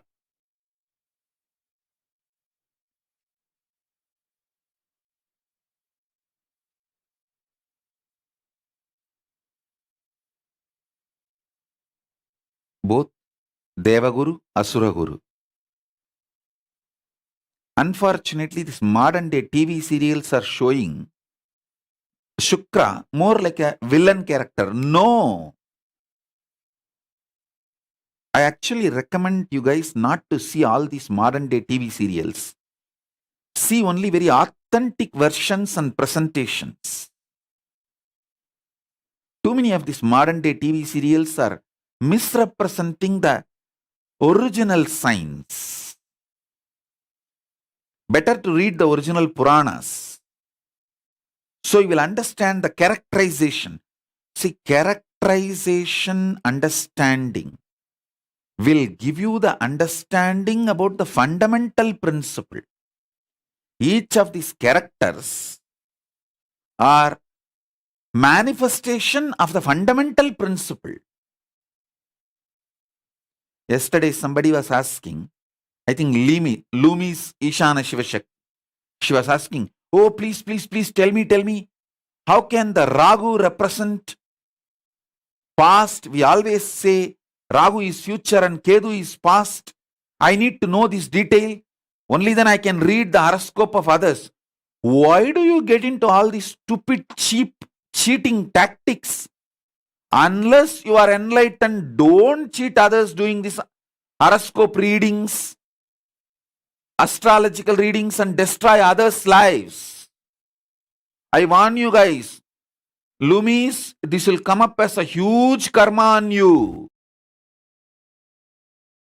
Never get into playing this, reading others' horoscope, tarot card, all this without the proper enlightenment or the backing of the enlightened master's initiation.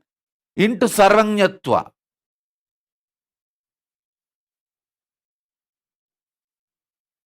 It's too important. I'll give you a simple understanding. See, yesterday I said that timeless space manifesting as past is Rahu. She was asking, no. We always say Rahu represents future. Hey, only if the future hits at the timelessness, past will start evolving. Only if the past hits at timeless space, future will start evolving. Don't you understand? Only if the ice hits the molten lava, steam will start evolving. So what hits?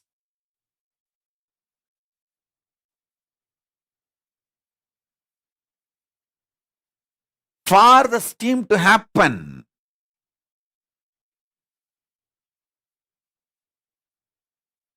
understand these subtle principles. Rahu representing future makes timeless space manifest as past. Ketu, power of the past, makes the timeless space manifest as future.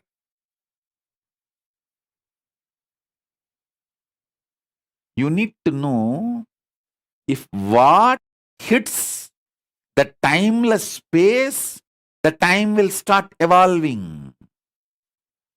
So if you are not having these subtle understandings, don't do this reading of the horoscope astrology for others. That will become like a blind leading the blind. It will be huge karma.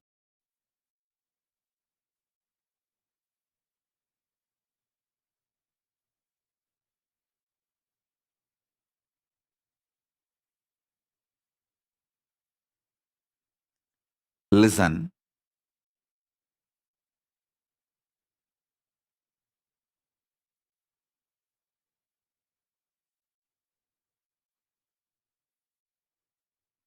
We always think time is more solid existence. It exists more solid way than love and trust. It is not.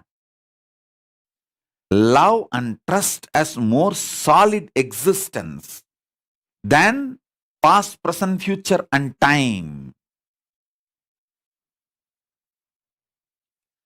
Love and trust as more conscious validity than the past, present, future.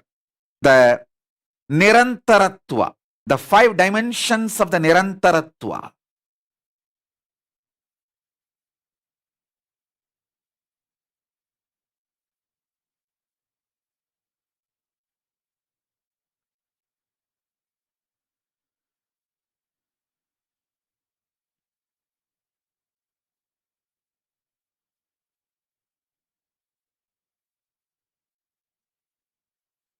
A little trust towards which is unknown to you, little love towards which is under you, known to you, will make your life in perpetual completion. Little trust towards what is unknown to you, little love towards whatever is known to you, like little trust on your higher ups, little love on the people who are under you, will make the whole life perpetually complete. I have given a simple one-line solution.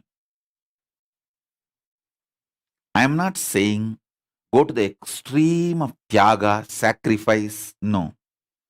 You need tyaga, illogical trust, and illogical love only to be in Kailasa. When I say illogical, beyond your logic. People who are ready to trust beyond the logic and beyond, people who are ready to love beyond the logic. That is tyaga. You need tyaga only to reach and be in Kailasa. But in your ordinary life, in Buloka, to live in Sampurna Purnatva, perpetual completion, within the frame of your logic, which is actually illogical.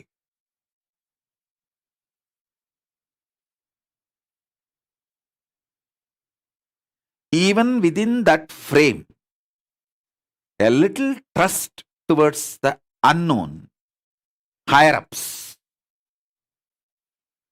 little love towards the known, all the things under you, below you, whether people or situation or anything. But anything which is known to you or under you, you take it for granted, stop loving. Anything which is unknown to you, constantly you are only afraid, not ready to trust. Just infuse little trust on the dimensions of unknown, little love on whatever is known, you will suddenly see so much of immortality. Amritatva, I tell you. Trust is a power. I'll give you one example.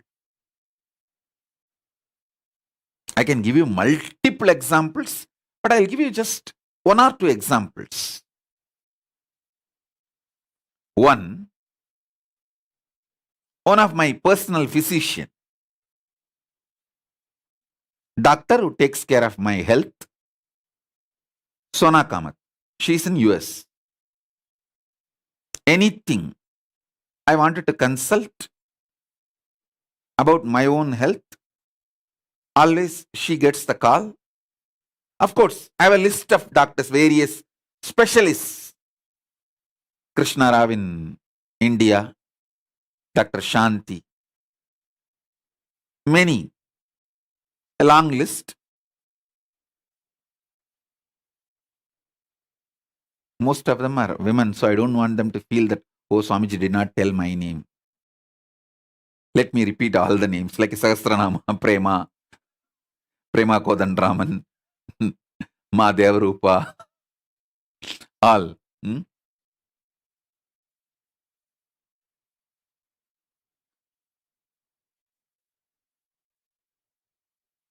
Recently, during this corona,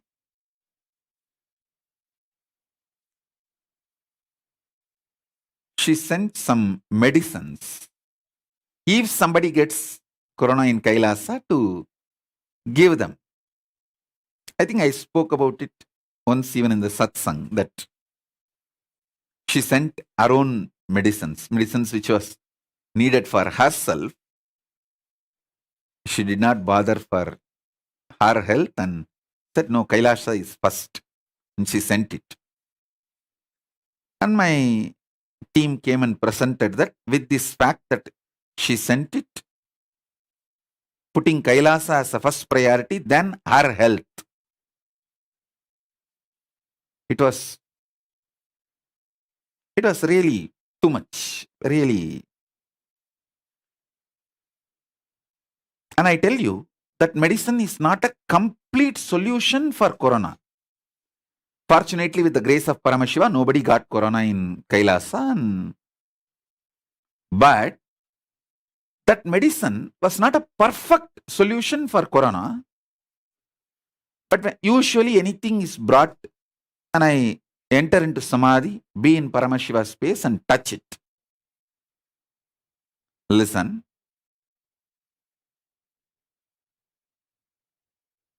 I enter into the space of Paramashiva and touch that and be in samadhi. It's like a consciously blessing.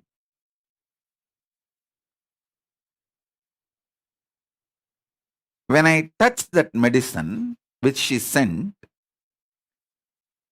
her intense love for me, and because of her intense love for me, my trust on her completed the chemical qualities of that medicine.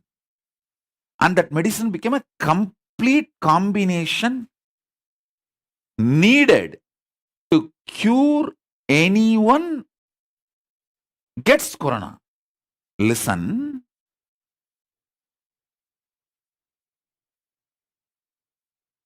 Surely a logical mind or illogical mind will have its own questions. I am telling you the reality.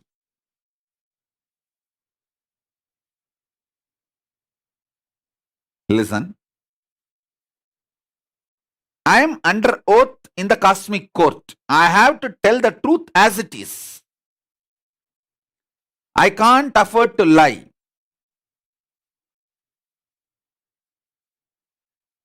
Just her love for me and Kailasa, the moment the medicine reached, I went into samadhi and touched that. Her love for me and my trust. If she can have so much love, what she does is the absolute, honest, right action. This just made a complete circle. Chemical quality of that medicine has changed, evolved to be the perfect medicine. Fortunately, by the grace of Paramashiva, nobody got COVID. That's a great thing. All I am trying to tell you guys is that power of trust can change physical realities.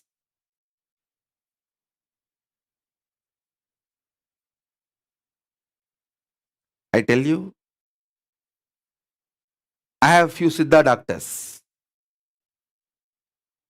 Whenever they say, I need an anthill mud pack or some special herbs names,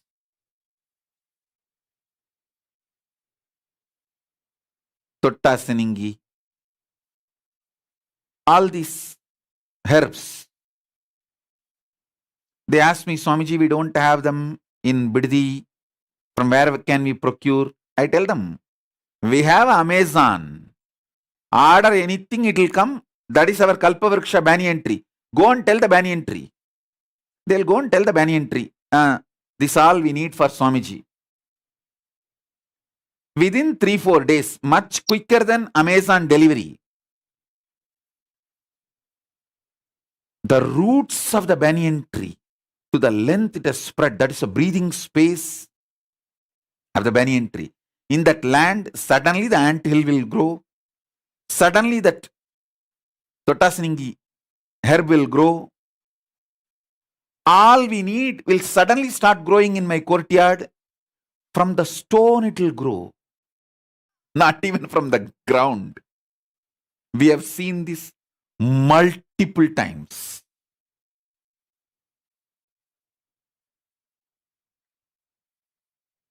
Actually, our Kalpavriksha banyan tree's delivery time is lesser than Amazon delivery time. Any herb, any of these items which we don't get, which is very rare, difficult to procure, we tell them, go and tell Kalpavriksha banyan tree. And it just grows. Listen. I'm not telling you stories. I wanted to remind you all again, I am under oath in the cosmic court of Paramashiva. Every word I utter, I am I am held responsible. I can't blabber what I want. And one more thing, as I told you, I neither need money from you, nor I need you to vote for me to become president. No.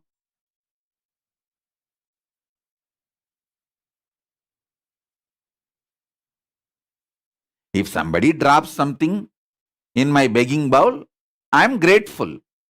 But my relationship is not dependent on, or I don't expect you should give me this, you should give me that. I am enough unto myself. You can neither add something to me nor take away anything from me. If you drop something in my begging bowl, I'll use that and build Kailasa, which is for you. I'll make this satsang in better quality, high definition. We'll get a better camera, better relaying system. We'll serve you, that's all.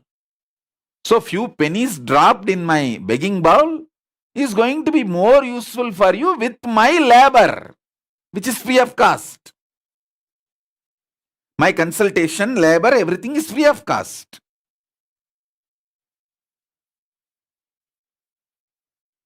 If I'm ready to give my time for consultancy, surely billion-dollar companies will happily hire me. But I'm not going to do that. I'm going to give everything to all of you free of cost. And I'm making it very clear. I neither need your money nor need your vote. உன் துட்டும் தேவையில்லை, ஓட்டும் தேவையில்லையப்பா. நீ துட்டு கொடுத்து நான் பணக்காரனாக போறதும் இல்லை, நீ ஓட்ட போட்டு நான் அதிபராக போறதும் இல்லை. நானே சொல்லிக்கிட்டேன் நான் அதிபர்னு, அவ்வளவுதான். அதை ஒரு 4 நாடு ஏத்துக்குச்சு, நான் என்ன பண்றது அதுக்கு?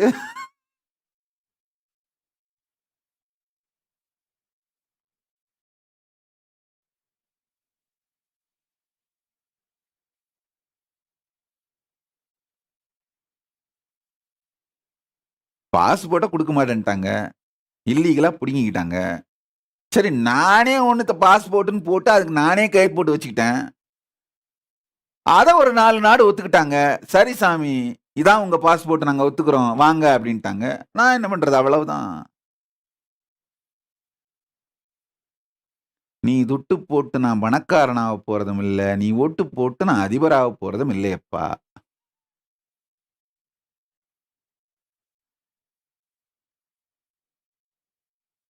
So you can't add anything to me.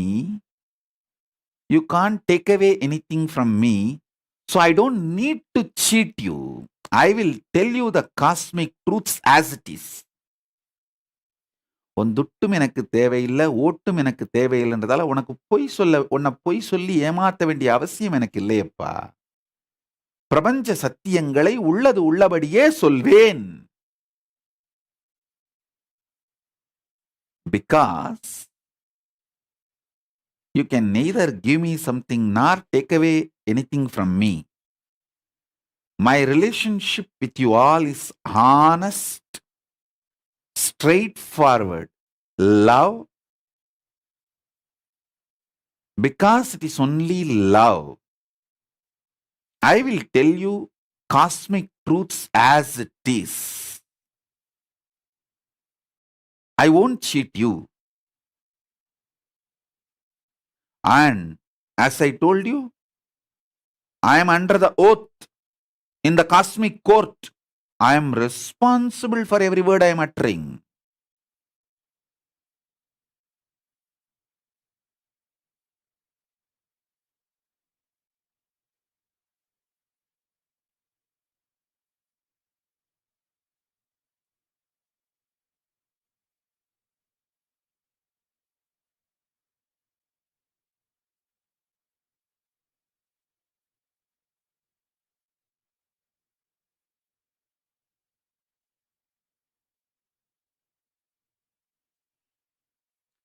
So listen.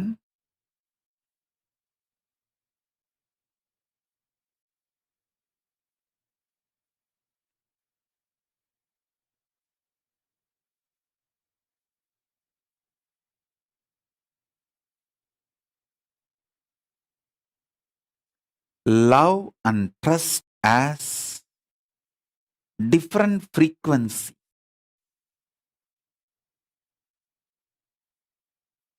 For example, trust you have on your mother, she will give you only good food. She won't poison you. That is one level. The trust you have on your doctor, the doctor will give you only the right, best available medicine, will not cheat you, exploit you for the sake of money. That is different, next level trust. Same way, love. The love you have with your boyfriend or girlfriend, a romantic need is one level love. The love you have with the sexual need, that is another one level love. The love you have on your children, with the trust they will be part of your future as your extension during your old age, for you to gracefully age and exit the planet Earth. So these are different levels of love, different levels of trust. The highest frequency of the love and trust is Guru Bhakti, which I am enjoying from all of you. So I will be absolutely honest and sincere. Understand? I know every word I am uttering is constructing your path to Kailasa. It's a ladder for your Kailasa. And I can't afford to make the ladder or steps weak or wrong. Not only the direction, the strength of the steps, everything. I am responsible and I commit with you guys. I'll be honest and responsible because I don't need to cheat you all. I am in the space of Svatantratva. I tell you, when somebody feels he is fully happy, feels safe, secure, peaceful within himself, extremely joyful, he gives his best. And I tell you, last 3 years, absolutely away from the humanity, has given me such a joy, tremendous peace, feeling secure. Actually, I don't need anything other than my little food. Once that little food or the juice I take is given, I can sit like this whole day and go on initiating people, bring all the great powers, energies, gifts from Kailasa and go on giving it to people. Last 3 years, with such a safe atmosphere, not only I feel so secured within, peaceful within, I feel secured and peaceful even outside. See, within feeling safety, secure, peaceful, all that has happened the moment I became enlightened. At the age of 10, Arunagiri Yogeshwara Paramashiva himself, when he gave this Paramadvaita Anubhuti, he gave all of that. That is there from that time inside. But even outside, as long as I was in India, every day, all people around me have to be shivering. When, who will attack and when the system will be shaken, when some traitor will come out, when some enemies will attack, all this turbulence. Now, last 3 years, oh God, with the grace of Paramashiva,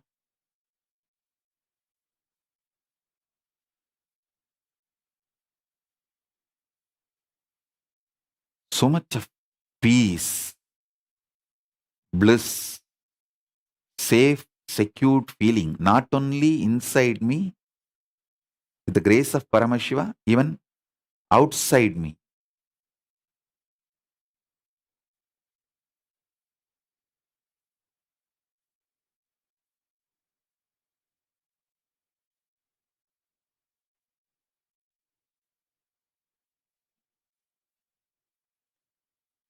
Because I feel absolutely safe, secure, peaceful. I will only give that same to all of you honestly, consciously, even if I am ferocious.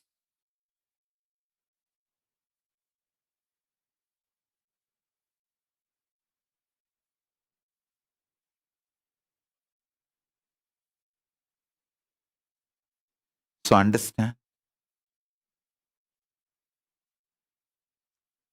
every word I am uttering is the pure truth as it is.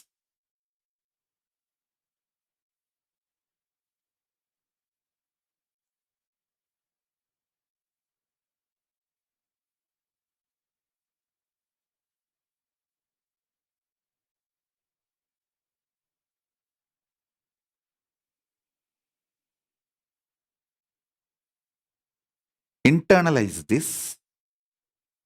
I'll make you manifest Shampurna Purnatva, perpetual completion.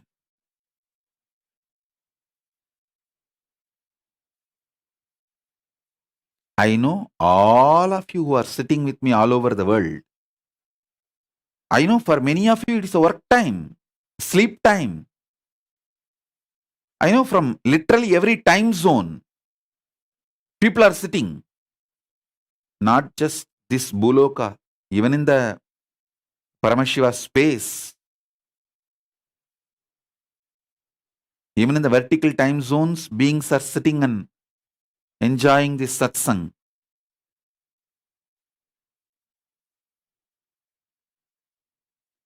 So listen, I'll be absolutely honest, integrated to the Guru Bhakti I am enjoying from all of you.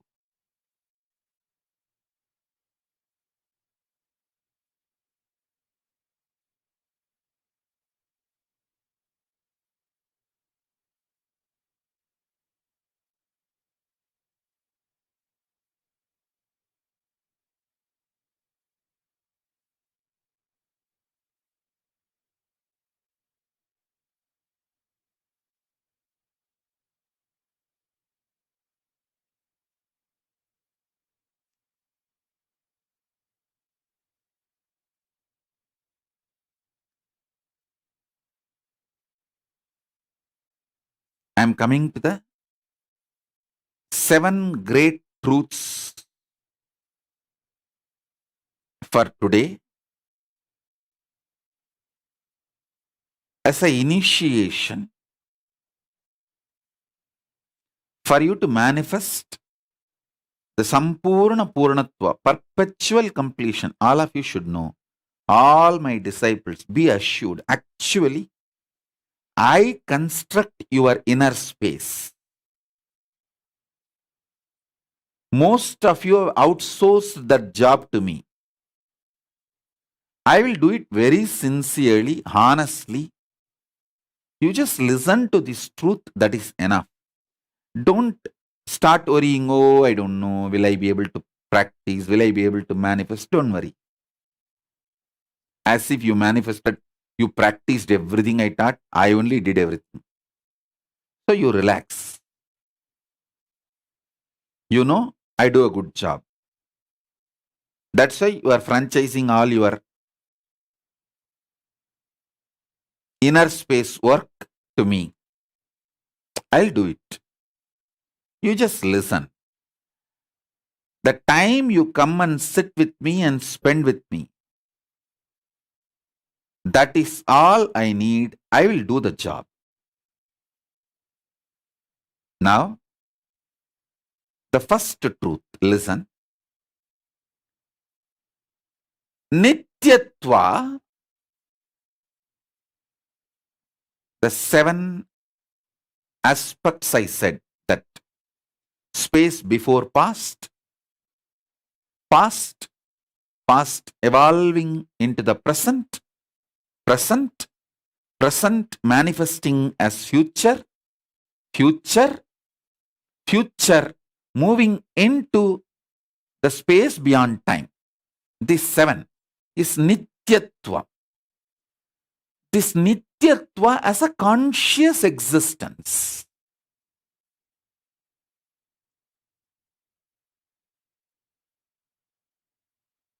Nirantaratva is this 5. Past, past evolving into present, present, present evolving into future, future. This 5 is Nirantaratva. There is no existential evidence for the Nirantaratva's existence other than comparative realities proofs. Somebody asked me yesterday, Swamiji, you can initiate us directly. Why should you give all these complicated truths and words? Listen, I can initiate you directly, but there is a systematic way of initiating in our Hindu tradition. So all these truths are from that systematic way of teaching. I want to keep all this alive.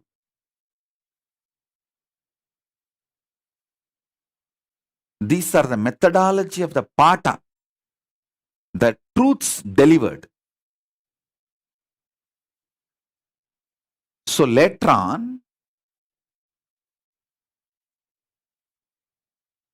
when people want to get initiated very systematically, these lessons also should be available, not just my initiation. That is why I am documenting all this properly. So you all can enjoy it and the humanity can enjoy forever. That is why these great truths get verbalized every day by me. So,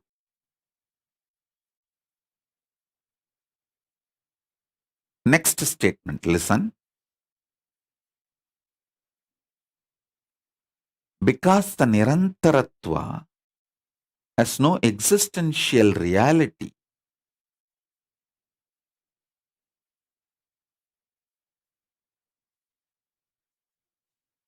struggles related to Nirantaratva is irrelevant. Your struggles needed to be in the space of completion. Your struggles to achieve the space of completion in Nirantaratva are irrelevant.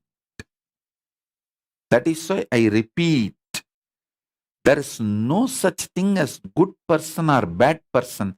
There is only integrated person and non-integrated person.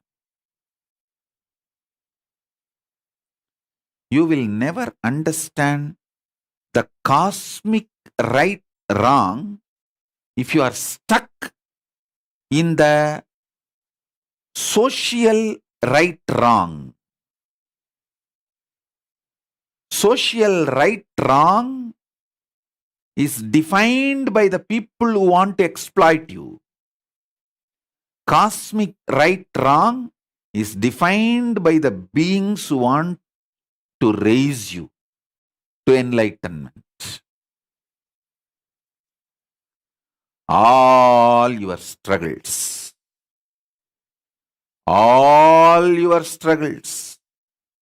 in the Nirantaratva for complete completion is useless, irrelevant. That is why many time when I give the Guru walk to people, it will not look logical.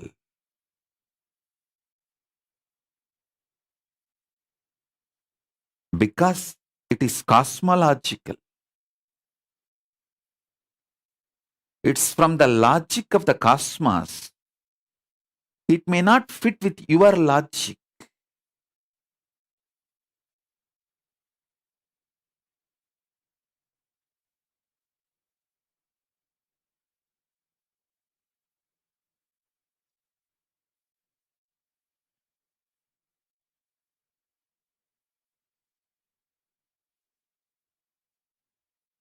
Multiple evidences times, multiple evidences we have, multiple times.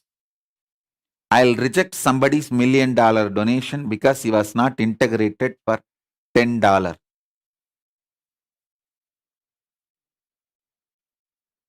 I'll say, he was not integrated in the $10 issue. I don't want any donation from him. Tell him to get lost.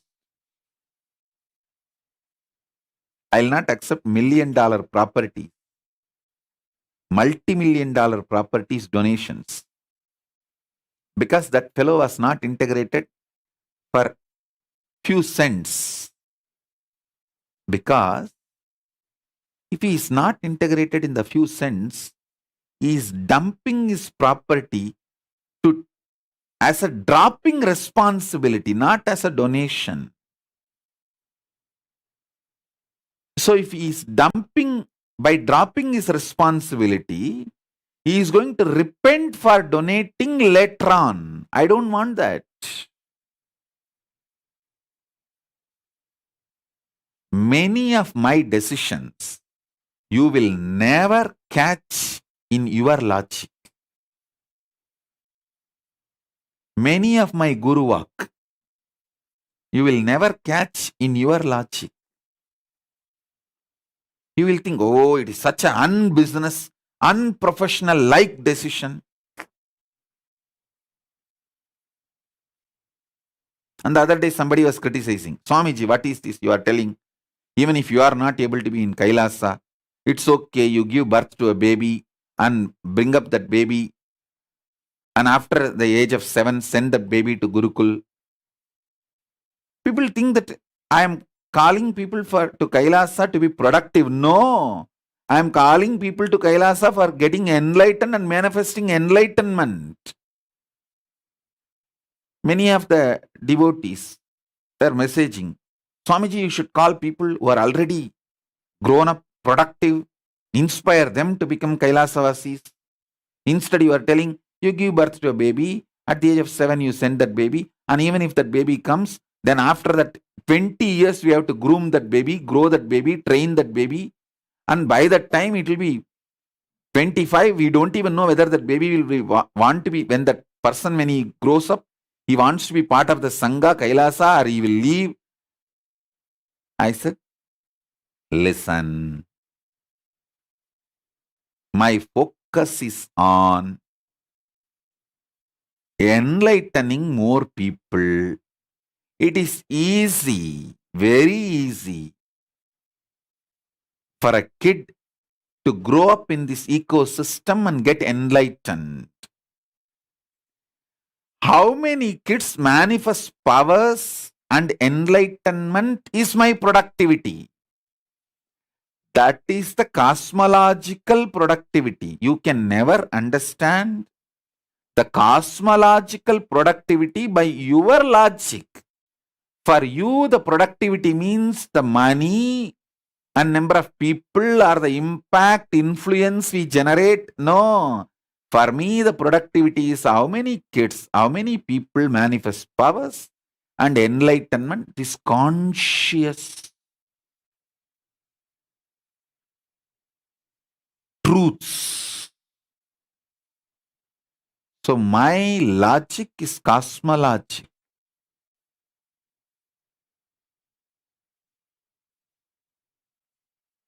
A normal person will never understand. I don't have any utility. Nobody can add anything to me.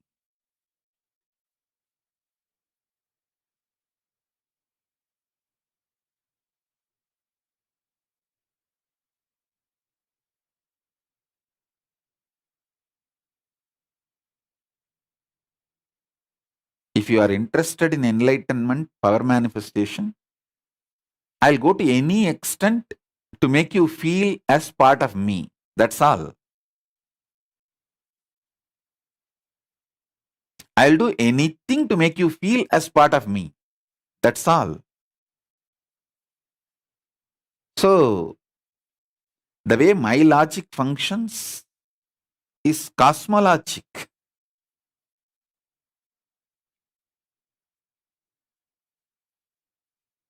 I plan from the cosmic, the Nityatva, not with the Nirantaratva.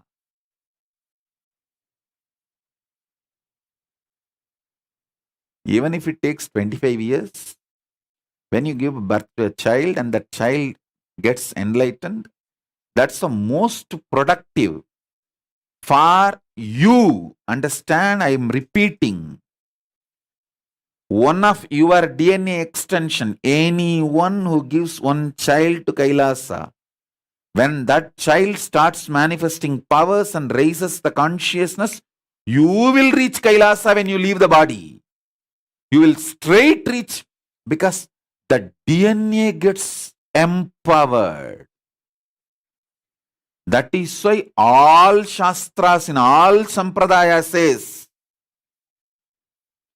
if one person gets enlightened, 7 generations of the past immediately given the space of Kailasa.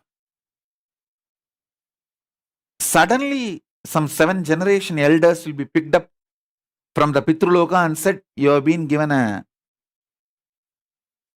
golden visa and residency card to Kailasa, please go. They will ask, why? Now, one of your great grandson is initiated by Swamiji and the baby is manifesting power and he has become enlightened. So because of that, the whole DNA, 7 generation, given golden visa and residency, green card to Kailasa, please go. Your ticket available here in next 3 minutes. These are existential reality, understand? I am not telling you story.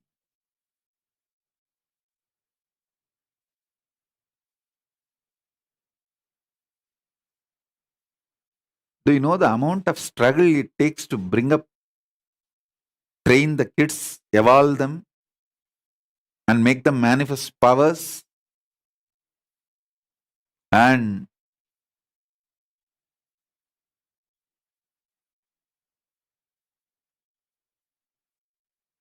make them manifest enlightenment?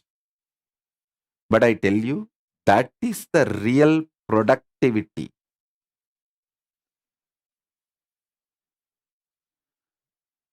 The whole productivity of the Arunachala ecosystem is manifesting one Nithyananda. Not the number of people come and the crores of wealth comes in the hundi in the temple, or the millions of people go around the hill. All that is not counted as productivity. In Arunachala's list, when Arunachala Paramashiva sits and goes through his balance sheet, he will not be calculating, 100 crore came in the temple hundi. This year is productive. 10 million people are going around the hill doing Giri Pradakshanam. This year is productive. No, he is not going to look at that and feel that this year is productive. Wow. Nithyananda has become enlightened. Now he will manifest this ecosystem in multiple places and reproduce it. This year is productive. That is the way he considers, he calculates, he checks his balance sheet. That is the way I check my balance sheet. This many people have started manifesting powers. This many people have started manifesting enlightenment. This many people are manifesting Paramadvaita initiation. Yes, this year is productive. That is the way I see my balance sheet.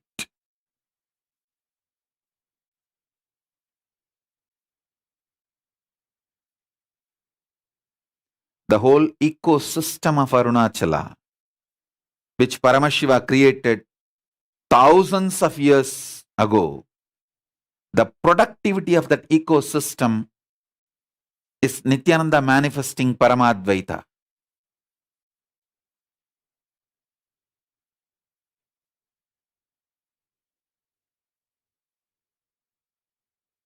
Now he will carry on. He will make multiple beings manifest Paramadvaita, and this will spread all over the world and revive the Kailasa.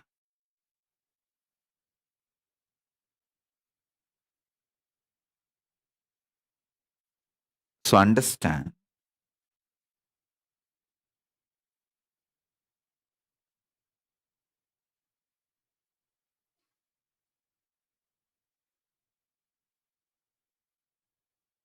all your struggles to manifest completion in Nirantaratva are irrelevant. Understand, your existence is centered, rooted in completion. Purna Kala is rooted in Nityatva, is Paramadvaita. In this lubricated space, the lubricated space of Ananda, knowing that completion is so much,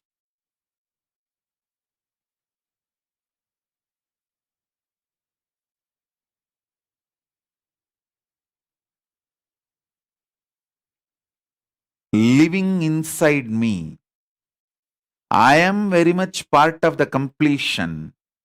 Then completion being part of me, you trying to keep completion as part of you is too small. Actually, you are part of the completion. Completion possesses you. Purna Kala possesses you.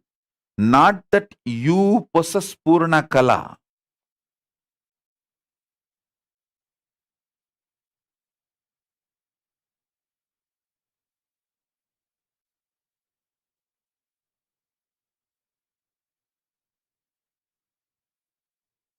And for all my disciples, whoever declares your integrity to me, I am responsible for making this as your inner space. That is what I mean by the word initiation. If there is a struggle inside you, relax. I am struggling. You don't need to struggle. I am struggling, and I know how to break my struggles, and I don't get stuck.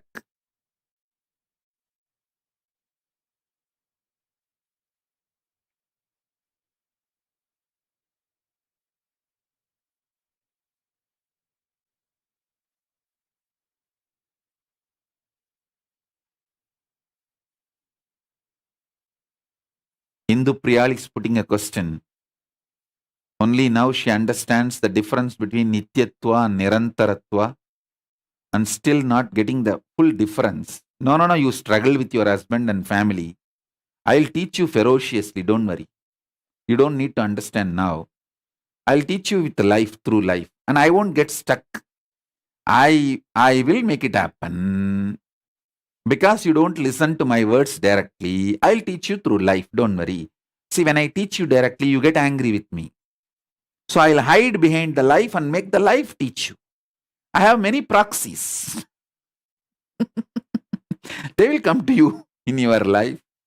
and teach you. Then you will realize, oh God, I think better we can listen to Swamiji's words directly. That is more easy than this life teaching me. So till you come to that conclusion, I'll be ferocious with you. You don't need to worry at all. You can continue to enjoy your cunningness, your hypocrisy. I'll wake you up.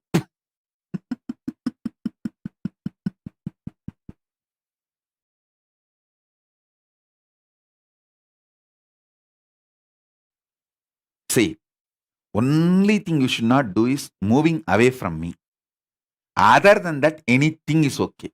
Fight with me, struggle with me, anything is okay. Don't keep away from me. Only then I say, all right, then leave it. Don't disturb them. As long as you are ready to be in touch, any closer steps you achieved, that's the greatest treasure. Don't lose that. See, some have achieved a level of from wherever you are. You know, I attend to you, I listen. Some have achieved, you can send a message and it will reach me within a day and you will get the response. Some have achieved, I am just a call away. You know whom to call and you will get the response, sometimes even in my own voice. Some have reached, you can directly message and you will receive the response with my identity itself. Yes, I am Swamiji responding to you.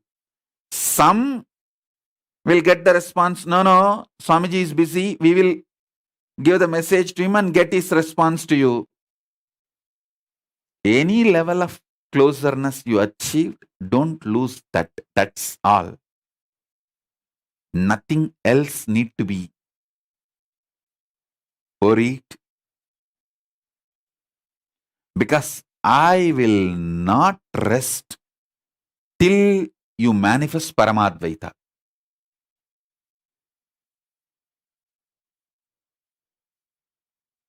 I'll make sure you manifest. Only the people who decide to be away completely. Then I tell them, okay, let them have their life. I won't interfere because it's the ethics of the cosmos. Cosmos gives you the freedom to be in delusion. Conscious sovereignty of you, even when you are deluded, is respected.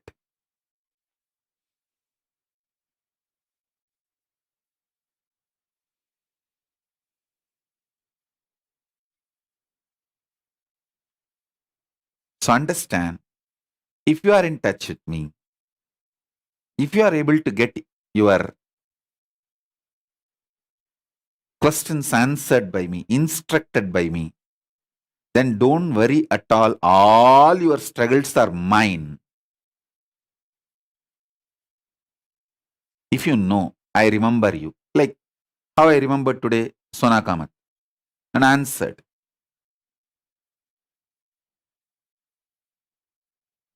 You have nothing to worry.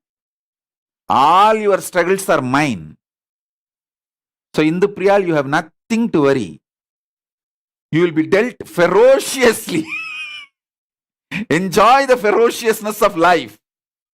Enjoy your cunningness, hypocrisy, delusion. Just don't move away, that's all.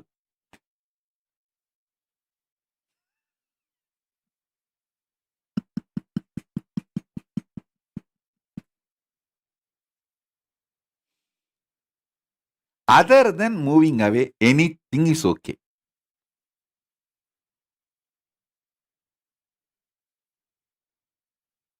That's all.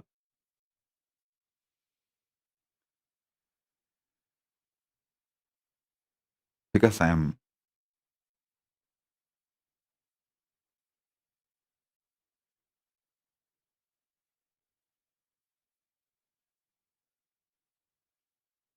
I operate from absolute love, compassion,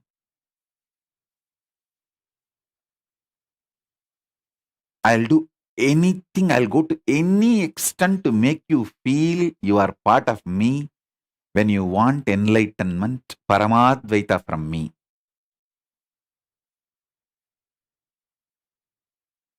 Even though I have nothing to gain from you, achieve from you, and you also know it.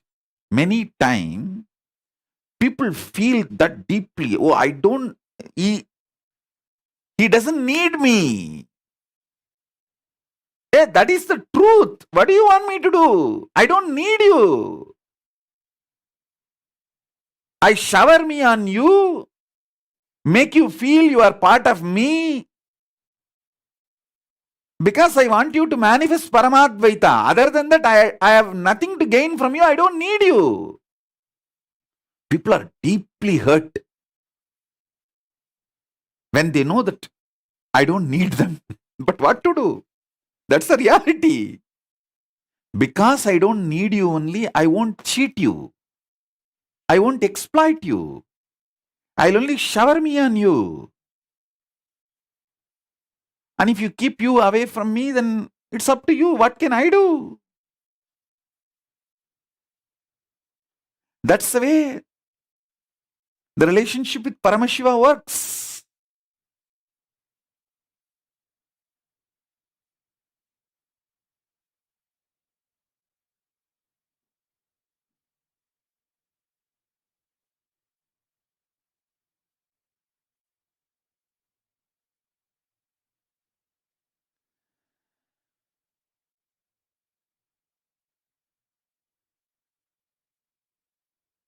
The issues of your life is my struggle. The moment you declare your integrity to me, it is no more yours. You relax. And I'll be really, really responsible. Don't worry. I'll talk to you from inside you, from outside you, and I'll make sure you know it is me talking to you.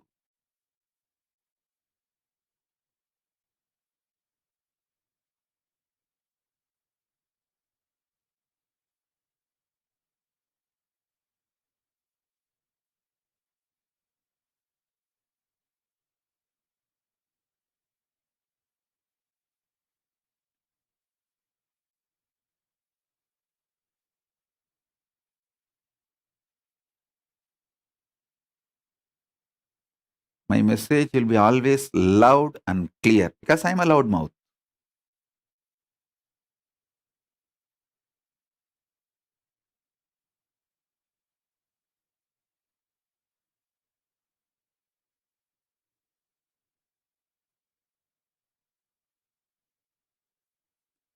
Saurav Aneja is telling exactly like you explained. Even the scientists agree that there is no fixed direction for length, breadth, depth. It is just a construct to explain space, not existential. Understand? Length, breadth, depth, time, space, all of them does not have the independent existence, pratyagatma chaitanya, away from consciousness. That is why they are called comparative reality, not existential reality.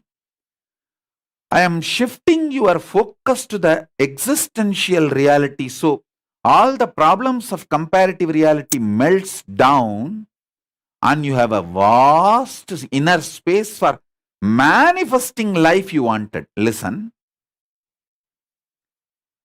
all my stupid struggles in India, when I stopped, when I moved to Kailasa and dropped those struggles, I had so much space to do the constructive work of what I should do to the world. Stupid patterns, when they are removed, then you start manifesting powers and Ishwaratva. I am making you Ishwara by removing your stupid struggles and patterns, making them irrelevant. Irrelevant. So now, Initiation, listen. The other day, some of the SJP Ejamans were telling, Swamiji, it doesn't look logical, but this is what is the reality. After I became SJP, my wealth has suddenly become 10 times more. I'm not marketing. I'm telling you, it's not because you became SJP Ejamanan or that. You suddenly declared your integrity to me. So, because you declared your integrity to me, all your struggles are my responsibility. Especially when you give some money, you put your time and energy and try to absorb whatever you can from me. Your decision to absorb from me becomes professional and intense when you give little money. That is the utility of the money you are giving. It's not for me, it's for you are giving. Because only when you give money, you become sincere, serious, integrated to it. That become your lifestyle. If a movie is available freely in YouTube, how many of you sit and watch consistently end to end? But if you pay, go to a theater, see how you watch end to end. That's all. Same psychology. When you open your packet, you become very serious to absorb maximum from me. Then you know I am inside you and doing the work. And you simply manifest what? 10 times. You manifest even 100 times. Because the struggle has become mine. I have to do the job.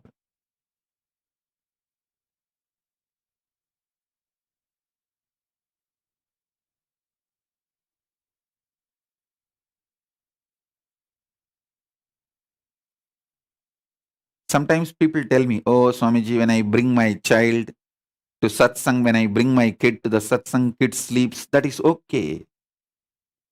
Prahalada got initiated when he was sleeping. Abhimanyu got initiated, taught when he was sleeping. So, a child sleeping during the satsang is not wrong. Let it sleep. But let it be in the space where my voice is heard.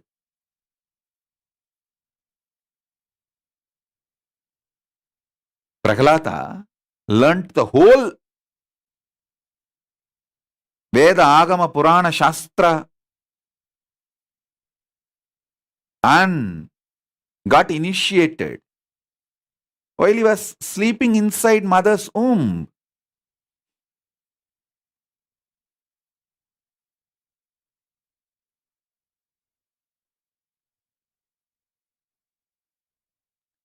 So now I know it is too late. Even if your baby, pets, kids, they sleep, it's okay. Get them to the initiation. Let them hear my voice. That's enough. Let them be in the space where the voice is heard. That's enough. Initiation will happen. If I see them, that's enough. If they are in the space where my voice is heard, that's enough. Initiation will work. So sit straight. You can keep your eyes closed or open. That is okay, no problem. I'm going to initiate you into the Sampurna Purnatva, perpetual completion.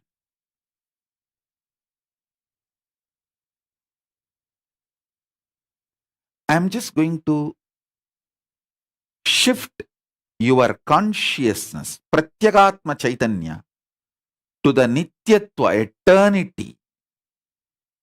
So the huge gush of Kundalini Shakti and energy manifests in you.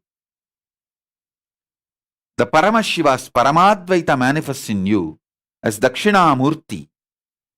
And the trust of Devaguru Brihaspati, love of Asura Guru, Shukracharya, both hugs you. And you manifest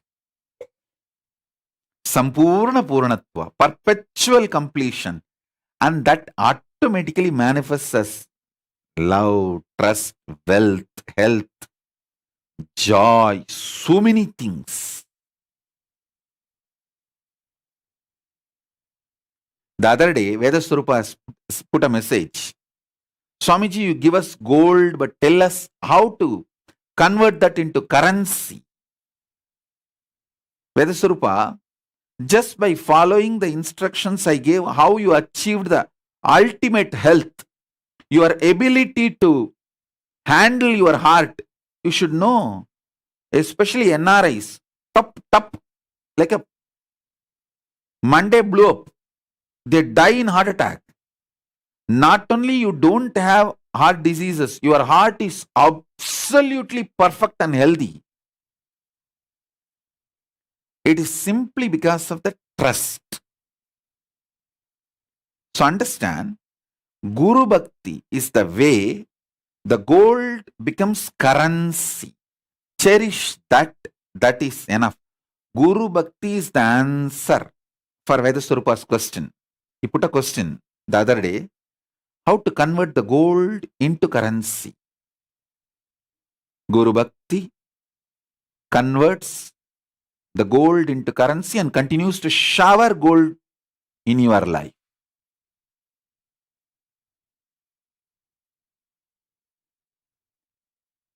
Multiple level trust and love put together evolves as Guru Bhakti, and Guru Bhakti evolves in your life trust and love on multiple levels. See, when a Guru Bhakti starts manifesting in you, your love for your mother increases, your trust on your mother increases, your love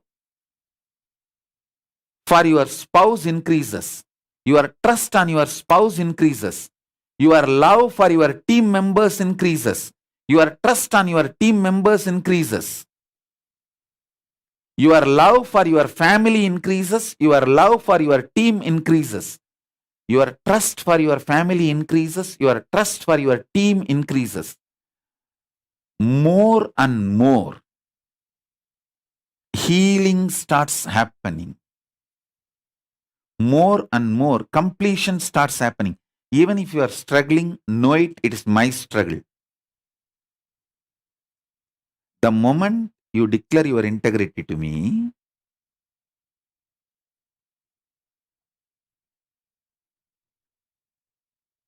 I'll trigger the Guru Bhakti simultaneously, synergetically.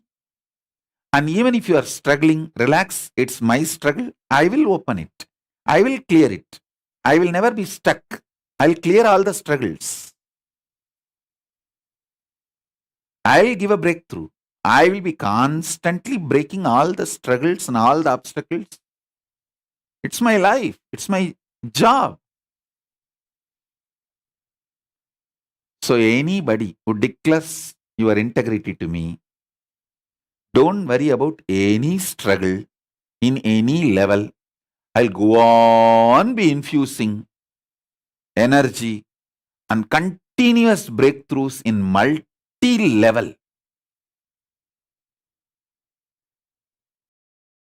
Synergetically triggering Guru Bhakti, trust, love. See, when I trigger Guru Bhakti in you, it simply manifests as a love and trust in your life with so many people around you. Suddenly you stop feeling insecure. Your insecurity becomes irrelevant. You start calling the people with whom you are feeling insecure and you start building bridges.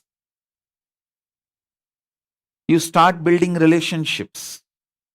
Things get more happy, more blissful, whether with your family or teamily. Team or family or teamily, with everyone. So Guru Bhakti is the solution to convert gold into currency, energy into reality. I tell you, when Guru Bhakti is triggered in you, Even you feel energetic to do yoga and gym and make you healthy with a proper sattvic one meal.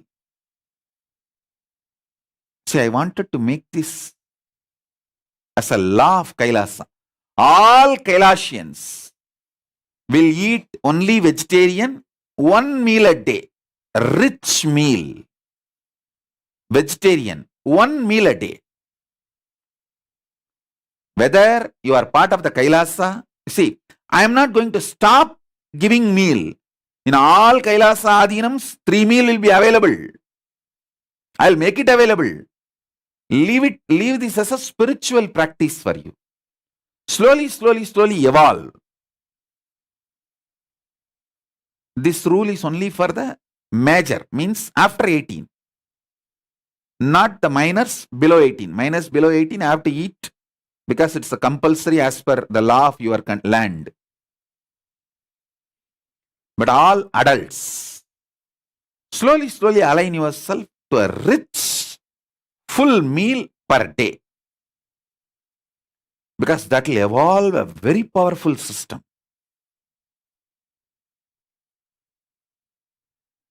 When Guru Bhakti is triggered, even this, you get strength, energy, trust, and start building your body. Doing yoga, doing sattvic food, doing gym, becoming healthy. In every sphere, every aspect of your life, Guru Bhakti manifests as a trust and love and power. So now, I'll synergetically trigger that power, initiation, Shaktipada, Shaktinipada, as Dakshinamurti, Paramadvaita, and naturally Brihaspati, trust, Shukracharya, love, will start manifesting. Shukracharya is embodiment of love. That is why he is able to tolerate all the demons and asuras.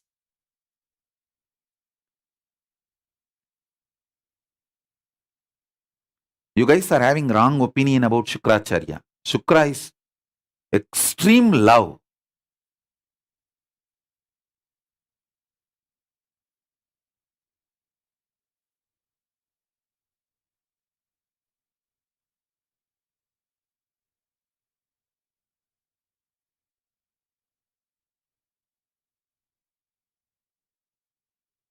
If you guys know about Shukra, you all will fall in love with Shukra. He doesn't judge. He just loves anyone who declares integrity to him. Actually, if you guys know more about Shukra, you will become more devotees of Shukra. Because he doesn't judge you at all. He doesn't bother about how you behave with others. He just empowers, and he always trusts that one day you will reach the Paramadvaita. It's okay even if you are in delusion for some time.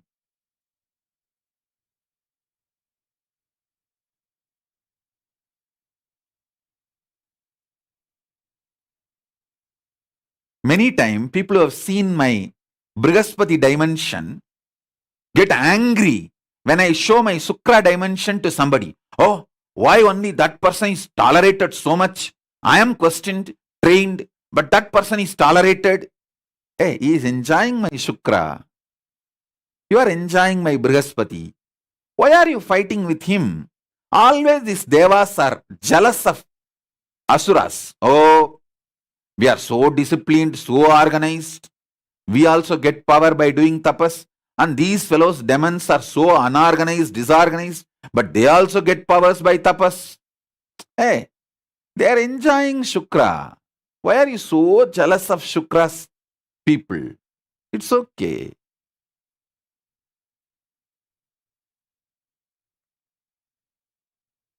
If you are enjoying Brihaspati, you enjoy Brihaspati. But don't be jealous of people who are enjoying Shukra.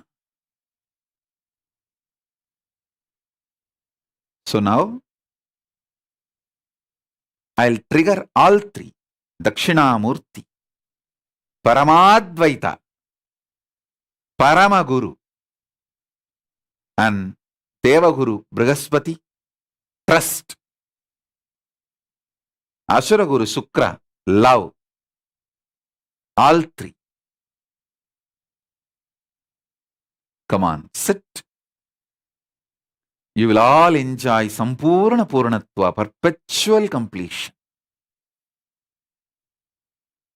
Om, Om, Om.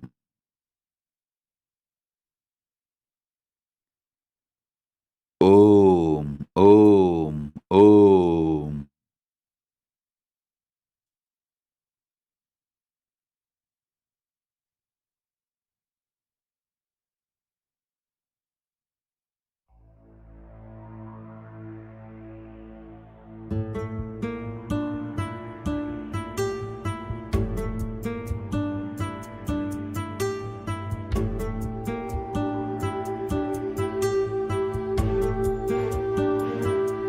Om, Om, Om. Om, Om, Om. Om, Om, Om, Om.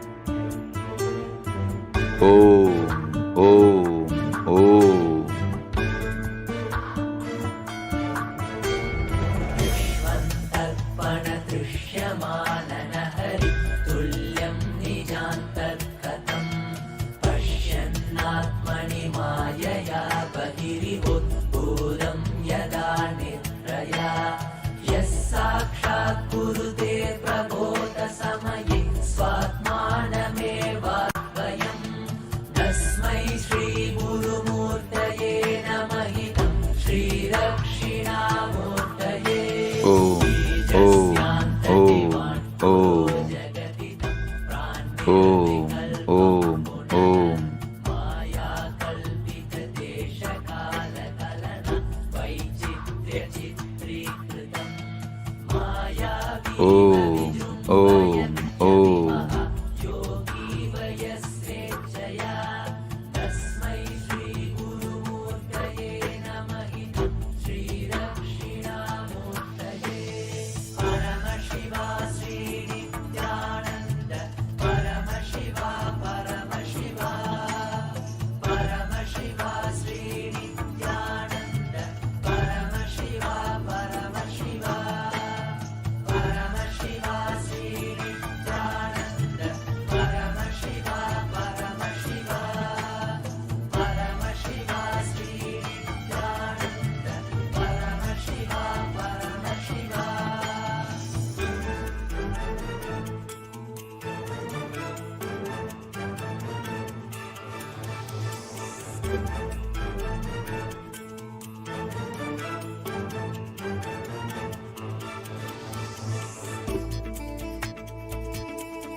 Om, Om, Om, Om, Om.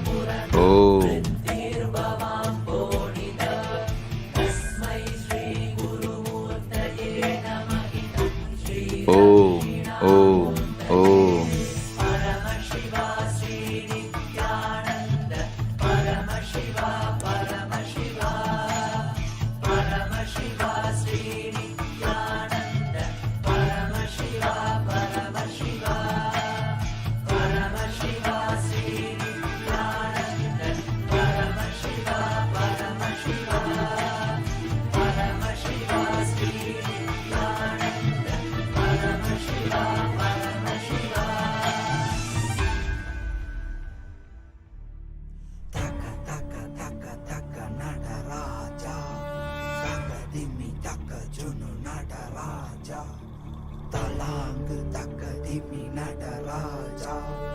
Dum dum takadimi nadaraja.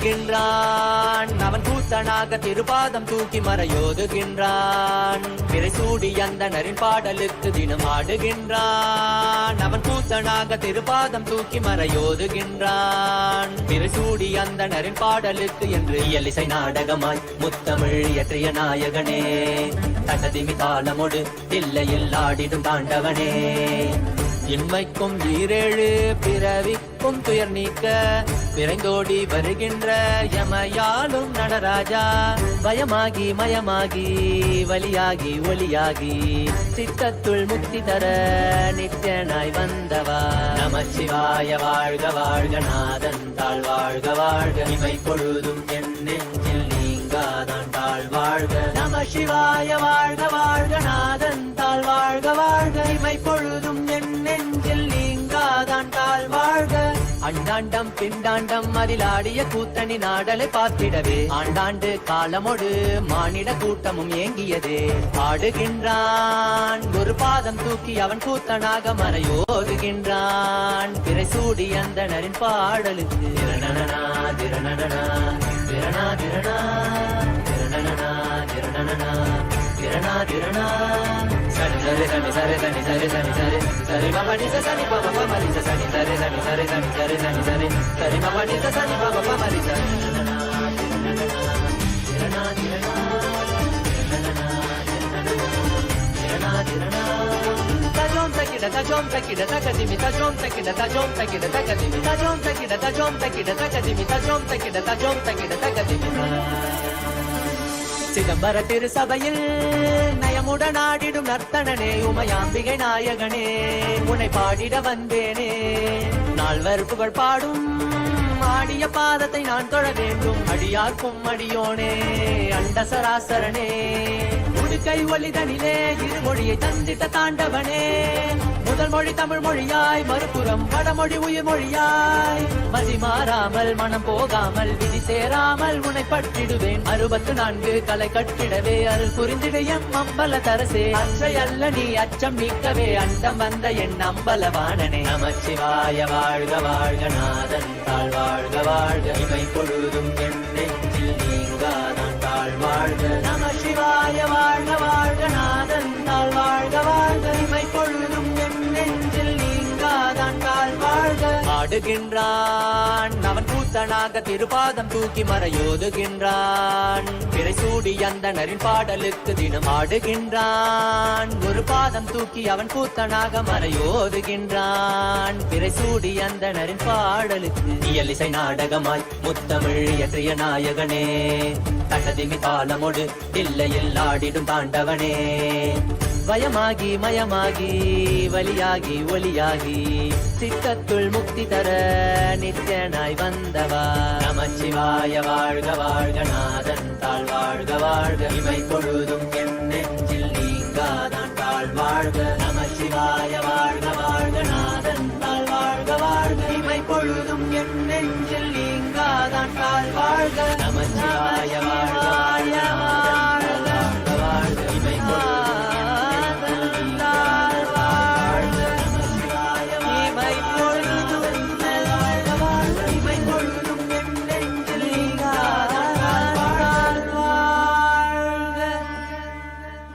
Natarajan திருப்பதம் தாங்கிய ஓங்கிய நாளிதுவே கைலைதனில் ஞானந்தன் ஆனந்த நடமென்னும் நாளிதுவே பக்தன் மொழியில் ஞானம் அளிக்கின்ற நாளிதுவே அவனின் கருணை வையகம் அறிந்திடும் நாளிதுவே நித்யானந்தம் வாழ்வில் ஒளியை ஏற்றிடுவே நித்யானந்தம் ஜீவன் முக்தனை மாற்றிடுவே நித்யானந்தம் கைலாயம் சேர்த்திடுவே நித்யானந்தம் இந்த ஜகத்தினை காத்திடுவே ராஜன் நடராஜன் திருப்பதம் தாங்கிய ஓங்கிய நாளிதுவே கைலைதனில் நித்யானந்தன் ஆனந்த நடமிடும் நாளிதுவே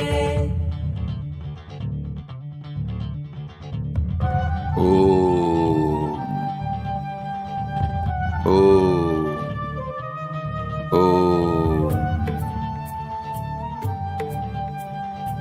as a living manifestation, Paramavatara of Paramashiva. I bless you all. Let's all be established in Sampurna Purnatva, perpetual completion, complete completion. Om, Om, Om. Let's all manifest with integrity, authenticity, responsibility, enriching, causing, living Shuddhadvaita Saivam, Paramadvaitam, and radiate with integrity, authenticity, responsibility, enriching, causing, living Shuddhadvaita Saivam, Paramadvaitam, the state, space, powers, being, super consciousness and Kailasa, Maha Kailasa of Paramashiva, Paramashivoham, Om Nithyananda Paramashivoham, the eternal bliss Nithyananda. Thank you. Be blissful.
greater signs of life can be realized with a greater ability to visualize.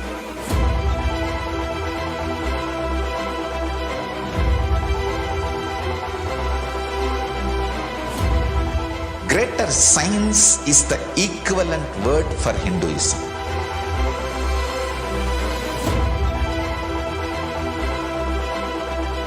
When you understand the greater science of life, greater courage, more possibility, more fearlessness, more joy, more bliss.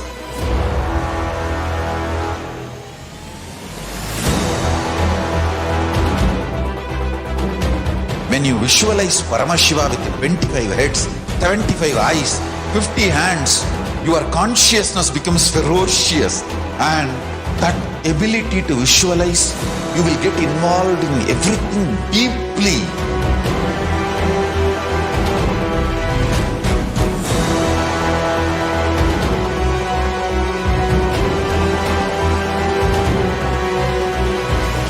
Involved people are the most delicious, most sweet, most beautiful, most juiciest beings of planet Earth.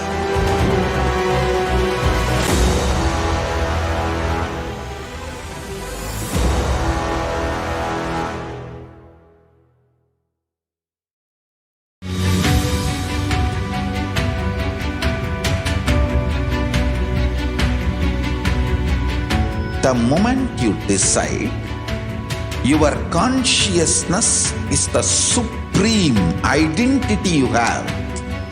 You will not empower your depression, your frustration,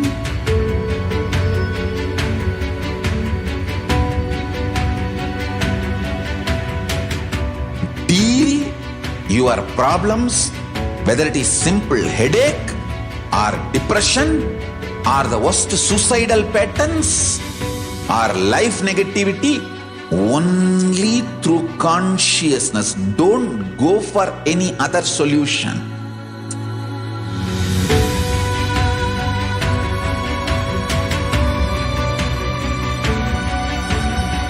Don't keep stupid, toxic, life negative struggles inside.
Nirvikalpa Samadhi is silence, soaked in silence, soaked inside the silence.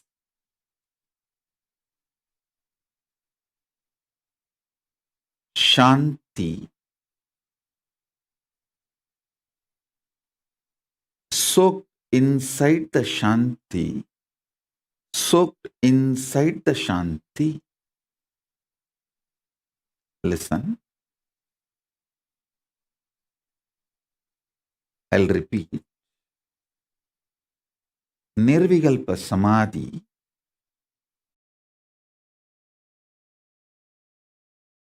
is silence,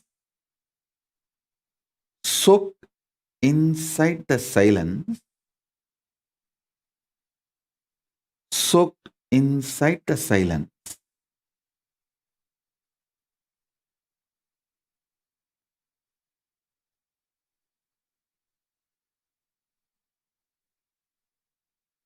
Contemplate on it.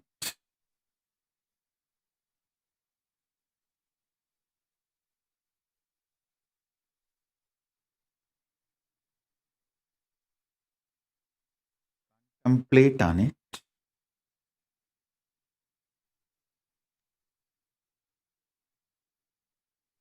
I'll initiate all of you into Nirvikalpa Samadhi as a living experience today.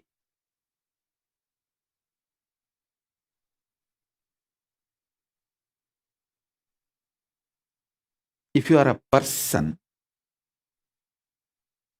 using English as the language for your inner talk, use this line to meditate now. Silence, soaked inside the silence, soaked inside the silence.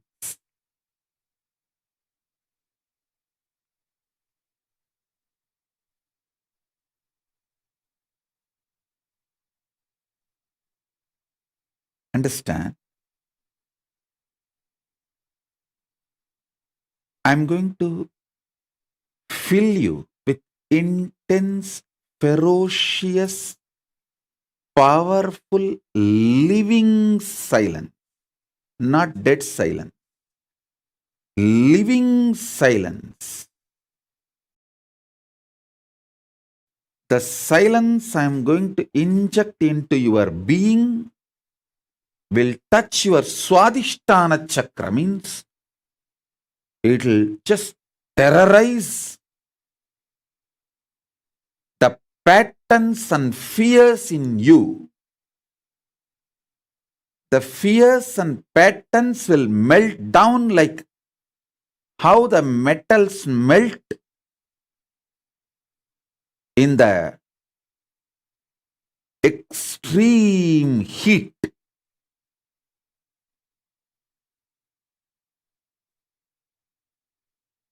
In that absolute heat, how the metal melts, same way all your patterns will melt. So it is not dead silence. So listen carefully. It is not dead silence. It's a living silence. I'll initiate you into this living silence. So you are liberated from the patterns. I tell you, freeing yourself from the fear gives you the power to negotiate in life. Understand? Everything is negotiation in the life. Whether the decision you take, what time to wake up, how to wake up, what to use to brush your teeth, what to use to wash your body, everything is negotiation.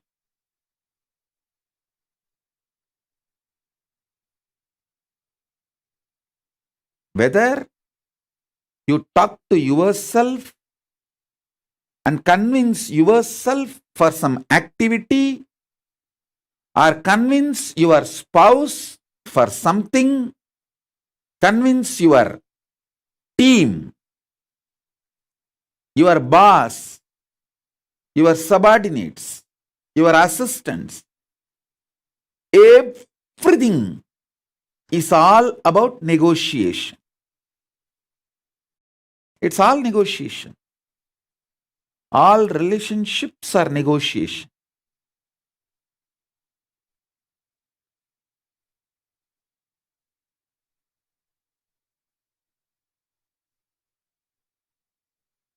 When your fear patterns melts away,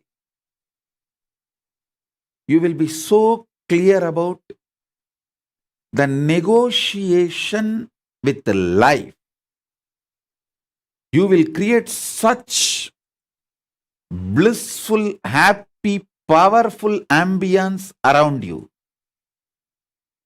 And you will know very clearly with whom you should negotiate, what, how.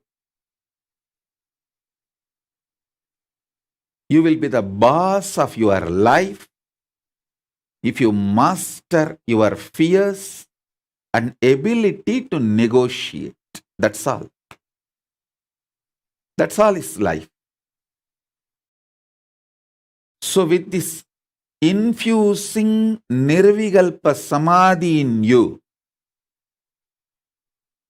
melting down your fears, I will empower you with the negotiation power. Negotiation skills.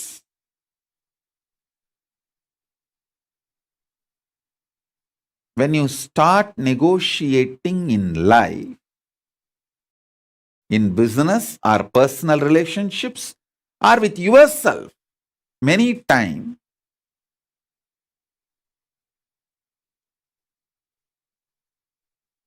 even what time to sleep, what time to wake up, if you learn how to negotiate with yourself, you will be successful in all the lifestyle I am teaching.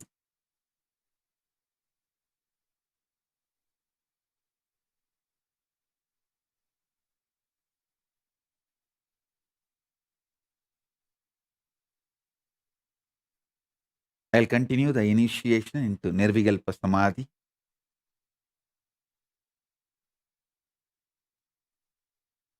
Sit straight.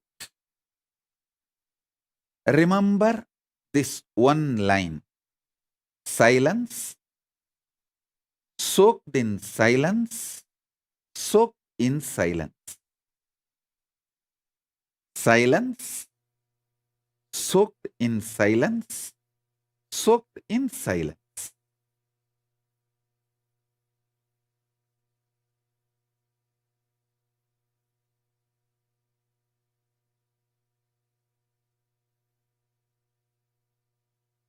Just meditate on this one line. Om.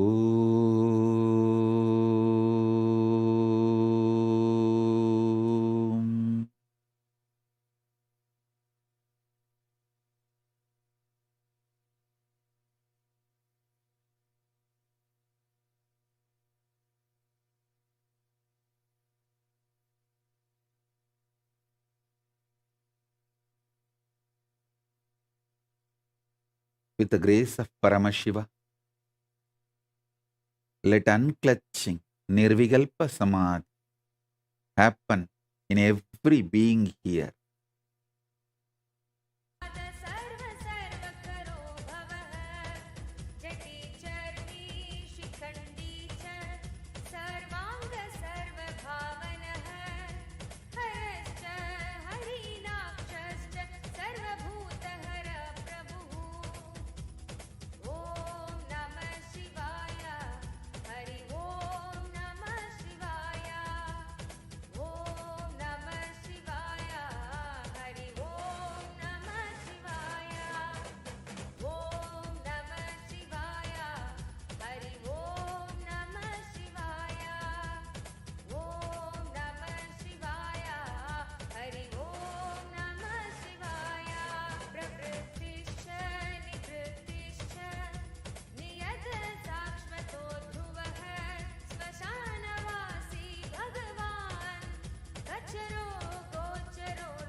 Om.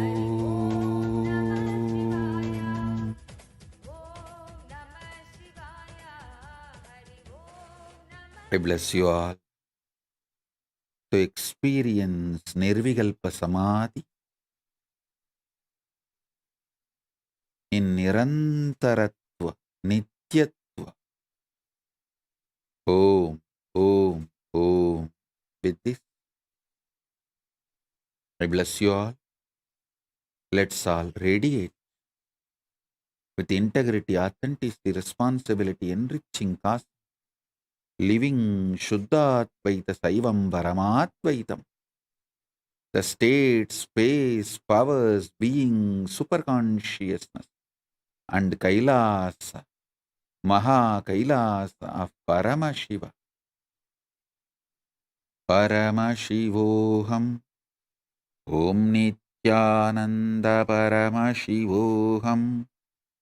The eternal bliss Nithyananda. Thank you. Be blissful.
Under the guidance of Supreme Pontiff of Hinduism, Jagadguru Mahasannidhanam, His Divine Holiness, Bhagavan Nithyananda Paramashivam. Let's start with the Sadguru Vandanam.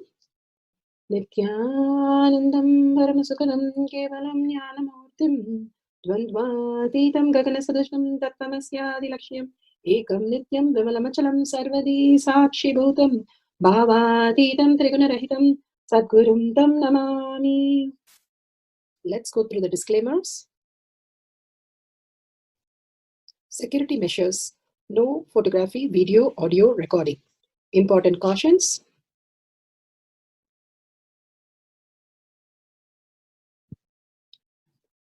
Please be aware of the important cautions.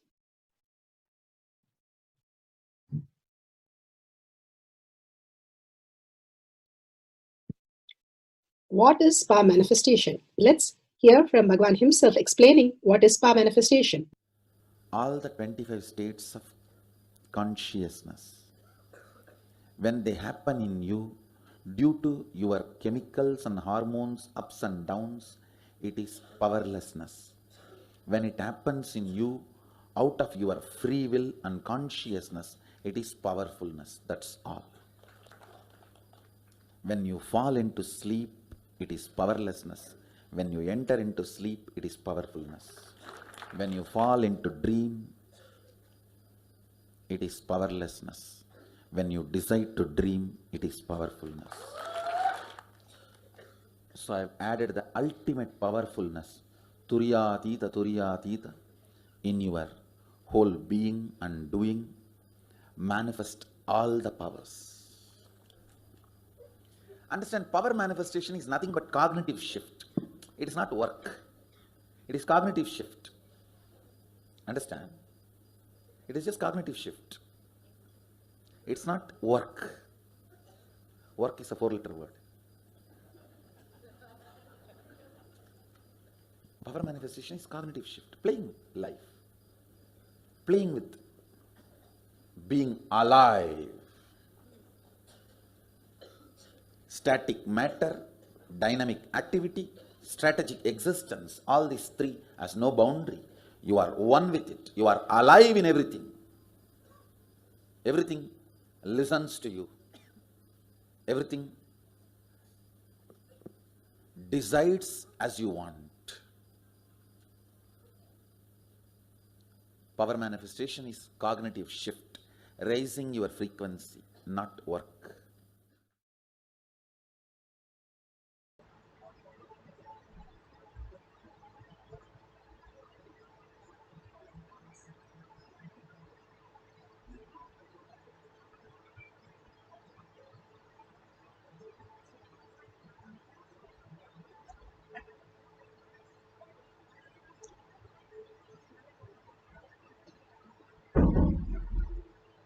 என்னடா பச்சது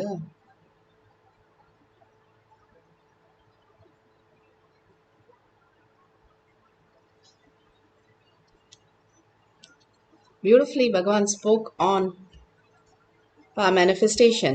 Science of power manifestation is authentic, time-tested, scientific, and foolproof. The pramanas give us the cognitive shift from what we understand as the self-doubt, self-denial, and self-hatred. Beyond that, as a superconscious space, as we can experience.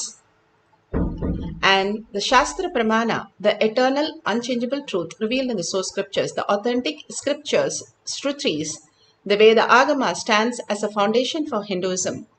Apta Pramana, authentic, time-tested, foolproof compilation of the experience of the sages, rishis, and enlightened masters, which in terms with Shastra Pramana, Apta Pramana, a guru is able to experience and live the truth claimed by the Shastras.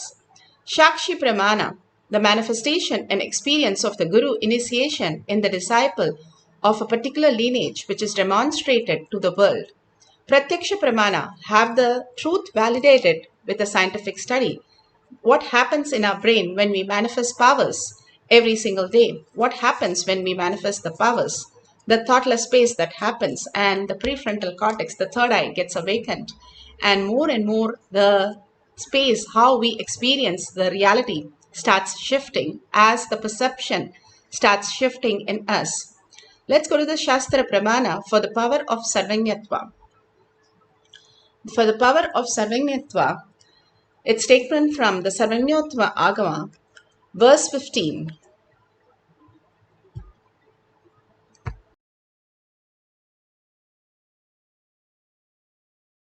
Memory is taken from the Sarvojnanottara Agama, verse 15. Evamegatma bhavena samstitasya tu yoginaha sarvajñatvam pravarteta vikalparahitasya tu. Evamegatma bhavena samstitasya tu yoginaha sarvajñatvam pravarteta vikalparahitasya tu. Bhagavan Paramashiva beautifully says, within such a yogi who established himself in the absolute non-dual oneness with Lord Shiva and who keeps himself free from the differentiating notions, the exalted supreme power of all-knowingness, Sarvanyatvam, gets unfolded in all its fullness. Bhagavan Paramashiva has beautifully said how the holographic effect of each of the cells is actually in the macrocosm. How we have our body, this hair grows in our skin. It's exactly how in the macrocosm, in the world, that you see the grass grow. How we feel the cold in our inside us. The same thing, we can create the weather to become very cold and start raining. All that is in the nature is nothing but a reflection in us, the hologramic effect, how we experience the oneness with Paramashiva. It is clearly seen in the science how each cell has all the intelligence, the DNA has all the intelligence of all the births that we have taken, and how it has all that potential to recover itself when we start looking into the deeper science than looking outside for the inputs of the data. When Bhagavan was asked in Tiruvannamalai by some of his friends, who is the main deity of one of the temple, which most of them know as Muruga temple, he clearly said that it is Ardhanarishwara. How he's able to say, he says, When he puts a pencil like a rod here in the temple and in the third eye, the point which is matching, that very point, it downloads and it shows to him. And this is possibility for everyone to experience, and the inner science is available for each one of us to manifest this greater reality. If we understand how it works, Bhagavan beautifully says how the four powers that we know as gravitational force, electromagnetic force, then weak nuclear force, and the strong nuclear force. All these are nothing but much lower energy. We are always stuck in the lower energy that we are constantly driving our life. And that is what creates our reality. The gravitational force, which Bhagavan maps it to the laziness in us, the weak nuclear force, and the electromagnetic force, which is the what we call it as self-doubt, and the weak nuclear and the strong nuclear, the self-hatred and self-denial.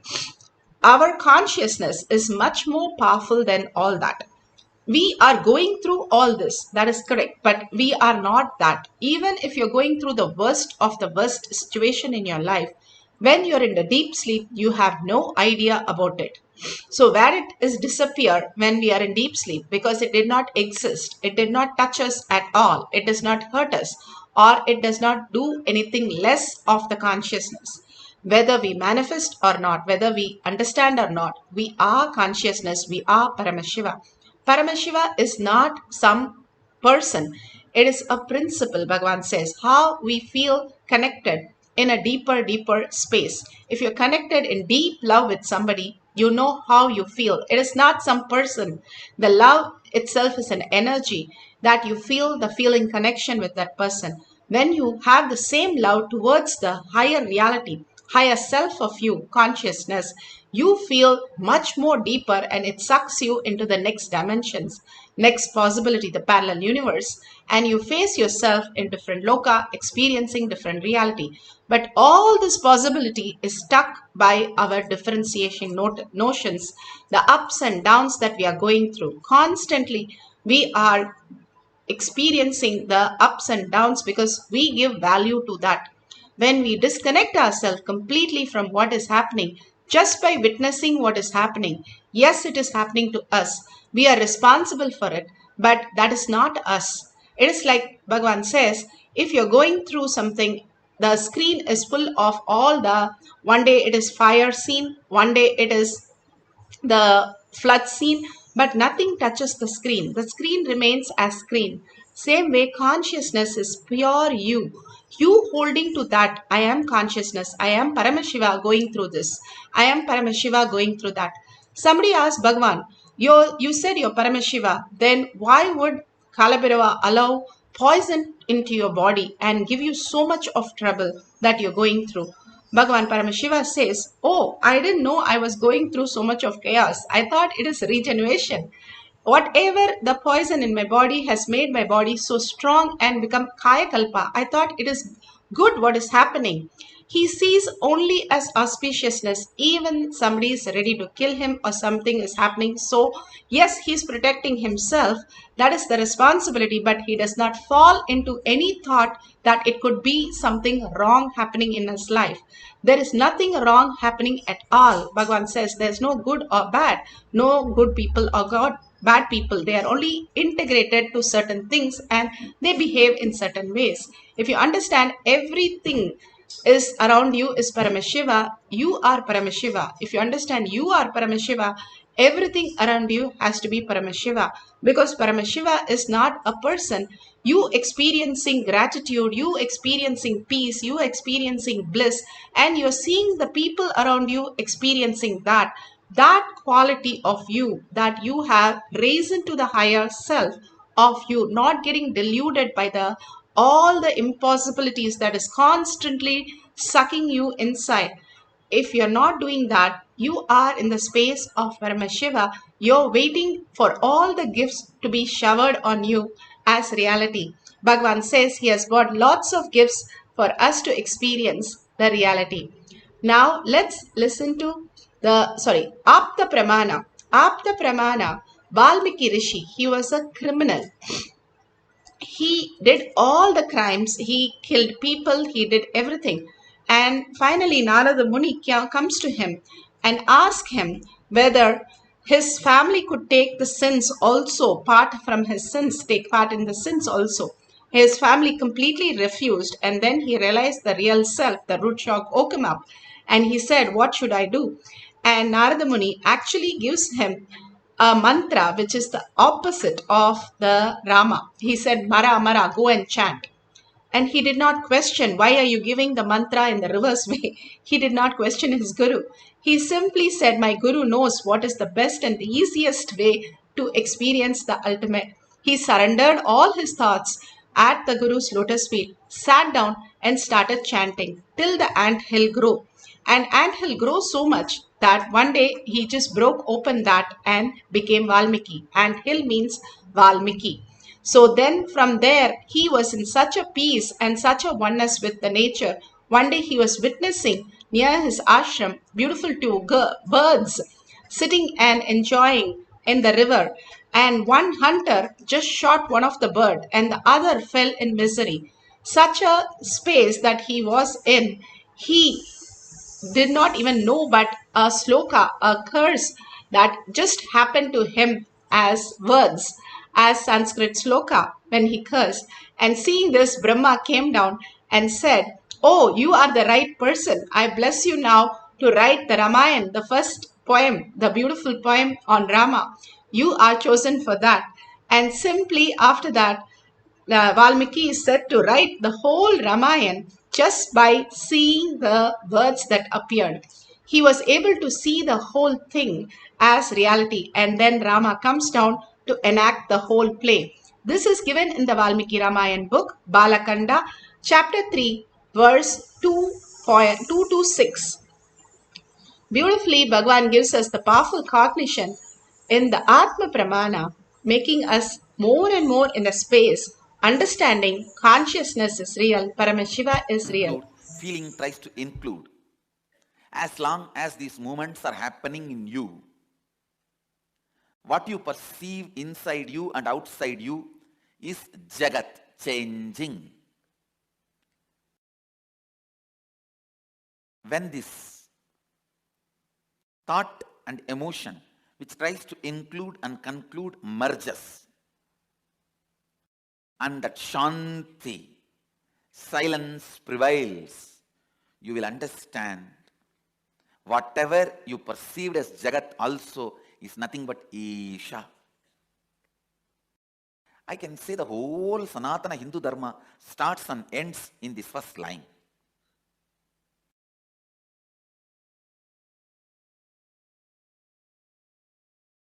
The logic which goes on tries to conclude, an emotion which goes on tries to include.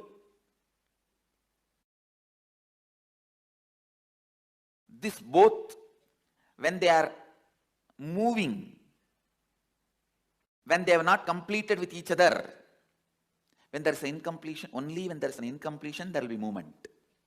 When there is completion, no movement, pure silence. When there is a movement,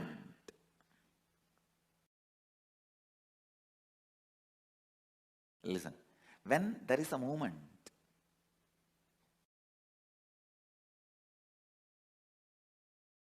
you will perceive yourself inside you, outside you. Whatever you feel as mamakara, as ahankara, anyakara, swanyakara, all these will be changing. Jagat.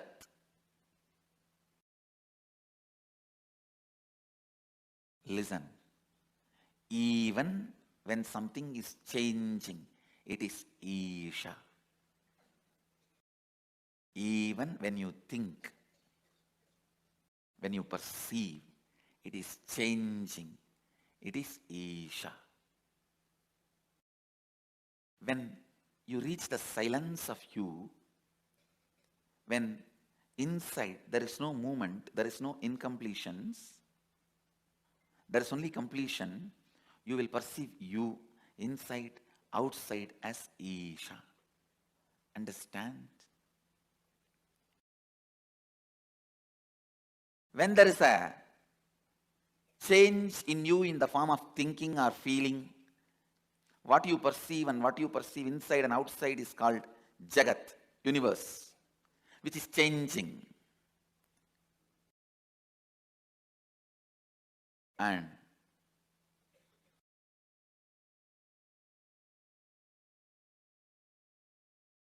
when you are in the space of completion, peacefulness,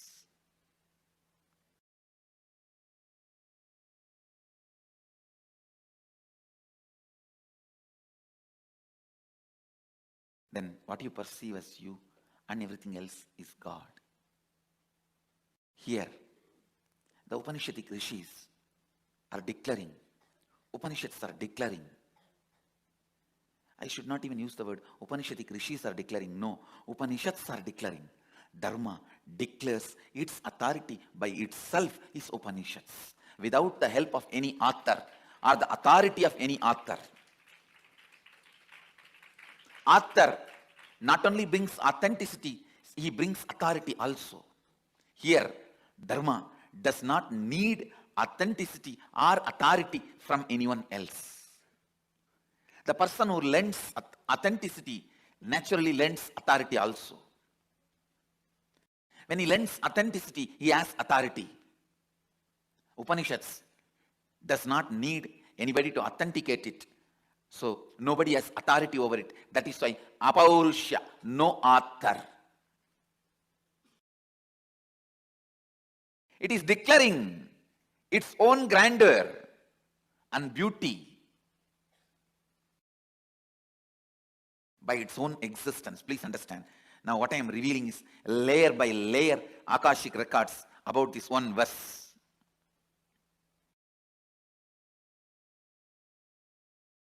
Om.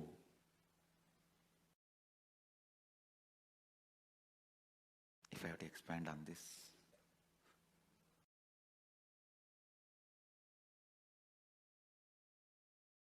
Om.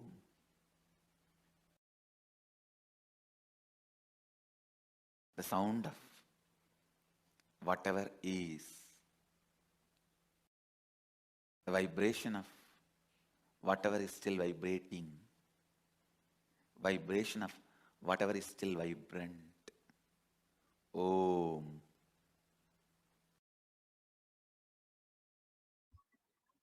Beautiful Apta Pramana, Atma Pramana, and now the Shakshi Pramana. Shakshi Pramana are the initiated disciple devotees all around the world manifesting the power and sharing their experience. Here we have Amma. Today, power manifestation session was downloading the Isha Upanishad. Meaning came beautifully downloading the Isha Upanishad and experiencing the oneness. How Bhagavan said the inner space and how we can experience the oneness when we are not sucked in by all the negative, when we are completely in the oneness space with Paramashiva. Today, what are we going to do? We are going to download the slokas. And how do we do?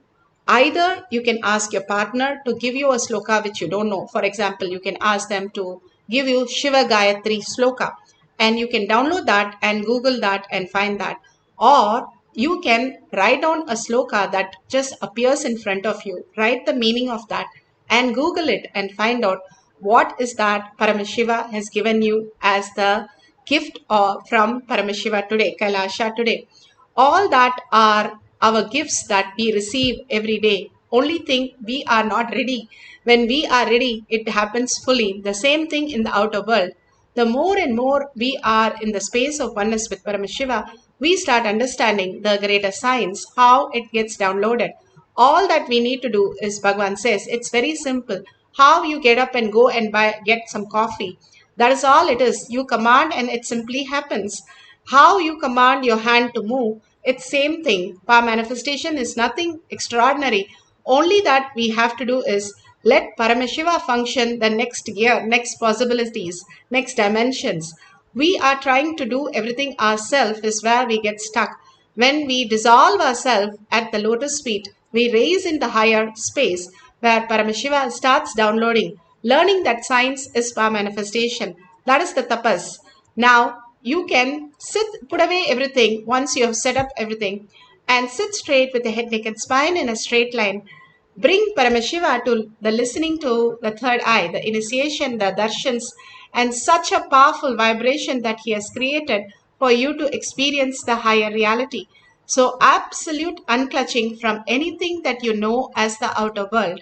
Outer world does not exist the way you perceive, but it has no hypocrisy or it does not violate you. It does not exist the way you perceive. You have more options. That's what Paramashiva says.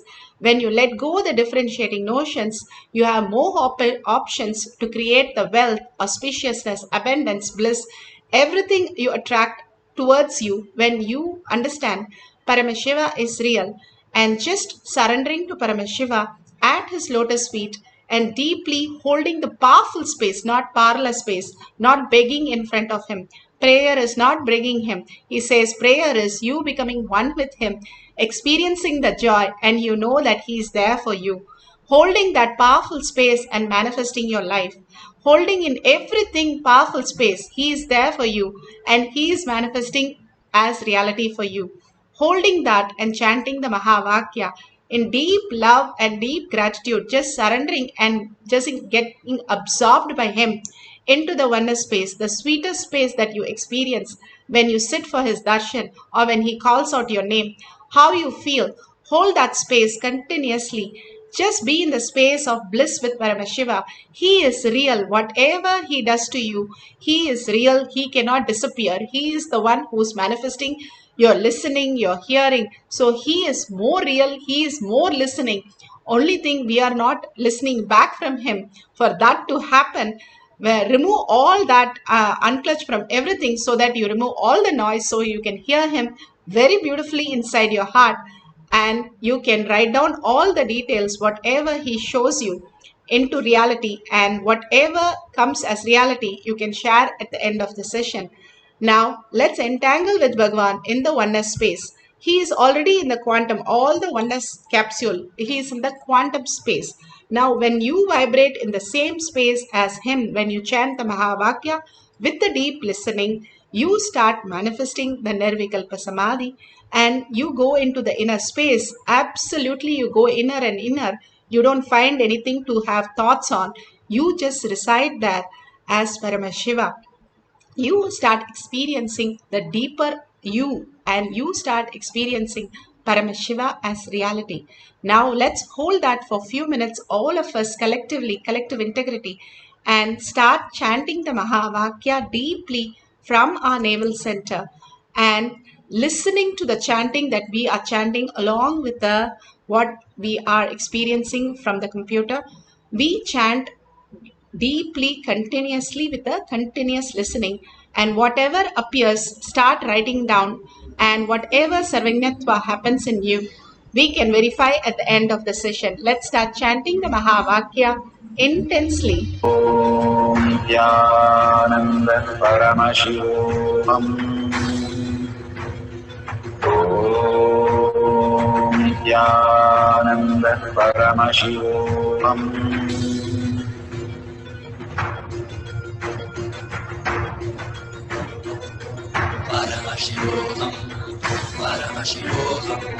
Let Paramashiva's third eye manifest in all our third eyes.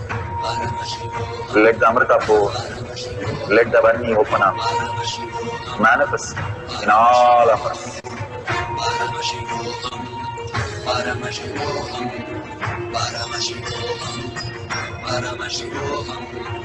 Let Paramashiva overflow, manifest the powers in all our third eyes. Om Nithyananda Paramashivoham. Om Nithyananda Paramashivoham. Om Nithyananda Paramashivoham. Om Nithyananda Paramashivoham. Om Nithyananda Paramashivoham.